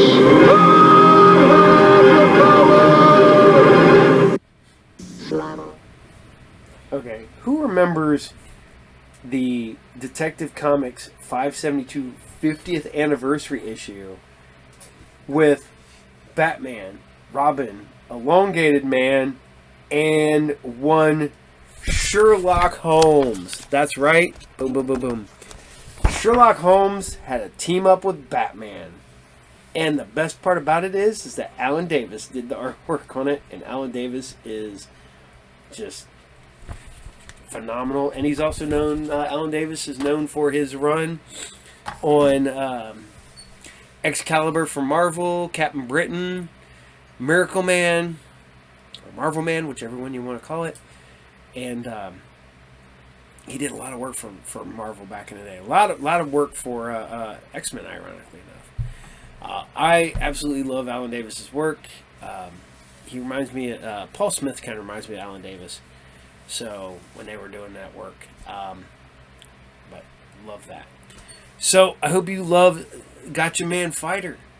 For those who remembered it, I think when we got it here, it was like season 2 of Battle of the Planets. I just love how they did that. Same way with the upcoming thing, Robotech. Robotech, they just cobbled together. At least Gatchaman was series that fit together, and it wasn't Tenchi Muyo because it wasn't the same characters but in completely different things. We're going to Robotech. Robotech was 3 completely separate cartoons that people figured out how to edit into and make one cohesive story. And you can't go wrong with that. I mean, it's Robotech. Holy crap. Probably the best mechs. The Cyclone Cycles are awesome. We're getting new Cyclone Cycles. They just announced them at San Diego Comic-Con. I'll have to buy them too, because I'll go with my Cyclone Cycles, because they're neat. Although, I think it's weird we go from the, because when I was a kid, I did not know they were 3 separate series. So I was like, why would you backtrack? Why would you go from a mech that was an airplane and a mech that was a tank to a mech that's just a armor from a motorcycle? And then I was like, oh, it's 3 different series. Okay. And I do miss the, I used to have the box sets, which I have the great big box set that has all of them in there. But I used to have the old box set, so it had, one side of the disc was the American version. You flipped it over, and it was the Japanese version of those episodes, which was awesome. And I wish I would have never got rid of them. But I was like, I got the big box set. I don't need those. I do that all the time. I have multiple copies of movies because this movie version of it has special features that don't appear on this DVD or Blu-ray. This has this, and this does these. Yeah, and that's how I am. So, alright, so here you guys go. This is Robotech, episode 29. And this introduces the Robotech Masters. Enjoy.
The appearance of alien defectors aboard the Space Fortress has provided Captain Global and Lieutenant Commander Lisa Hayes with new hope that a peaceful coexistence is yet possible between the people of Earth and the Zentradi. In the light of this surprising development, Lisa volunteers to secretly return to Earth to try once again to persuade her father and the other military commanders to begin peace talks with the alien leaders. Well, here I go again. Off on another skirmish with all the top brass. That's what I heard. I know this might not help, but cheer up. Huh? Honey, you look like the captain of a sinking ship after he discovers they forgot to pack the lifeboats. It's going to be hard to change people's minds like that. Besides, all they can do is say no again. Yeah, I guess. Have you told Rick about the trip, or have you been too busy to see him? I was planning to have a talk with him. I thought I'd call him from the shuttle. We're nearly ready to launch, Captain. Take off in 15 minutes, just as soon as they get the flight deck cleared. Are there any signs of alien activity in our area? There's been absolutely no movement from any of them. What? There's been nothing at all? I hope this does not mean they're planning an attack. I don't like it. Kim, does he always get this nervous? Most times he's so calm you wouldn't believe it. Except now Sammy's in charge. Yellow Squad, please go to pre-assigned coordinates before requesting computer readout. Everything all right? No trouble, I hope. Captain, please don't talk while I'm trying to concentrate on some of these transmissions that keep piling up. Sorry, I did not mean to interrupt. Shuttle escort group, you will be reporting for special duty assignment on flight deck A in 5 minutes. Sammy must be substituting for the commander. I hope she stays calm. Last time she had me flying figure eights around the tower. Oh, that armored Veritech sure can do its share of damage. Wouldn't that be something to fly? I suppose. Watch yourself up there. When this is over, I don't know if I'll even be allowed to come back to the ship, so I've made notes on anything that might be a problem. Don't worry about a thing. I'll try not to. I expect to see you back here in a few days, okay? I hope so. I really do. You be careful now. I will. You get in touch as soon as you can, all right?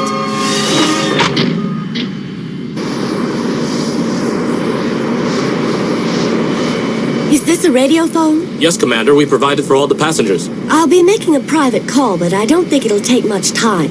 Whenever you're ready, Commander. You let me know and I'll tell the pilot he can lift off. Repeat, Lieutenant Hunter, you have a call. Hello? This is Lieutenant Hunter. Yes, Lieutenant, I have your party on the line. Thank you, operator. Rick, this is Lisa Hayes. What can I do for you? I was just about to get some sleep, but it can wait. What I have to say won't take long. I just want to let you know I'm leaving the SDF-1. But where are you going?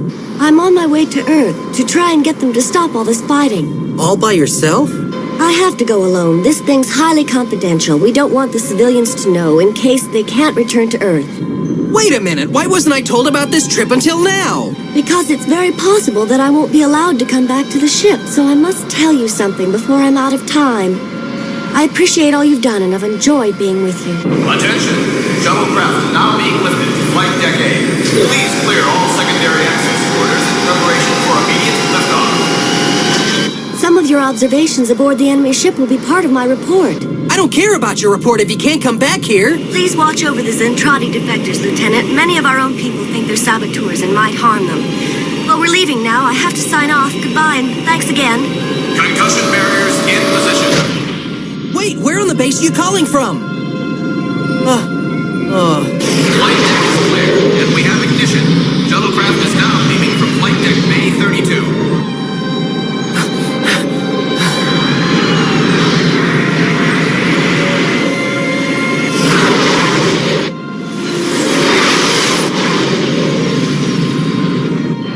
That must be them. I just wish she'd have let me know she was going.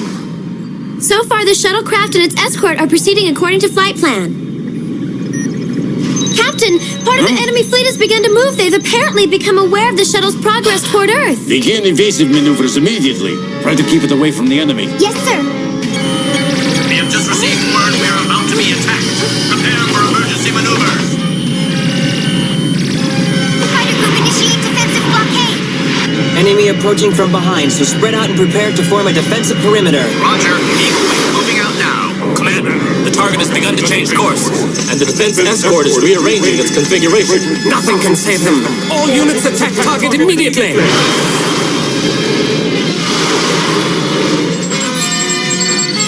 Enemy battle pods are approaching our group now.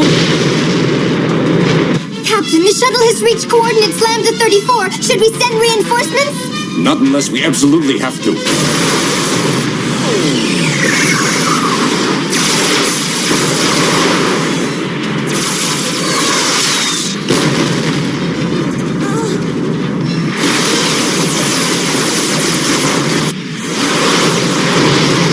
Formation appears to be outnumbered, Captain. Enemy battle pods blocking escape attempts by the shuttle. How much time would it take our new fighters to make it up there? At best, I'd say probably 20 minutes. Then we have no time to waste. I want that plane sent to those coordinates immediately. Who'll be in command? Send the car to get Lieutenant Hunter over to the field. Tell him Sterling's in trouble and he can't hold out much longer. Yes, sir. I just knew this trip was going to be trouble. Driver, can't you get this thing to go any faster? Just hold on to your seat. this is Lieutenant Hunter in the modified Veritech. I'm ready to go. Lieutenant, your destination is Lambda 34. I have no idea what you're talking about. Sammy, you didn't give him the new code book you were supposed to pass out to all the pilots on the base by this morning? I didn't expect he'd be needing one because he wasn't supposed to be on assignment until tomorrow. I'm sorry. Concussion barriers in place. Please clear the area. Take off in 15 seconds. Here's the coordinates from the old code. Head for point Delta 5. Thanks, I got it.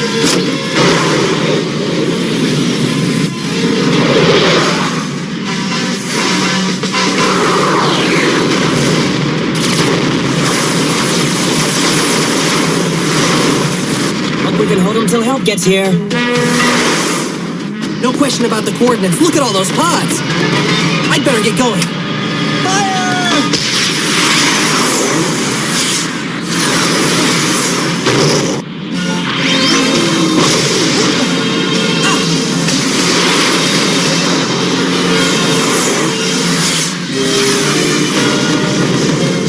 We're okay now, man. They're pulling back. Status report. The battle is over. Escort group returning to base. Lieutenant Hunter is now guarding the shuttle.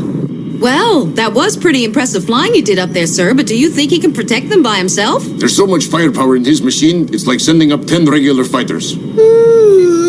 I'm exhausted. I wish Lieutenant Hayes was already back. We almost lost her with that codebook caper. Shuttle will now return to normal mode of operation. Commander Hayes, we have a communication for you from Lieutenant Hunter, who's now guarding us. I'll put it on the speakerphone. Lisa, are you all right? I made it, but only because you came to help. No problem. Now what's all this about you not coming back? I don't understand. I personally observed the enemy while I was trapped on that ship. So I expect they'll want to keep me there, Rick. You mean even though your father is one of the leaders of our forces? I don't think my father's position will be much protection after I've presented my report. They won't like what I'm going to say. Lisa, the shuttle has just entered the Earth's atmosphere. I hope you'll be safe. Thanks, I'm sure I'll be fine. I'm just happy these new weapons operated so well because most of them weren't battle-tested at all before this fight. There's something else I want to tell you before I go, but I don't want to use the radio because it's sort of private. Just look out the window. Here. What is it? Just something between you and me. Huh? It's a message in code. I complain about things, but I believe in you. I've grown to like you very much and would miss you if you couldn't come back. Make the trip, but please hurry back home. So long, Rick.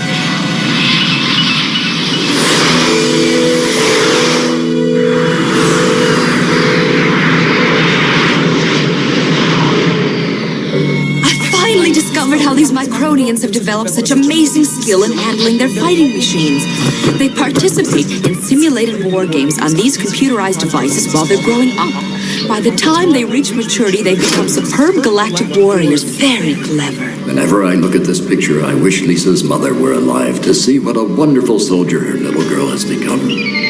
Excuse me, sir, but you asked me to let you know when the shuttle was approaching the base. Thank you. The craft should be landing momentarily. I'll meet you at the elevator. Yes, that's fine. And the shuttle continues to descend, carrying a worried passenger who wonders if she'll ever get to see her friends again. Don't go away, because Robotech's coming right back.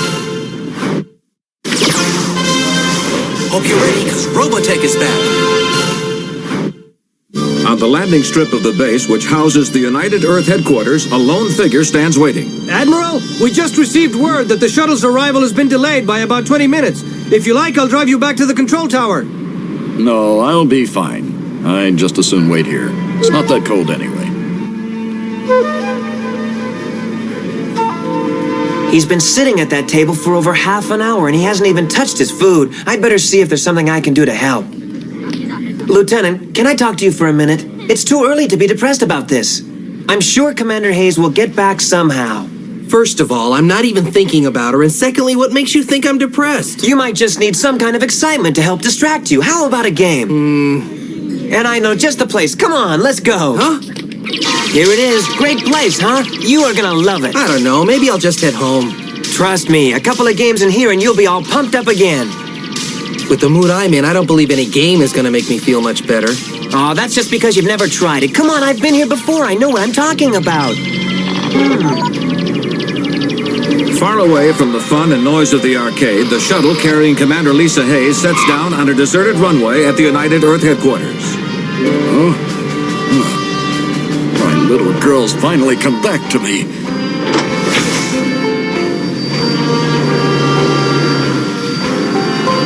Shuttlecraft has now landed. Please stand clear of rear hatch until all passengers have disembarked. Lisa. Thank goodness you're here. You finally got off that terrible ship. Come on down. We've got a lot of talking to do. Admiral, Lieutenant Commander Hayes reporting, sir. I'm carrying a special dispatch from Captain Henry Global, Commander of the SDF-1 for the United Earth Governing Council. Welcome home.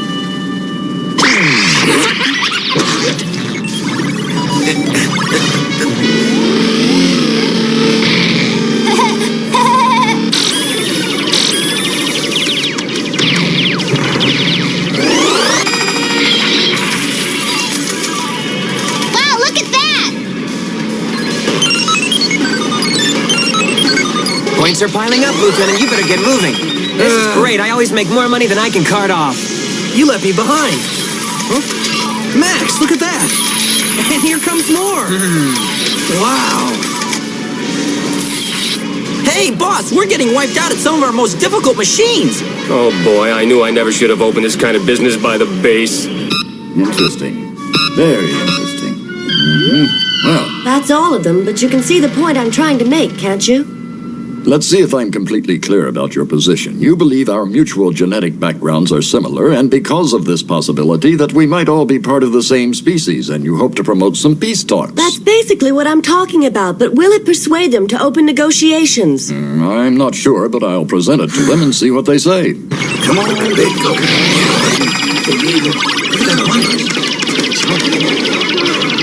See? Nothing to it. With a little more practice, you'll get better. Then you'll start winning. Oh, what? That girl sitting at that game. So what about her? Isn't she incredible? I have been seeing her everywhere. Well, she is sort of attractive. Maybe I can get her in a game with me. Excuse me, would you be interested in playing me a game? From what I see of your winnings, I think we'd be equally matched, don't you? Are you willing to bet all that? Yes, I am. This is absolutely terrific. I know we're gonna have a great game. How about if we start with level B? Is that all right with you? Fine. All right, here we go.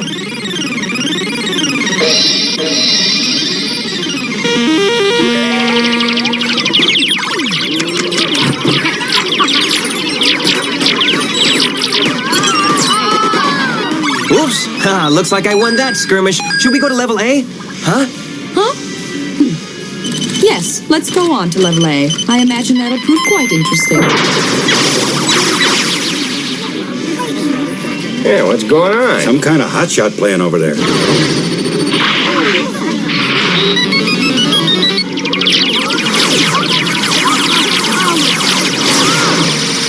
Hey, boss, I'm gonna put number 7's game up on the screen so we can watch, all right? Okay, put it up there.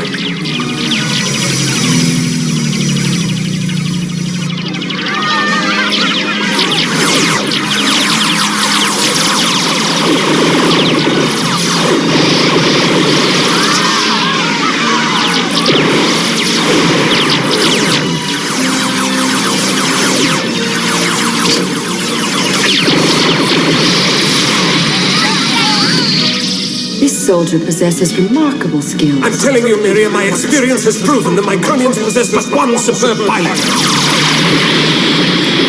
Is it possible my search is over? Could this be the pilot of whom Chiron was speaking? Boy, is she beautiful.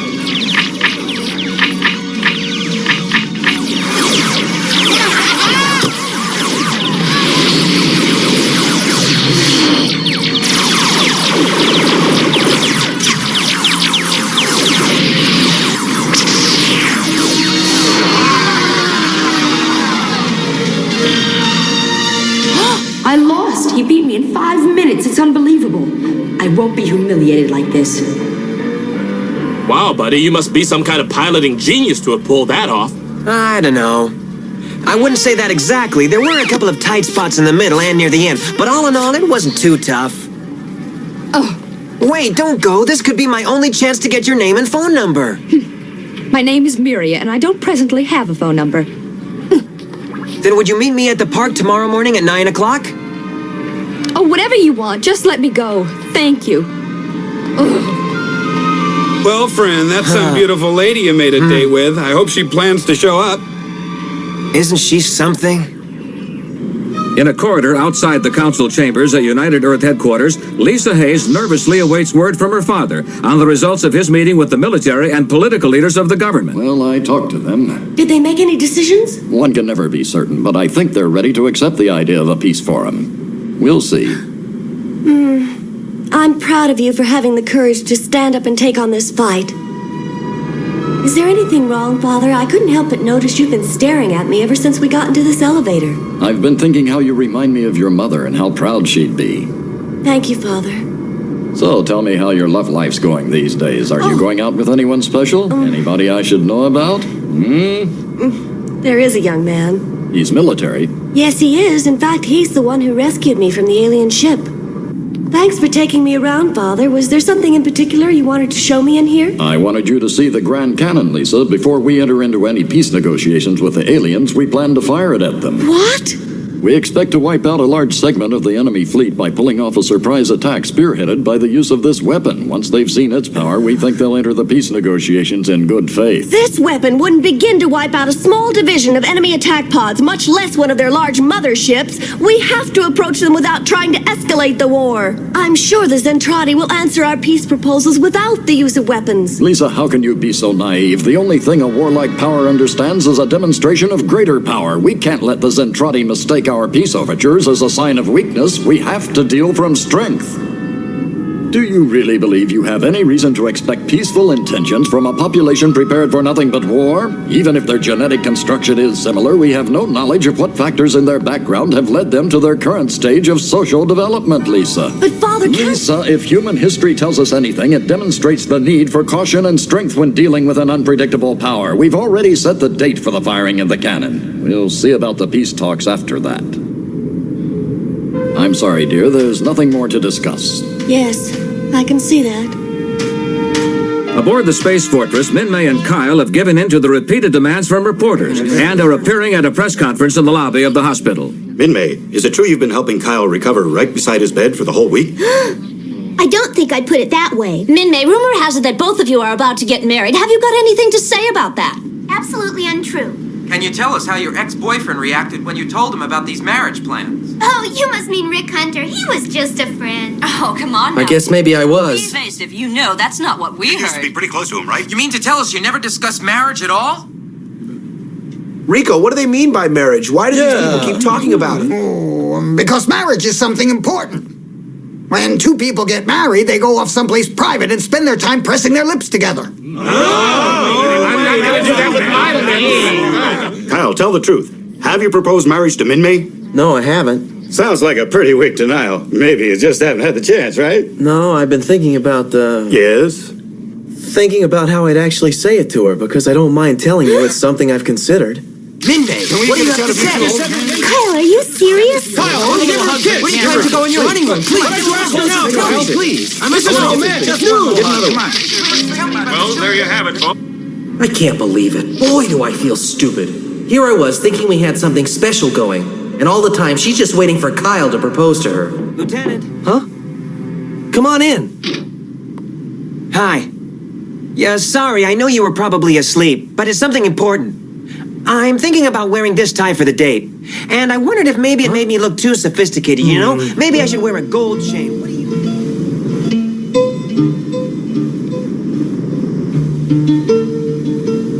Well, if it isn't Lieutenant Hunter, as I live and breathe. Oh, hi, Claudia. How are you? Not bad, but what are you doing out here in the middle of the night? Couldn't stand my room. Oh, I take it you saw the press conference. Mm-hmm. You could get along without her. She isn't that much. She is to me. You're bright. You should be with someone else. Yeah? I don't know if I want to. I'm pretty much stuck on her. Why? I don't know why. Maybe she's my type. I don't know. I sort of picture you with somebody more mature, you know, somebody more experienced who's been through a big romance and a broken heart. It would be good for you to be with someone who can appreciate a relationship. Those people all around, you know, sometimes they turn out to be your next-door neighbor or even your superior officer. Gotta go. Claudia? You mean Lisa, don't you? Did you hear me mention anyone by that name? I only said those people all around. Sometimes they've been known to pass by so close you can't even see them. Now don't stay up too late. Things will look a lot better in the morning. Wow. Claudia has given Rick quite a lot to think about, but as he watches the Earth pass by from the observation park, he's reminded there's a chance he may never see Lisa again. In the next episode of Robotech, Max's budding romance with Miria takes a dramatic turn as the once proud Zentradi warrior considers the unthinkable, marriage with a Micronian. The main Zentradi force likes the idea even less and plans to do something about it. Be sure to be watching next time for the action-packed story, Wedding Bells, the latest chapter in the amazing story of Robotech.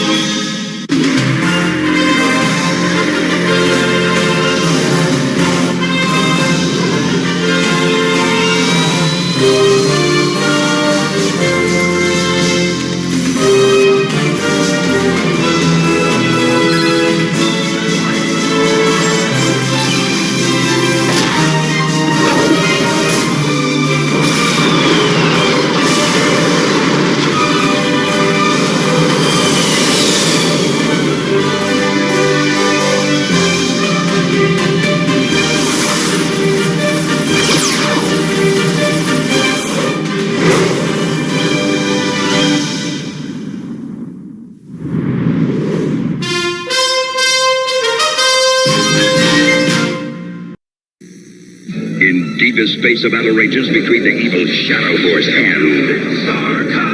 Look! The Shadow Star! Emperor Dark! He's mastered teleportation and dematerialization! Look out, Slim! He's a top secret! Now the secrets of Megaman power deploy on Mars! By polarized death! Too late, Crowbar, but he'll be back! Starcom, the fight for freedom rages! Can imagine in the future, giant robot-controlled warriors will protect the planet Earth.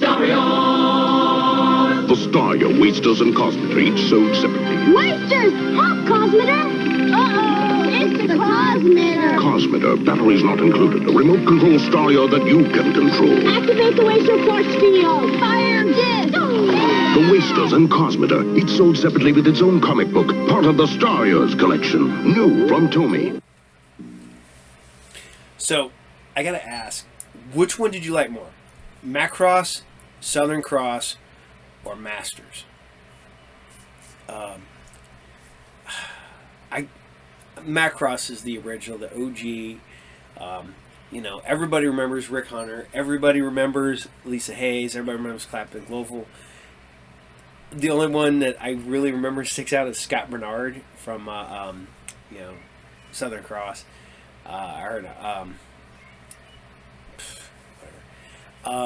And then you had the daughter of Max, and that was the main character in the next series, and you had the cool hover tanks. But yeah, most people it's Macross. So I'm going to say your favorite Robotech's probably Macross because it's everybody's. But I do like some of the stuff that came later. Alright, so we're going into another cartoon that I've been showing off and on. But we're doing some Spiral Zone. I can never say enough. I absolutely love Spiral Zone. And everybody says this. People brought this up to me a couple weeks ago at the shop. And one of you guys posted in the stream. Yes. This is so mature. And it basically kind of... somebody pointed this out, that this might be the start of making kids' cartoons a little more mature, because we realize kids aren't dumb. So here you guys go. This is Spiral Zone episode 28. Enjoy. Surrender or pay the consequences. Earth's most powerful soldiers, or Earth's last chance to fight the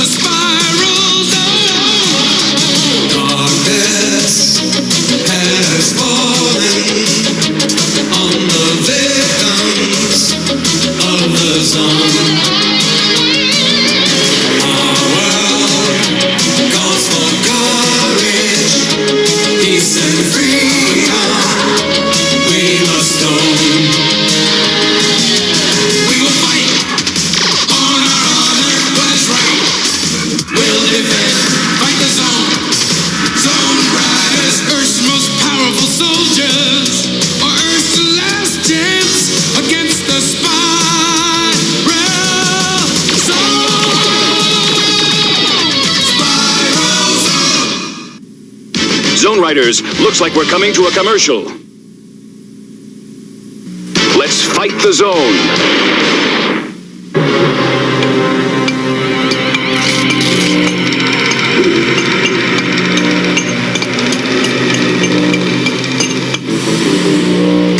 Bring me more zone spores.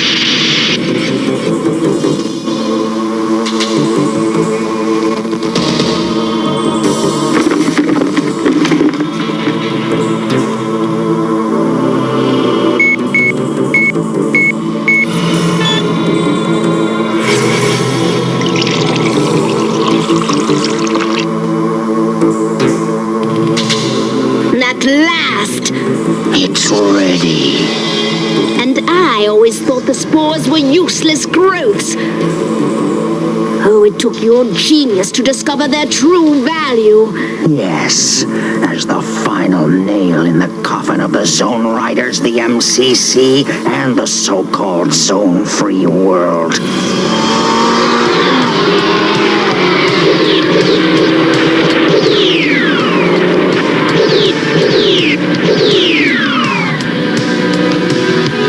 Commander, we are running out of room. Then we'll have to make some.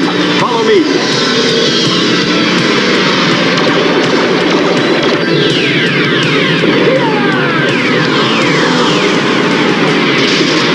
We have them now! Assume water mode.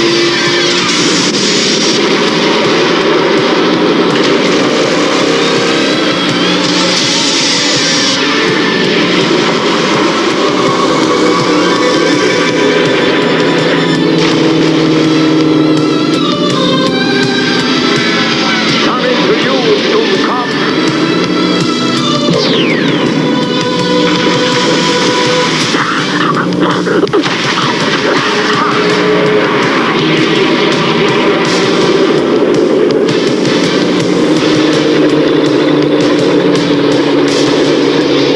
Hi, guys. You will laugh no more, dog!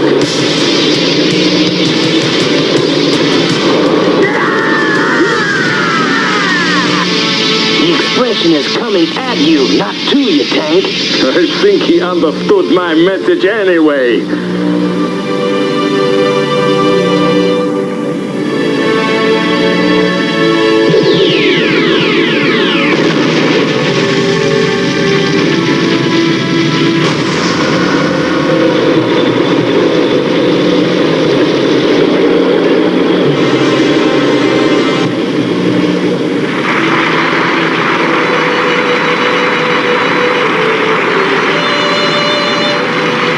How's it feel to be a celebrity?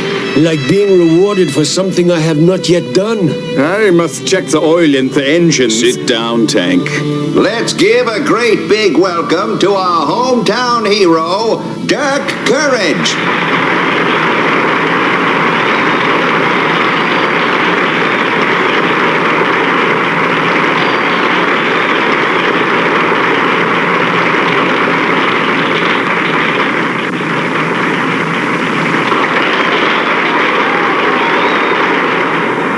I sure love the part where Tank and Hero came kabam smashing right into that son of a gun. Oh, William, enough war talk.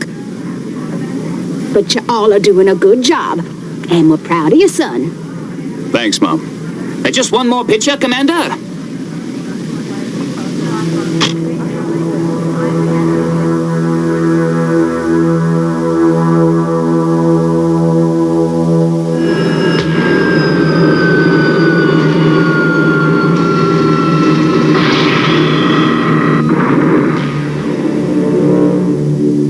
Bring the container.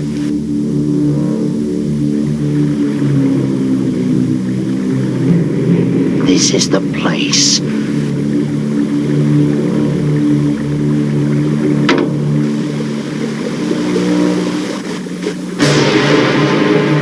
Now for the first test of my spore formula.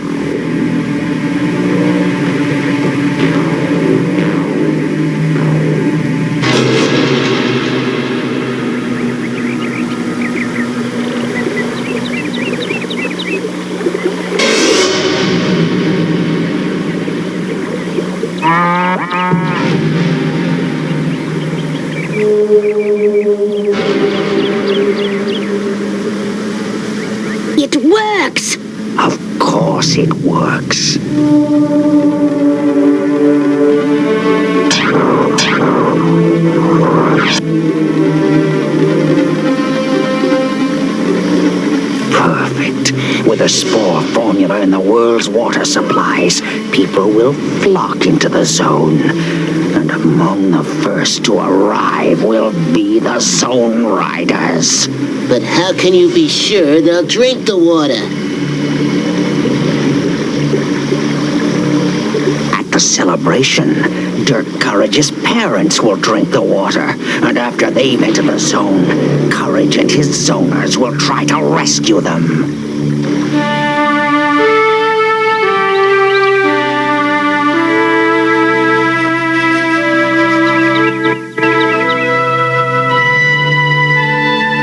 That lemonade sure gonna taste good. Of course it will. It's made with good old mountain water. Hurry up with that. Folks will be coming for the picnic soon.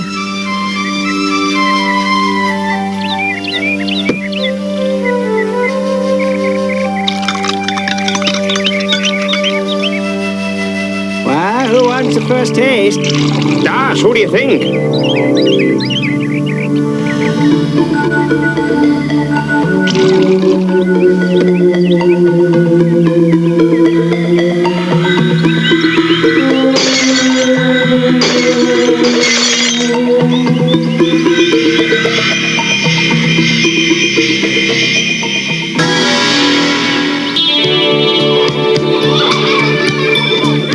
Picnic's gonna start soon.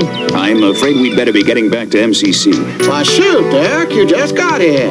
Your son does not like all this hero worship. It's not hero worship. You Zone Riders are the only thing between us and that. Your father's right, Dirk. It's so easy to lose hope because of the zone. You give the whole world a reason to keep on hoping. McFarland calling Courage.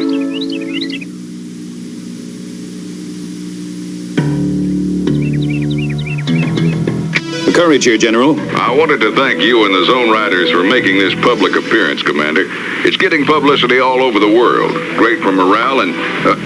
just a second, Dirk. One of our surveillance satellites just spotted Overlord less than 10 miles from you. Zone Riders, mount up. Mom, Dad, I've got to go.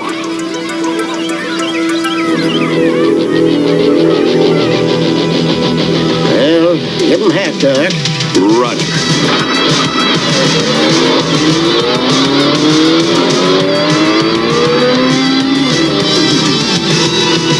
Wish he didn't have to go. Now, Mother. Our boy can take care of himself. I hope so. That darn Overlord. Dirk will be back in no time. Come on, let's get some lemonade.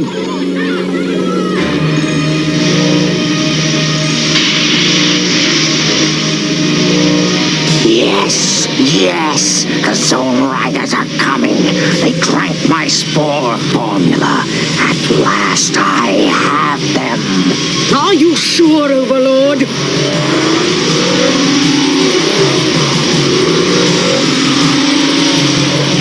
Their eyes are not yellow. They haven't drunk the water yet. Then we will simply crush them. Duchess? 1,200 meters and closing fast. Hurry!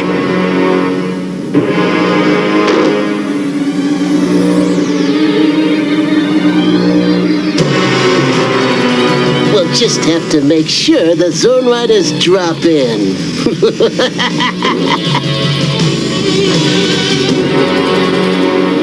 The old Flint Mountain mine is in there. There's a lot of places for an ambush. I'll go in and scout out the position. No, they'll be expecting that. Then we go with my plan, yeah? What is your plan? We hit them with everything they have.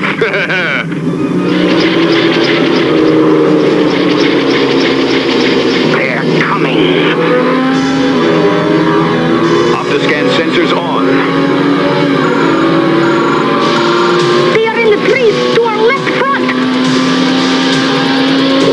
Flank left and right. Get behind them.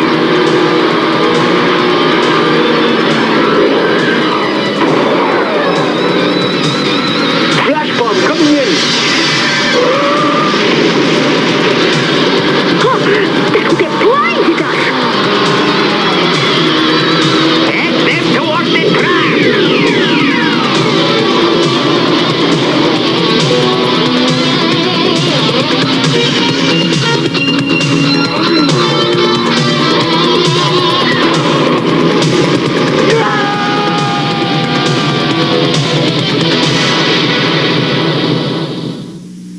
Stay tuned. The Zone Riders will be back.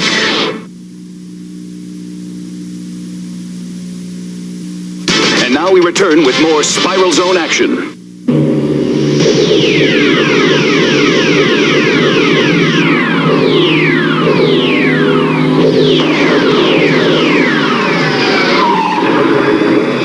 Tank, Max, we're okay.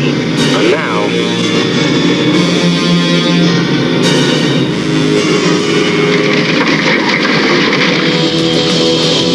Don't move. I'll get you out.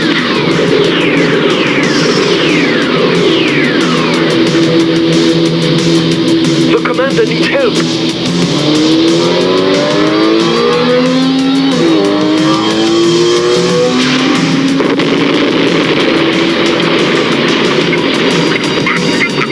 Keep moving, but I can't see. Your pitiful smoke is useless against my thermal scanners, dog.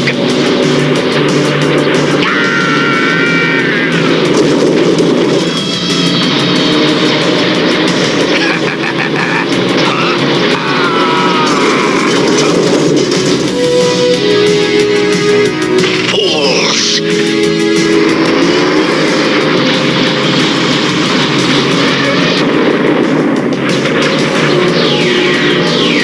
Hold on, men.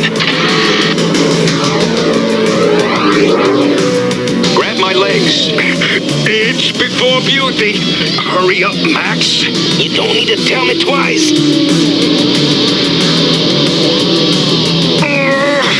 I think you're putting on weight. Need a lift?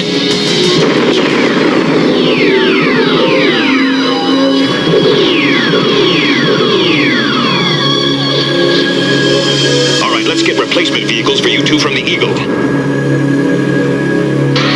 Right on. I feel lost without my ride. Yeah, admit it, sometimes you get lost. Not funny, Tank.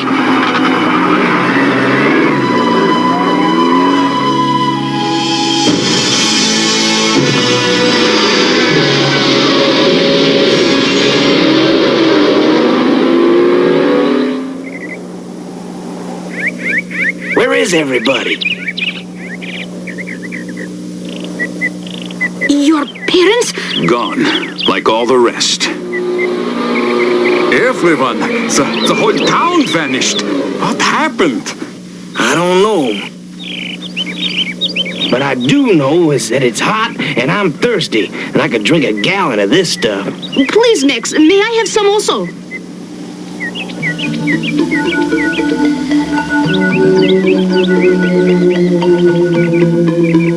Zone. Must get to zone. Max! Max, where you going? Must get to zone. Commander, look at his eyes. What could have caused this? It happened right after he drank the lemonade. And that must be what happened to the rest of the town, including... Your parents! I hate to do it, but we don't want you wandering into the zone, my friend. It is the water used to make the lemonade.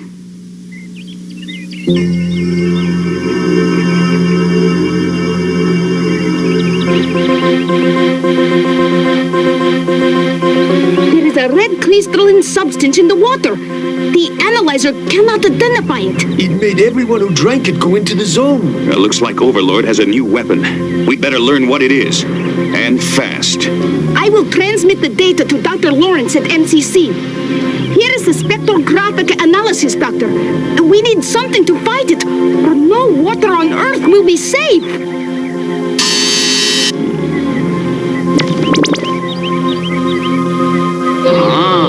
Those spores are definitely involved, but I'll need an undiluted sample to figure out how to neutralize it. We'll get it for you, Doctor.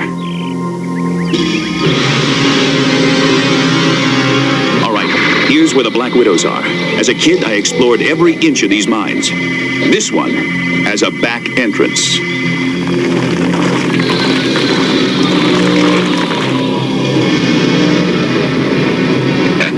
That stuff works like a charm. Nothing. No one can stop me now. Great! From now on, on we just kick back and let everybody come to us? Let's get out of here. Not yet, Razorback. Now we wait for Courage. I have something he wants very much. Find them. They will get us Dirk Courage.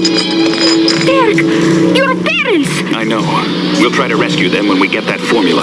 Now, here's what I want you to do, Cat.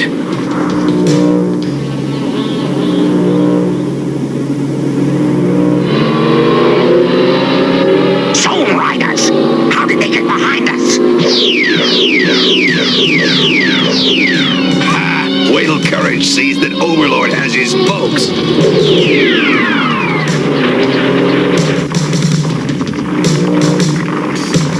Come on, you two.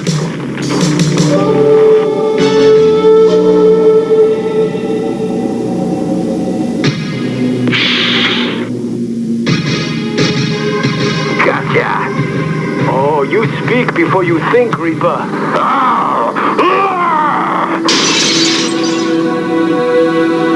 Come out and fight you.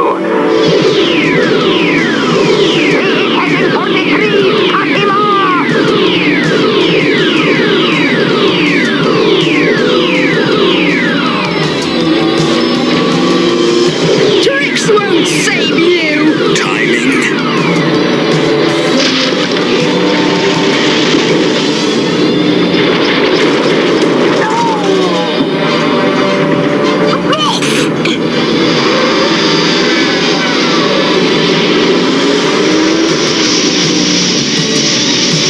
Not much time left. Hold still. Oh, sorry. That is not to my benefit. I have it, Commander. Good work, hero.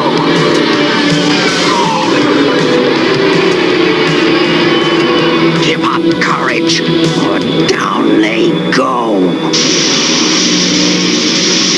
Auf Wiedersehen, Generator. And what may I do for you? Why, just take off your helmet. The generator!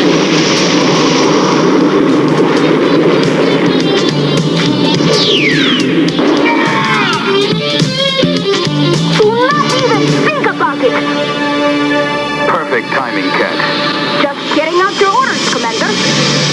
Now, as for you, Cat, get them to safety.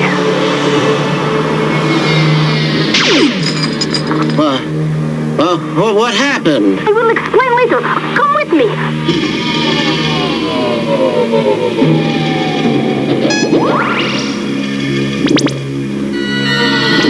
Oh, boy.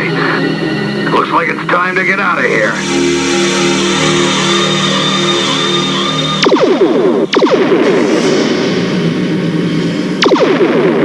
Overlord, Razorback, get in. Yay!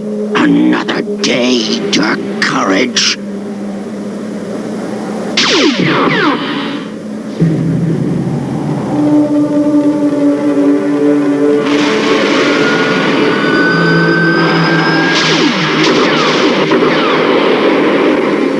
Mom, Dad. At least you can make some more formula, Overlord. No, you twit! The Zone Riders have enough to devise an antidote! Quiet, both of you. I've had enough problems for one day. You did a fine job, my boy. All of you did.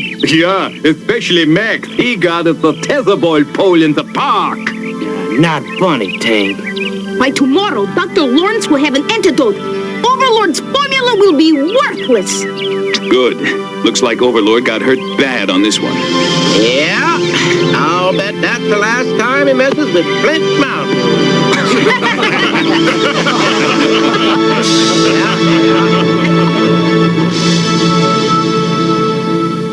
We'll be right back with more Spiral Zone action. And now we return with more Spiral Zone adventure.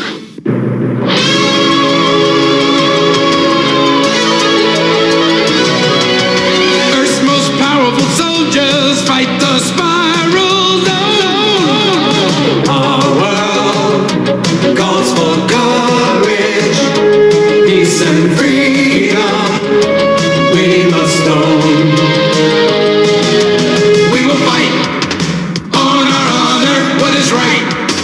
will defend. Fight the zone.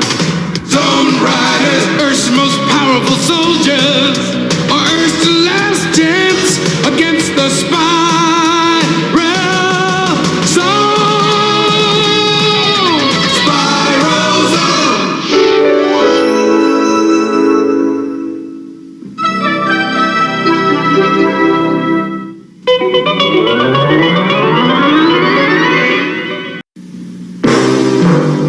Medieval fog. Cyclone, use your whirling powers to investigate. Around and around I go. A whirlwind. 'Tis I, Cyclone. With fist that fly. You can't stop my whole evil army. When Cyclone spins, evil never wins. Cyclone, new from the Masters of the Universe collection. Each toy sold separately from Mattel. After these messages, we'll be right back.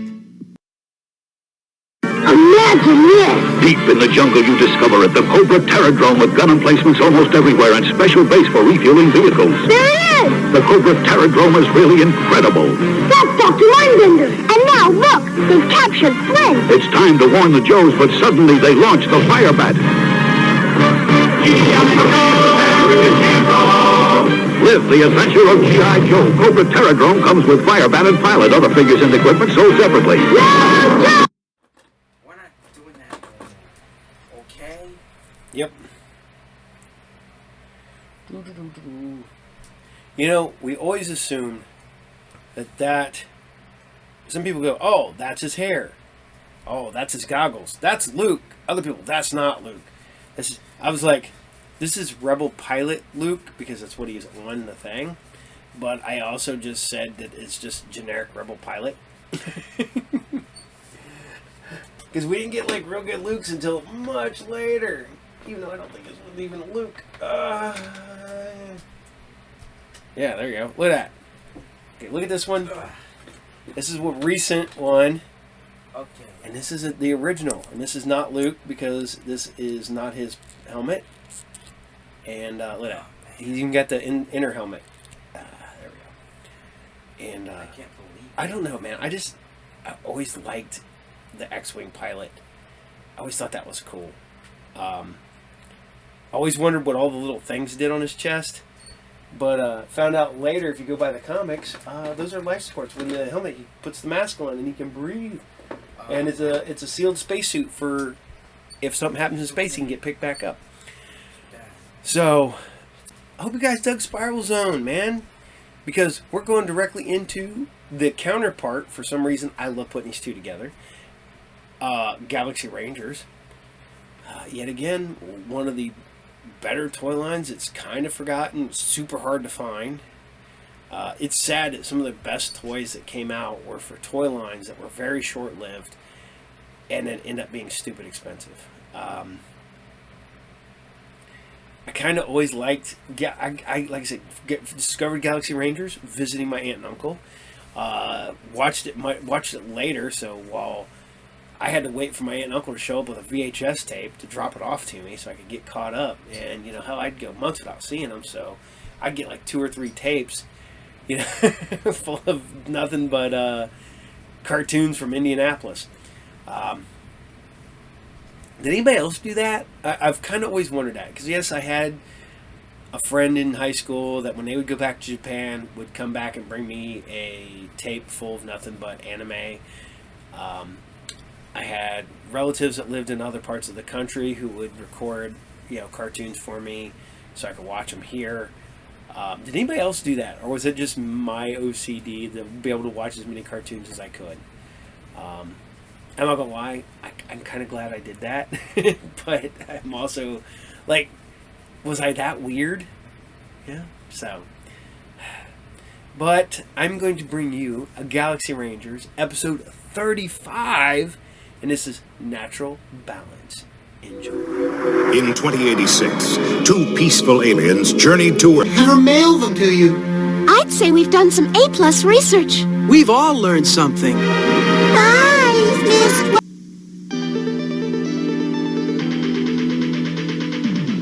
Constructs, you build. Constructs,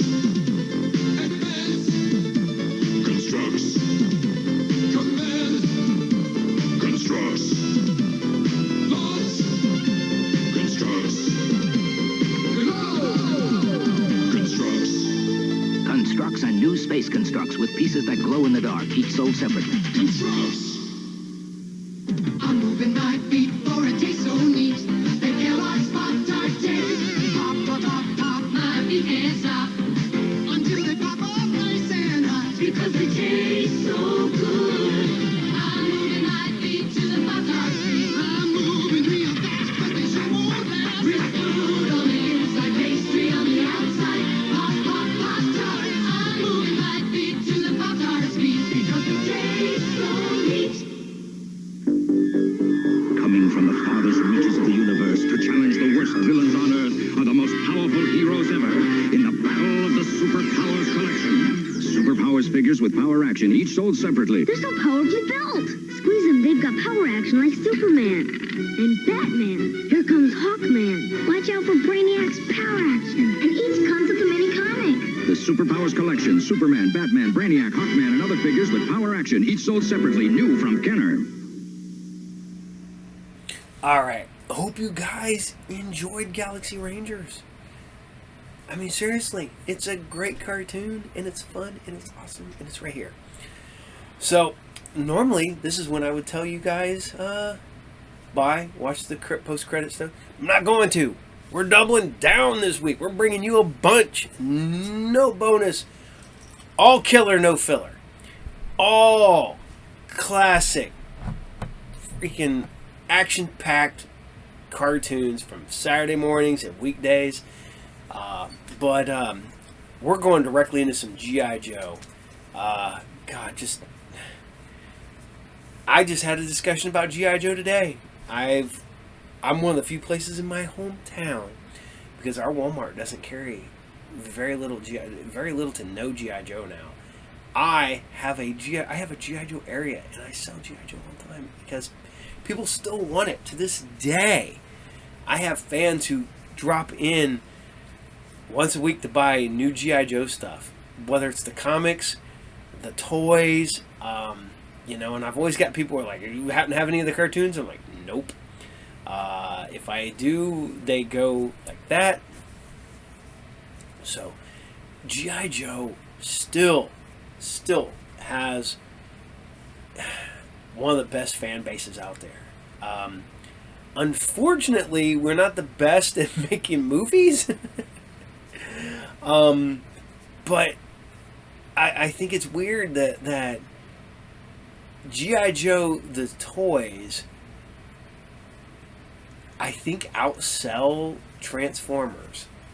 But yet, Transformers has the better movies. I think that they're doing them wrong.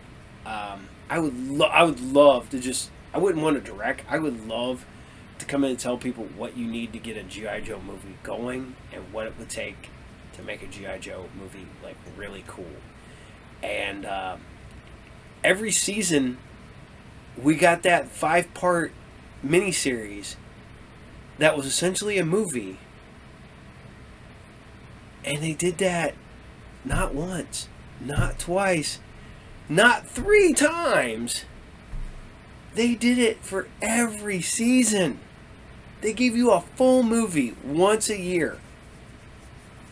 And twice if you count the real movie, which they end up cutting apart and putting out there anyways. So, here you guys go.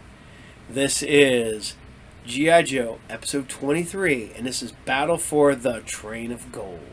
Enjoy. Yo, Joe! He'll fight for freedom wherever there's trouble. G.I. Joe is there. G.I. Joe, American hero. G.I. Joe is there. It's G.I. Joe against Cobra the enemy, fighting to save the day. He never gives up, he's always there, fighting for freedom over land and air. G.I. Joe, G.I. Joe is there. G.I. Joe is the code name for America's daring, highly trained Special Mission Force. Its purpose, to defend human freedom against Cobra, a ruthless terrorist organization determined to rule the world. He never gives up, he'll stay till the fight's won. G.I. Joe will dare. G.I. Joe, American hero. G.I. Joe.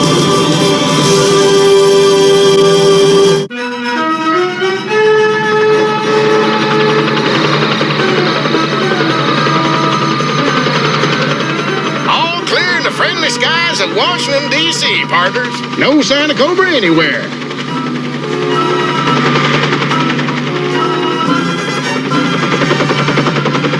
Hey, Duke, you sure that Cobra radio message we picked up was for real? If a snake was pulling my leg, I'd know it, Wild Bill. They run $20 million a day through those presses.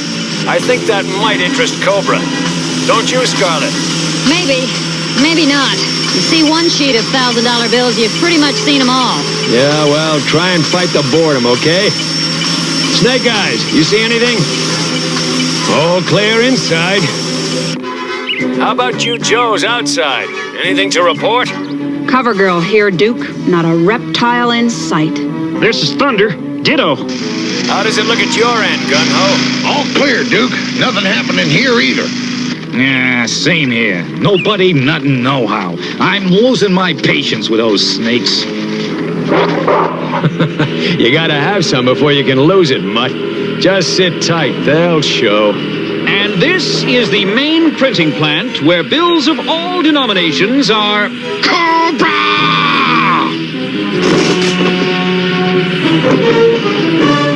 Oh, my goodness! Ah! No one move! This facility has been seized by Cobra! Oh, yeah? Major Blood to Fang Squadron! Onto the roof we go, mates! Blood to Cobra headquarters! I trust you have good news, Major. Well, we got complete control of the old Bureau of Engraving. Is that good news? Excellent! With no interference from G.I. Joe? Well, not so you'd notice. Now everybody, keep still! I don't want to see anybody so much as breathe! Now!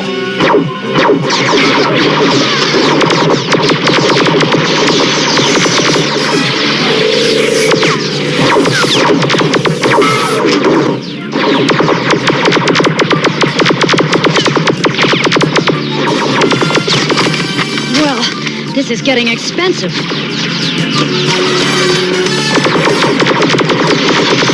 Major Blood, what's he up to?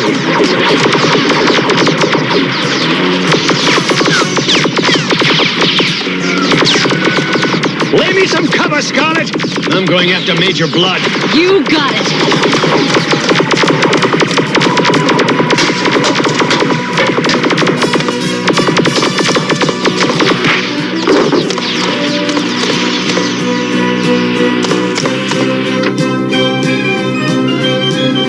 You could get hurt playing with firecrackers, Major. You're just a little bit late, G.I. Joe! Better late than never.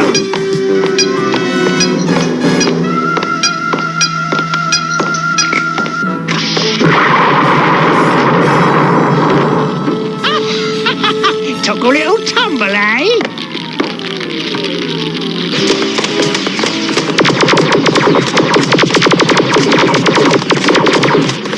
Mission accomplished!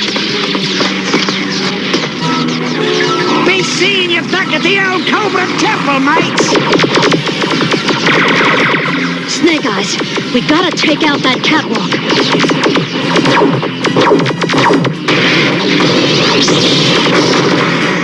There she goes! It's quiet as Grant's tomb outside. In here, too. Finally. We figured as much with Duke around. Duke!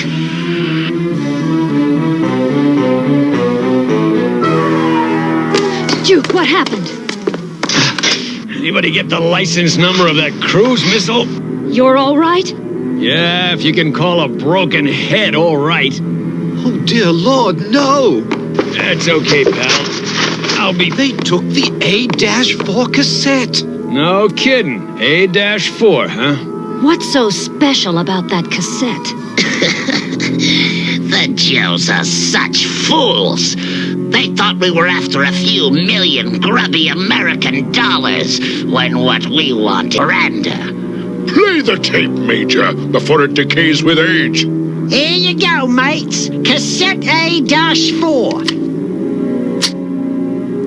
everything you ever wanted to know about the gold depository at Fort Knox.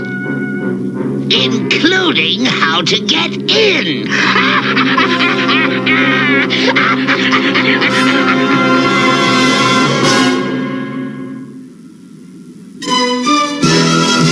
G.I. Joe will return after these messages. Now, back to G.I. Joe. There's $60 billion in gold stored inside Fort Knox. With that kind of capital, Cobra Commander wouldn't have to conquer the world. He could buy it. Hey, look alive, partners! Fort Knox coming up yonder. You can tell your convoy to make a U-turn. I have an entire mechanized division out there, and I don't need G.I. Joe's help to defend my post. Do I make myself clear? Oh, Sergeant Hauser. Orders from Washington, General Stack. Whether you need us or not, you've got us.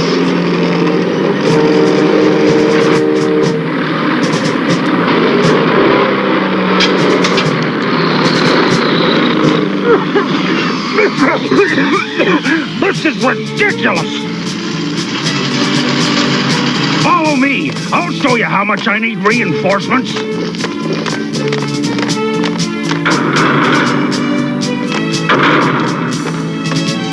Now do you see what I mean? And the walls of this building are titanium alloy, 20 feet thick. As you can clearly see, your services are not needed. If you don't mind, General, we'll hang around for a while. Better safe than sorry. In all of my 30 years of service, I've never seen such gross insubordination. I'll have you busted to... Not a sound, General, unless you want it to be your last. That video wasn't lying, Zartan. This old tunnel really is the road to riches. Remove the General's uniform. Cobra's overdue. To pull this off, they'd have to strike soon. I hope you're not complaining. No, just Duke, look. What's the buzz, Private? Why are you leaving your posts? General Stack's order, sir. That doesn't make any sense. General, what's going on? Why'd you order the troops out of the vault? Why, I'm setting a trap, of course. For you. Zartan. Cobra!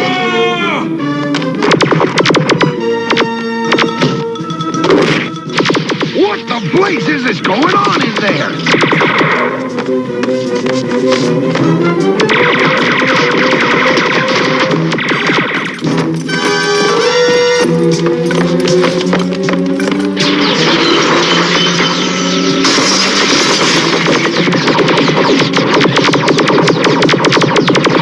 Scramble the Sky Strikers fast! Don't let those planes get off the ground.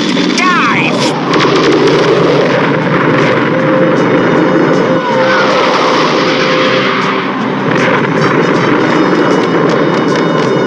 We gotta get our planes in the air!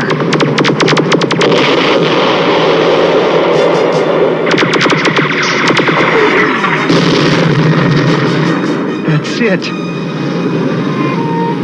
They cleaned us out. The door! Head for it! It's closing! Move! It's a bit too solid to punch through, you know. Time to surrender, wouldn't you say?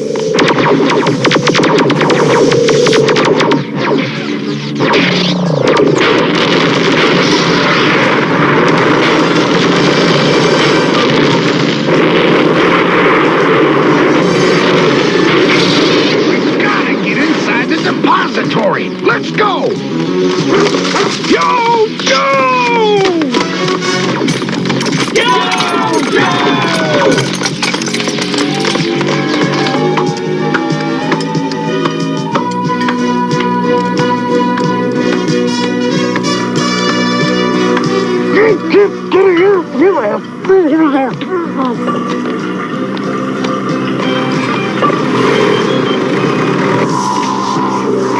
I'm curious, Zartan. Now that you've got the gold, what are you gonna do with it? Yeah, you can't exactly cart it off in a Rent-A-Truck, can you? You needn't be concerned. We have a very efficient means of transport. The Cobra Bullet. Fully armed, fully armored. Top speed 200 miles per hour. It will carry the gold to the coast, where a fleet of Cobra submarines is waiting. And by this time tomorrow, your country will be dead broke.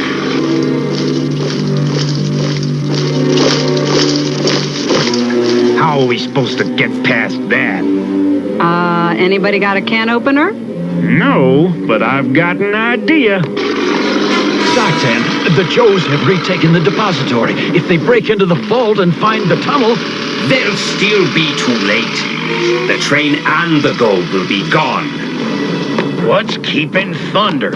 I thought he had some big plan to get into the vault.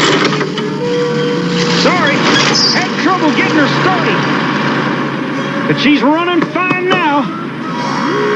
I think you all might want to move out of the way.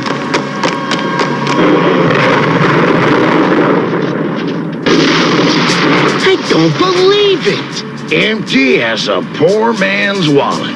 They stole the gold right out from under our noses. Not to mention Duke, Scarlet, and Snake Eyes.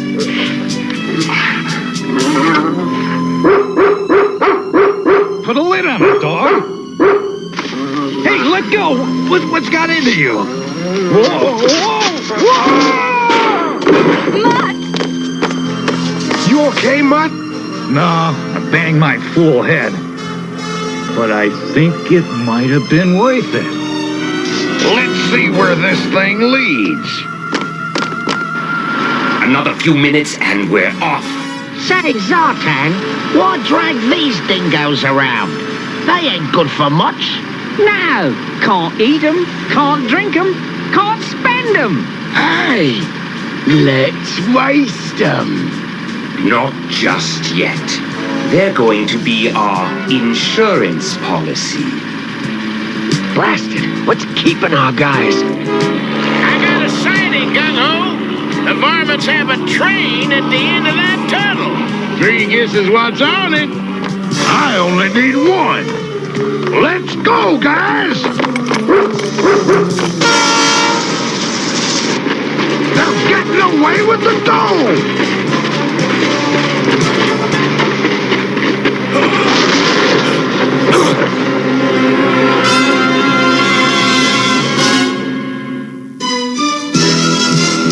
G.I. Joe will return after these messages.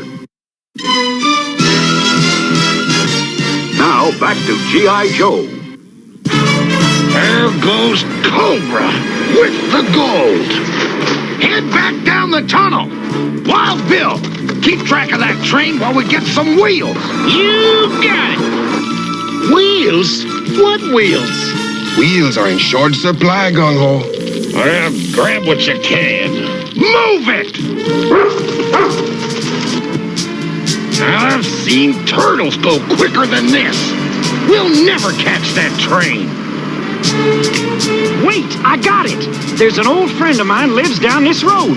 He's got some real transportation. Gee, thanks, Mr. Murphy. Sure, Thunder. Glad to help. Take all the mounts you need. Horses? We're gonna catch a bullet train with horses? Not just any horses, son. You're looking at thoroughbreds, the fastest in the world. They look a little, spirited.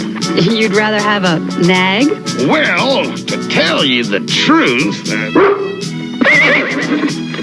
Don't complain to me. This wasn't my idea. Okay, Joes, mount up. Easy now, boy.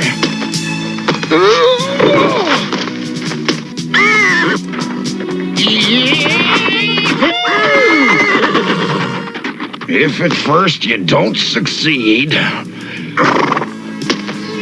Whoa! Oh, no. Be reasonable, horse. I'm really not dressed for riding. And I didn't join the horse cavalry. Hey, nothing to it. We should have took a bus. Hey, gung-ho! You better speed it up. Cobra's moving fast. Believe it or not, we're finally on our way, Wild Bill. Didn't I tell you they were fast? Yeah, but that train has a big head start. Just follow me. We'll head them off at the pass. Now, there's an original thought.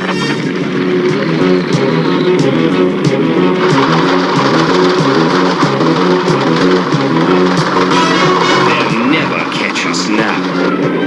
Our insurance policy paid off. All right, eliminate the prisoners. Yes, sir. Bring the first prisoner. Oh, no! Snake Eyes! Stop! No!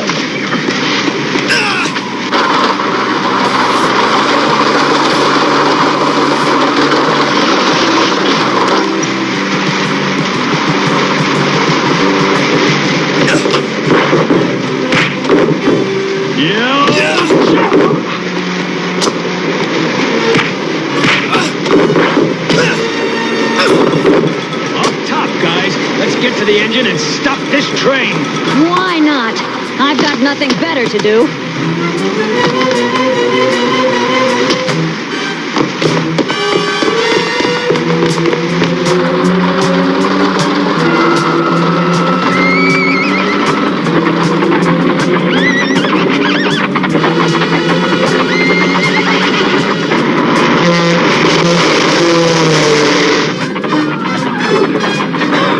We made it, and here she comes. Hey, what's going on up front?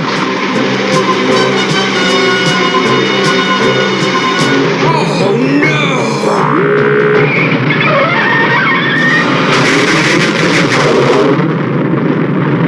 Let's ride! She's slowing down, boys!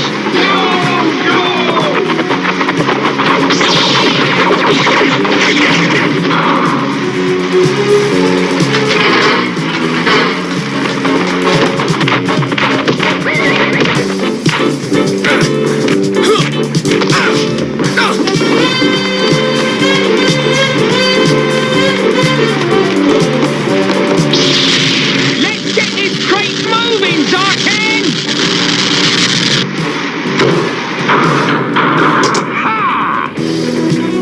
If the Joes want the gold back this badly, then I'll give them what they want. Right on top of their bloody heads.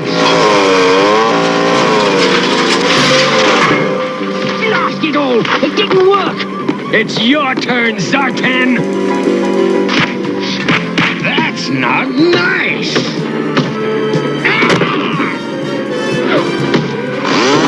With these guys, you gotta have eyes in the back of your head. Whoa! It cut through the pressure regulator!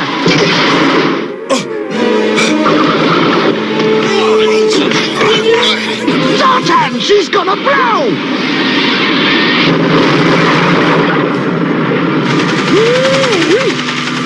I hope our guys are all right.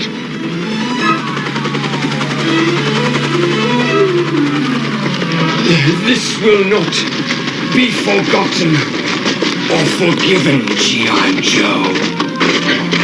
What would you think if I changed my hair color? What? I was thinking maybe black and blue to match my face. Was this trip really necessary? You folks okay? I got a medical kit back in the Dragonfly. Well, you receiver polecats! Oh, Dad, blame it. Can't turn your back on them for a second. Well, at least we saved the gold. Which reminds me, General Stack owes us an apology. I'll put it in writing if you'd like, Sergeant Hauser. I don't know how to thank you. You should thank Spencer Murphy, too, General. Without his horses... You'll get a medal for this, Mr. Murphy. I'd rather have my horses back, General. Oh, we gotta give them back. But I was just getting the hang of it.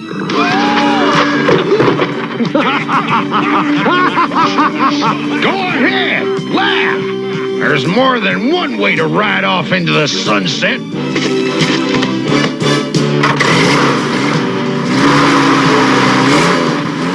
Happy trails, gung-ho!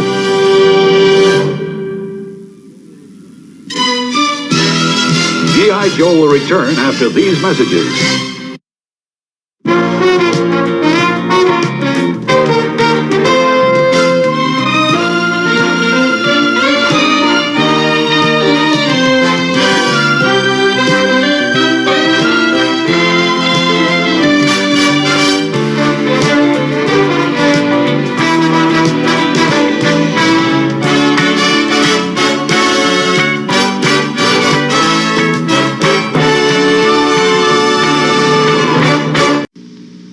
Bang, bang, bang. Oh, howdy, partner. Time for timer. Do you ever get that hungry feeling after school? Boy, I do. I'm so hungry, I could eat a wagon wheel.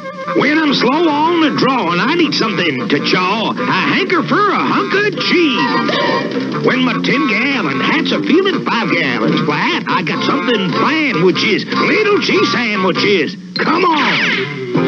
Here's a great little snack to tide you over till dinner. If you want something delicious and nutritious, cheese is a super snack. Look, a wagon wheel. When my get up and go has got up and went, I hanker for a hunk of cheese. When I'm dancing, I hold down and my boots kind of slow down, or anytime I'm weak in the knees. I hanker for a hunk of, a slab or slice a chunk of, a snack that is a winner, and yet won't spoil my dinner. I hanker for a hunk of cheese. Yahoo!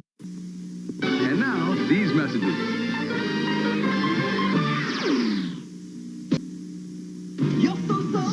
Serious.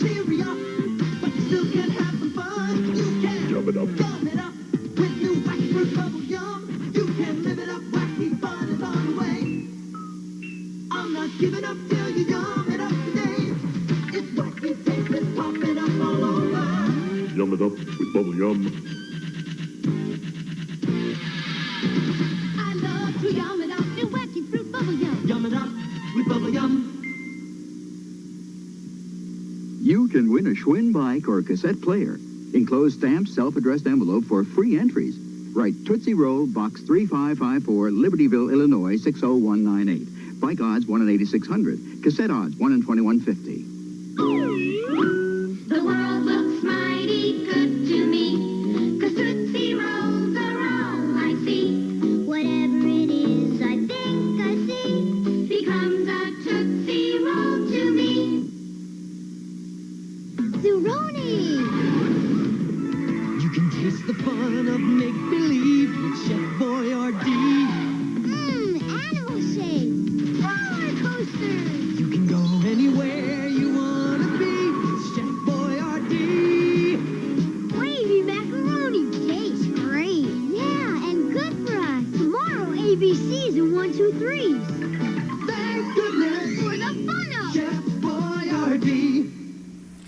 You know, I will go down swinging on my theory that G.I. Joe is the best toy line ever. And this comes from a Star Wars nut. I think they had the best figures at the time. They had the best vehicles at the time. They had a great cartoon. They had great send-aways. They always had something you could send away for. Like, always. You know, like Star Wars, you got like, I think 2 per wave. Man, G.I. Joe always had that little booklet that you could send away for free stuff. Even if you just sent away for a free figure that was already like a 2 or 3 year old figure. But you would get one in a baggie sent to you in the mail. Okay, I didn't get Bazooka when he first came out. Okay, well, if I send in $1 and 5 flag points, I get a free Bazooka. Sweet. You know, and as a kid whose mother loved all those, you know, get a figure for flag points or whatever, you know, the proofs of purchase, stuff like that. My mom sent away for all of that. because we didn't have a whole lot of money. My parents were essentially kids when they got together, which is not great, but I got all those send-away toys, like all of them, because, literally, my mom could go spend $2.50 to buy a figure in a store, or I've already bought toys, I've got the flag points, they're in the thing, or the proofs of purchase from Star Wars, whatever. Okay, here's $1, you're getting another toy. And I got so much of that stuff because it was free. Yeah, you had to pay for shipping and handling, whatever, but I loved it. G.I. Joe, one of the best toy lines ever, if not the best toy line ever. I get some people who go, Legos. I'm like, do Legos count as a toy line? Now they probably do, because now you can just go, oh, I just want Marvel. Oh, I just want Star Wars. Oh, I just want Harry Potter. But, I get Lego could be a toy line now. When I was just a kid, it was just Lego, space, medieval, Lego, Duplo, stuff like that. But man, G.I. Joe, #1. So, love G.I. Joe. So here you guys go. We're going to scoot over to the last episode of the day and bring you one of the next best toy lines ever, Transformers. I just got that today. I got the new Bumblebee Masterpiece Optimus Prime, and look at that. That is so cool. I didn't even open it yet. That's how new it is. I just got it. And it'll go in my Optimus Prime collection. And for those, yes, that is not an original Hot Rod. That is a repro that they put back in the box and stuff. But thanks to Waylon at Way Out Toys, that's why it's there. So we're bringing you Transformers, one of the best Part 2 episodes, because it's got Dinobots. Seriously, if it's got Dinobots in it, you're gonna love it. Dinobots were cool. Dinobots are still cool. And I love the fact that later on we get the mythology of why the Dinobots are the Dinobots. What happened to them. I love the fact that in current continuity, the only reason Grimlock was an Autobot is because he hated Starscream.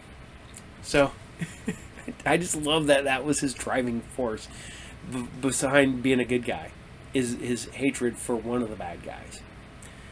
So, on that note, this is Transformers in the episode Dinobot Island Part 2. Enjoy.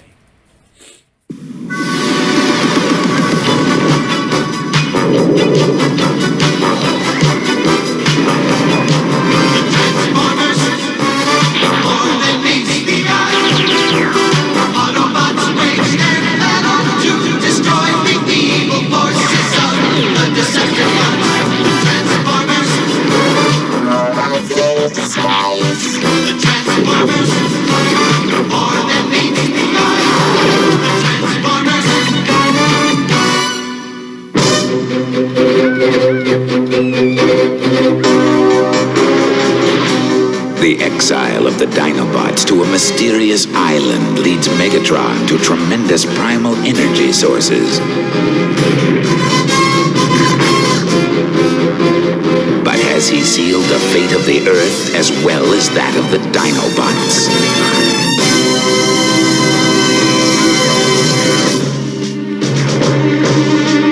Those dull-witted Dinobots will trouble us no further. Now nothing stands between us and the vast energies of this prehistoric island. But draining those energies might upset the chronological balance of this island. It already drifts precariously in the sea of time. Scientific gobbledygook, Starscream. Do as I say. Yes, mighty Megatron.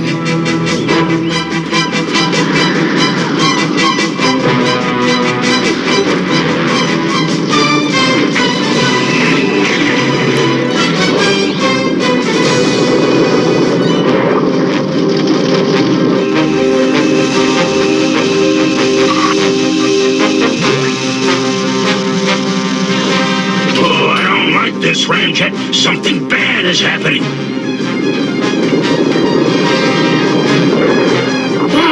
An unexplained reaction is occurring. Perhaps Megatron has finally made the one error which will make me Decepticon leader.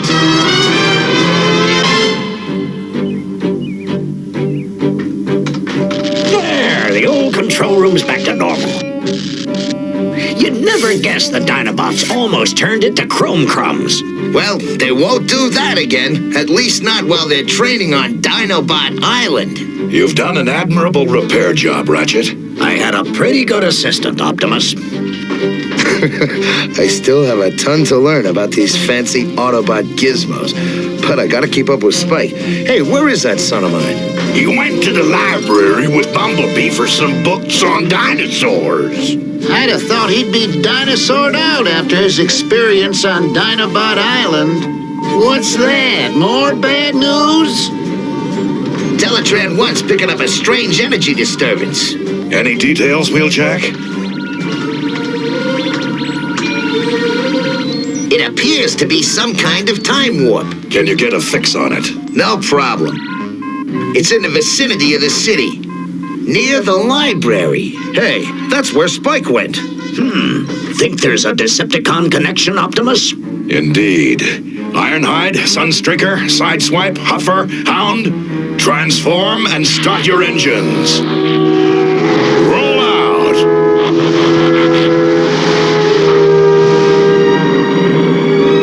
Try not to worry, Sparkplug. We all want to help Spike.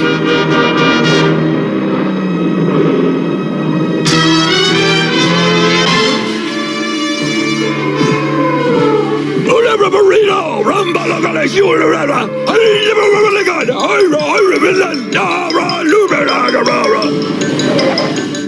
What a great time to hit rush hour traffic. Now, where's Spike and Bumblebee? I'm getting an Autobot reading from there. Under this rubble, fast!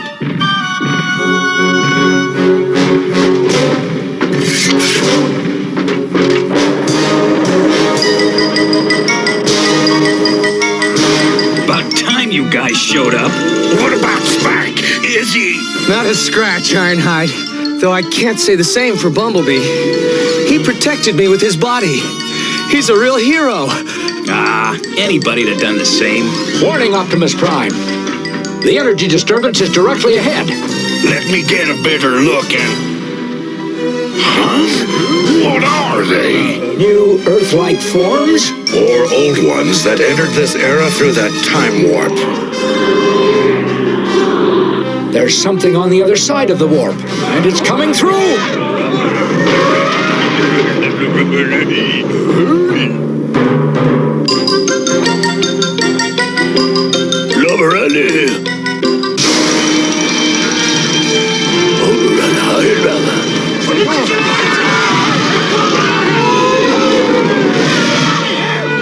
We gotta do something, Optimus. Agreed, but gently. Remember, those creatures are flesh and blood, not unfeeling machines like the Decepticons. Forward! Then we'll just have to pull our punches! I doubt that his insurance covers elephant damage. Don't fight me, Shaggy! I'm not the biggest Autobot, but I'm one of the strongest!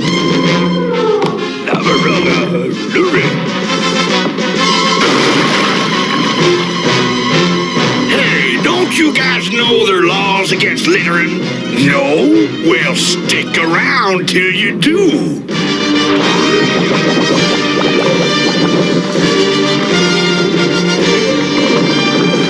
I hope you packed your trunk!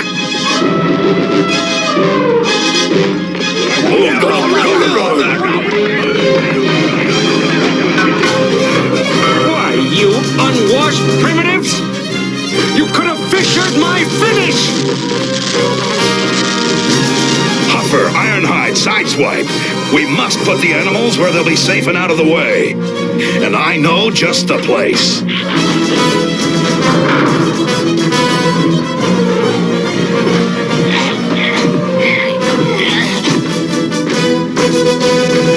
All All right, beasties, in you go.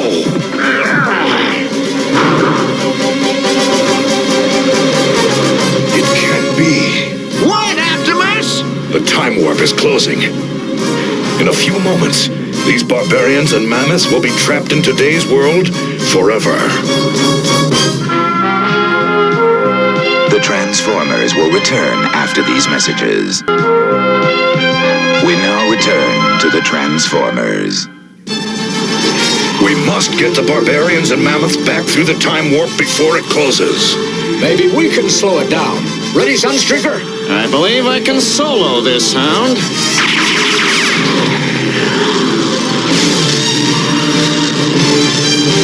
Everybody can use a little help now and then, Sunstreaker.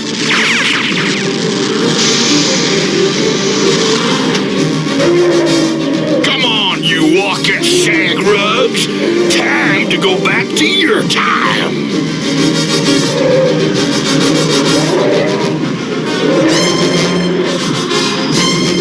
Keep moving.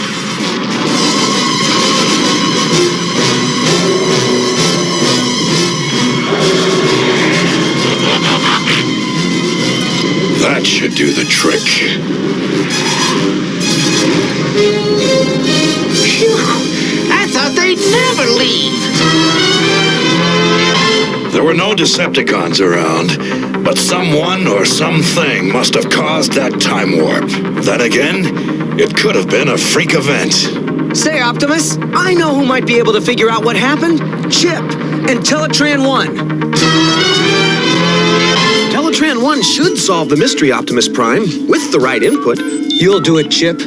Like if you need geology-type info, hey, just call on yours truly, Beachcomber. I dig projects that don't require conflict, you know. And if you need a true scientist to explain Beachcomber to you, don't hesitate to call on me, Perceptor. Thanks, Perceptor. You too, Beachcomber. I can use lots of help. Not another time warp. That's precisely what Teletran 1 is registering. Try to find the location, Chip. Better make that locations, Optimus Prime. We just picked up 2 new time warps. 2 time warps?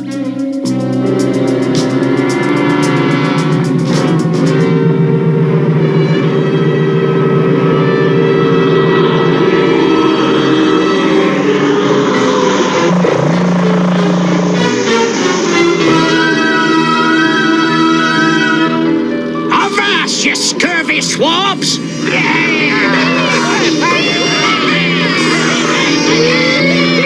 We be boarding your vessel to confiscate your treasure!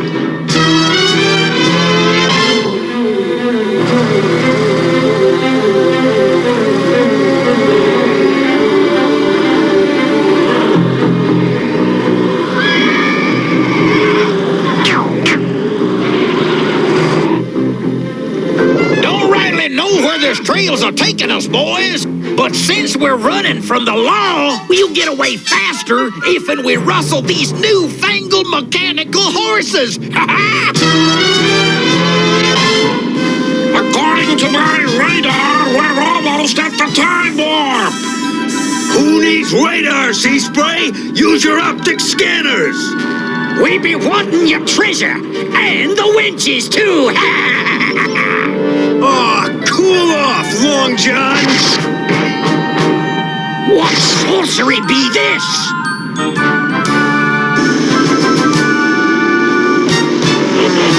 I'd rather stay in my stunning auto mode. But then I couldn't do this. He's made it black as night.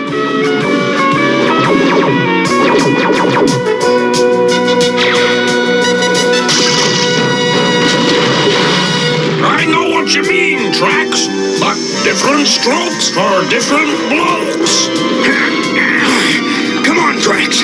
We gotta push this crate back into the warp before it closes.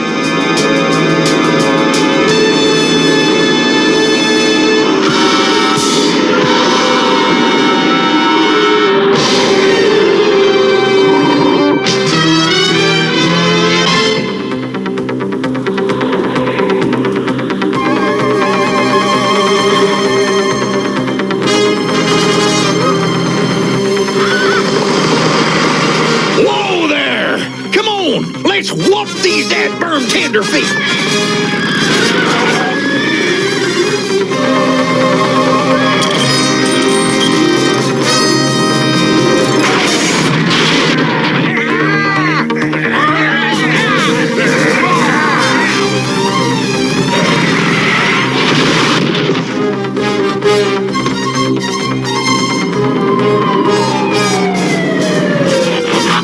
Okay, let's straighten out this mess.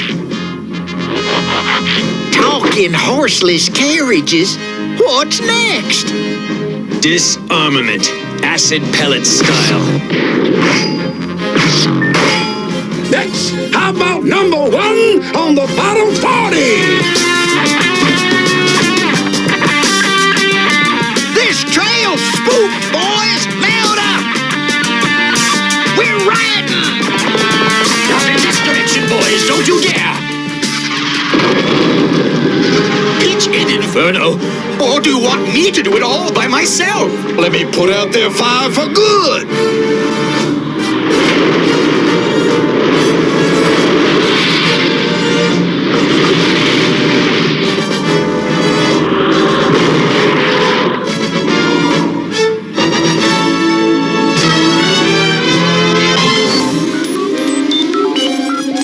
Well, Chip, have you formulated an explanation?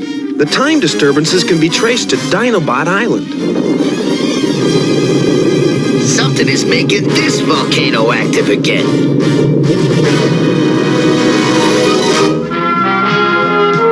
The Transformers will return after these messages. We now return to the Transformers. The energy disruptions on Dinobot Island have activated this volcano as well. We must repair the damage to the time flow at once. Warpath, Beachcomber, Perceptor, Ironhide, Smokescreen, Trailbreaker. Strap on your jetpacks and follow me to Dinobot Island.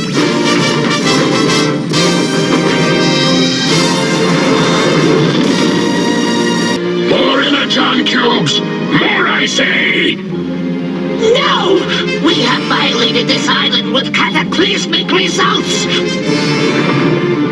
We must leave now before the entire island explodes! I don't care if the entire Earth explodes. We can always relocate.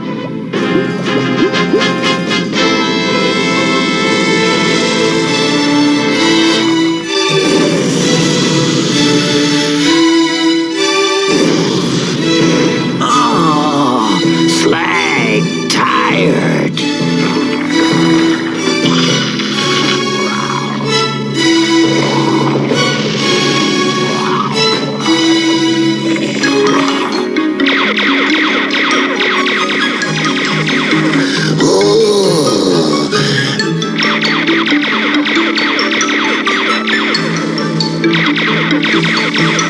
Good. Tar off. Good.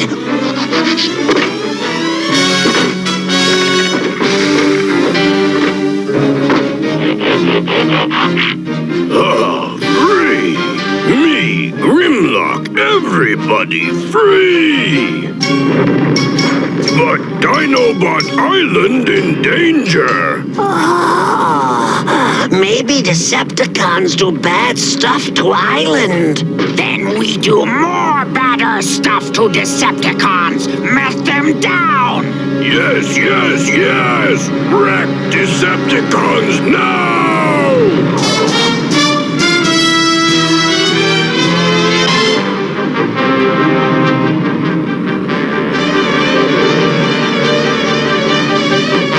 If that stolen energy is taken from this area, this entire galaxy could crumble. Yeah? Try telling that to them. You were a fool to come here, Optimus Prime, and fools pay a heavy price. Prime! I'm okay. Repair systems already compensating for damage. Great! Then let's make the Decepticons Decepticrums! Resist! Terminate them! reduce them to lithium litter! Attack from the sky!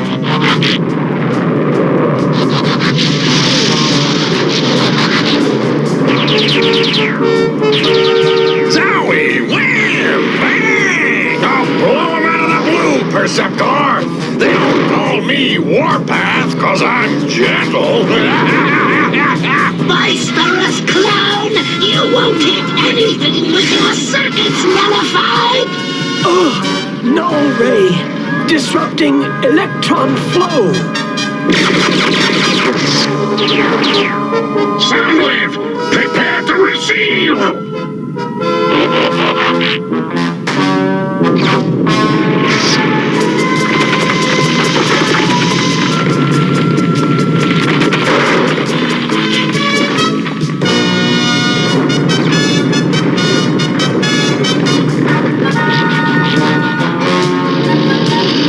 Like, I hope we don't destroy this place before we can study it. Ooh, wow!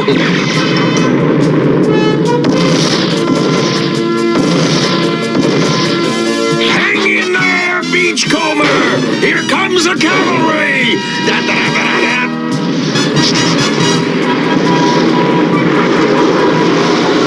Hey, Blitzwing! Thank you!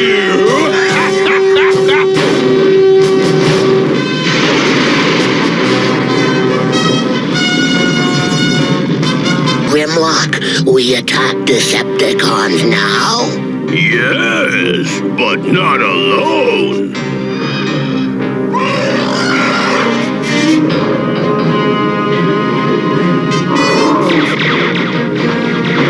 Me, Grimlock Smart, inspire dumb dinosaurs fight too.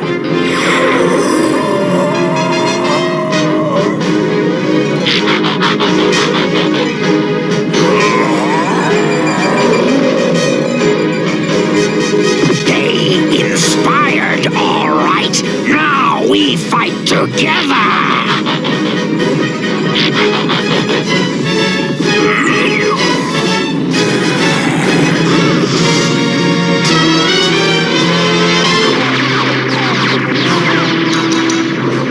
Victory is near. I want to savor this moment.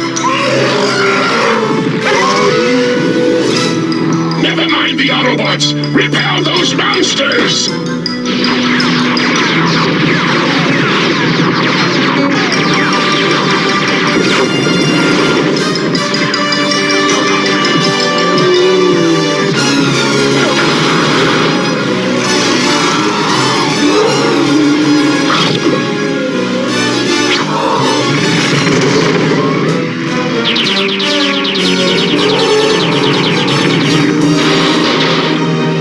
If only one Decepticon survives this assault, it shall be I.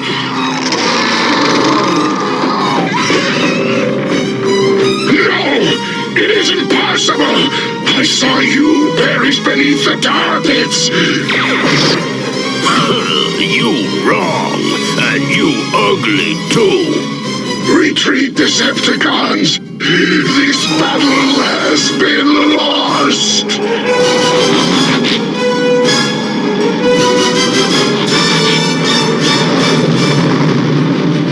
Now perhaps we can restore the time flow to normal by releasing the energy stolen from this island.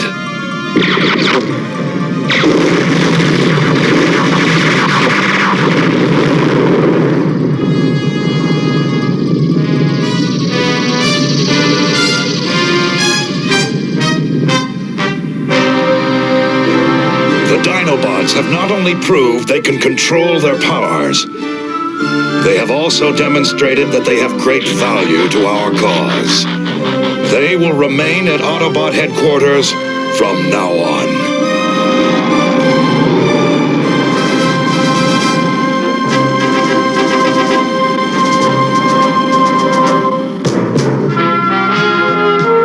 The Transformers will return after these messages.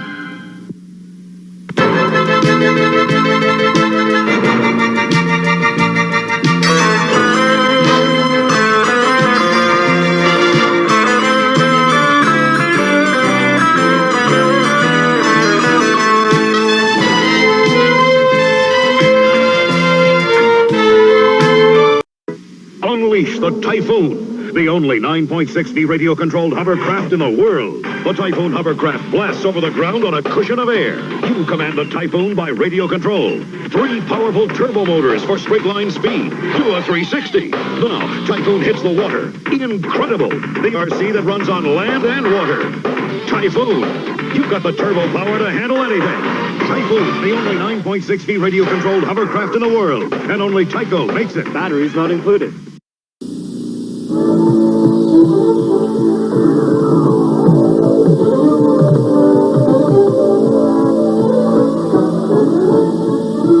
Enter the world of Voltron, with thrilling adventures let you soar beyond the limits of your imagination.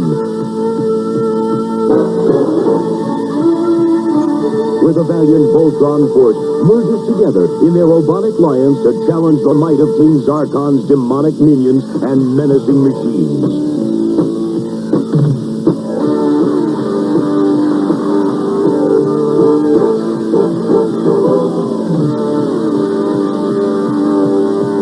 Join this never-ending battle between the army of evil and the champions of justice, with the fate of planet Aris and the entire universe at stake.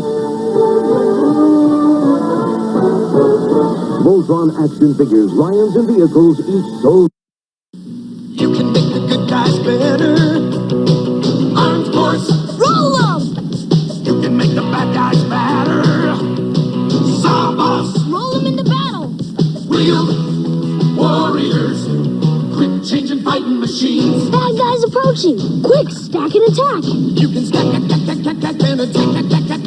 with real warriors. Real Warriors vehicles each sold separately. Some parts not for use with some toys. New from Mattel. All right. I hope you guys had fun today. I brought you some of the absolute best action-packed cartoons from the 80s. And a couple from earlier, and one from later. Yeah, Rockin' Robin Hood, not in the 80s. Yes, Megaman was 90s. But it's all killer, no filler on today's episode. All action. I just went with it today. So, I hope you guys had fun. And on that note, I want to thank all you guys for hanging out here every Saturday morning with us.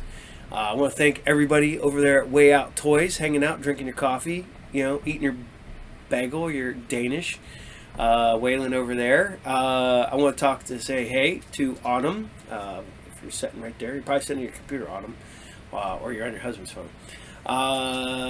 Johnny, and Tony, and Newfie, and so many of you cool guys. So many. You guys are a blast. Sorry about Star Blazers last week. For some reason, it's been hit and miss on Star Blazers. They've been making me pull them down.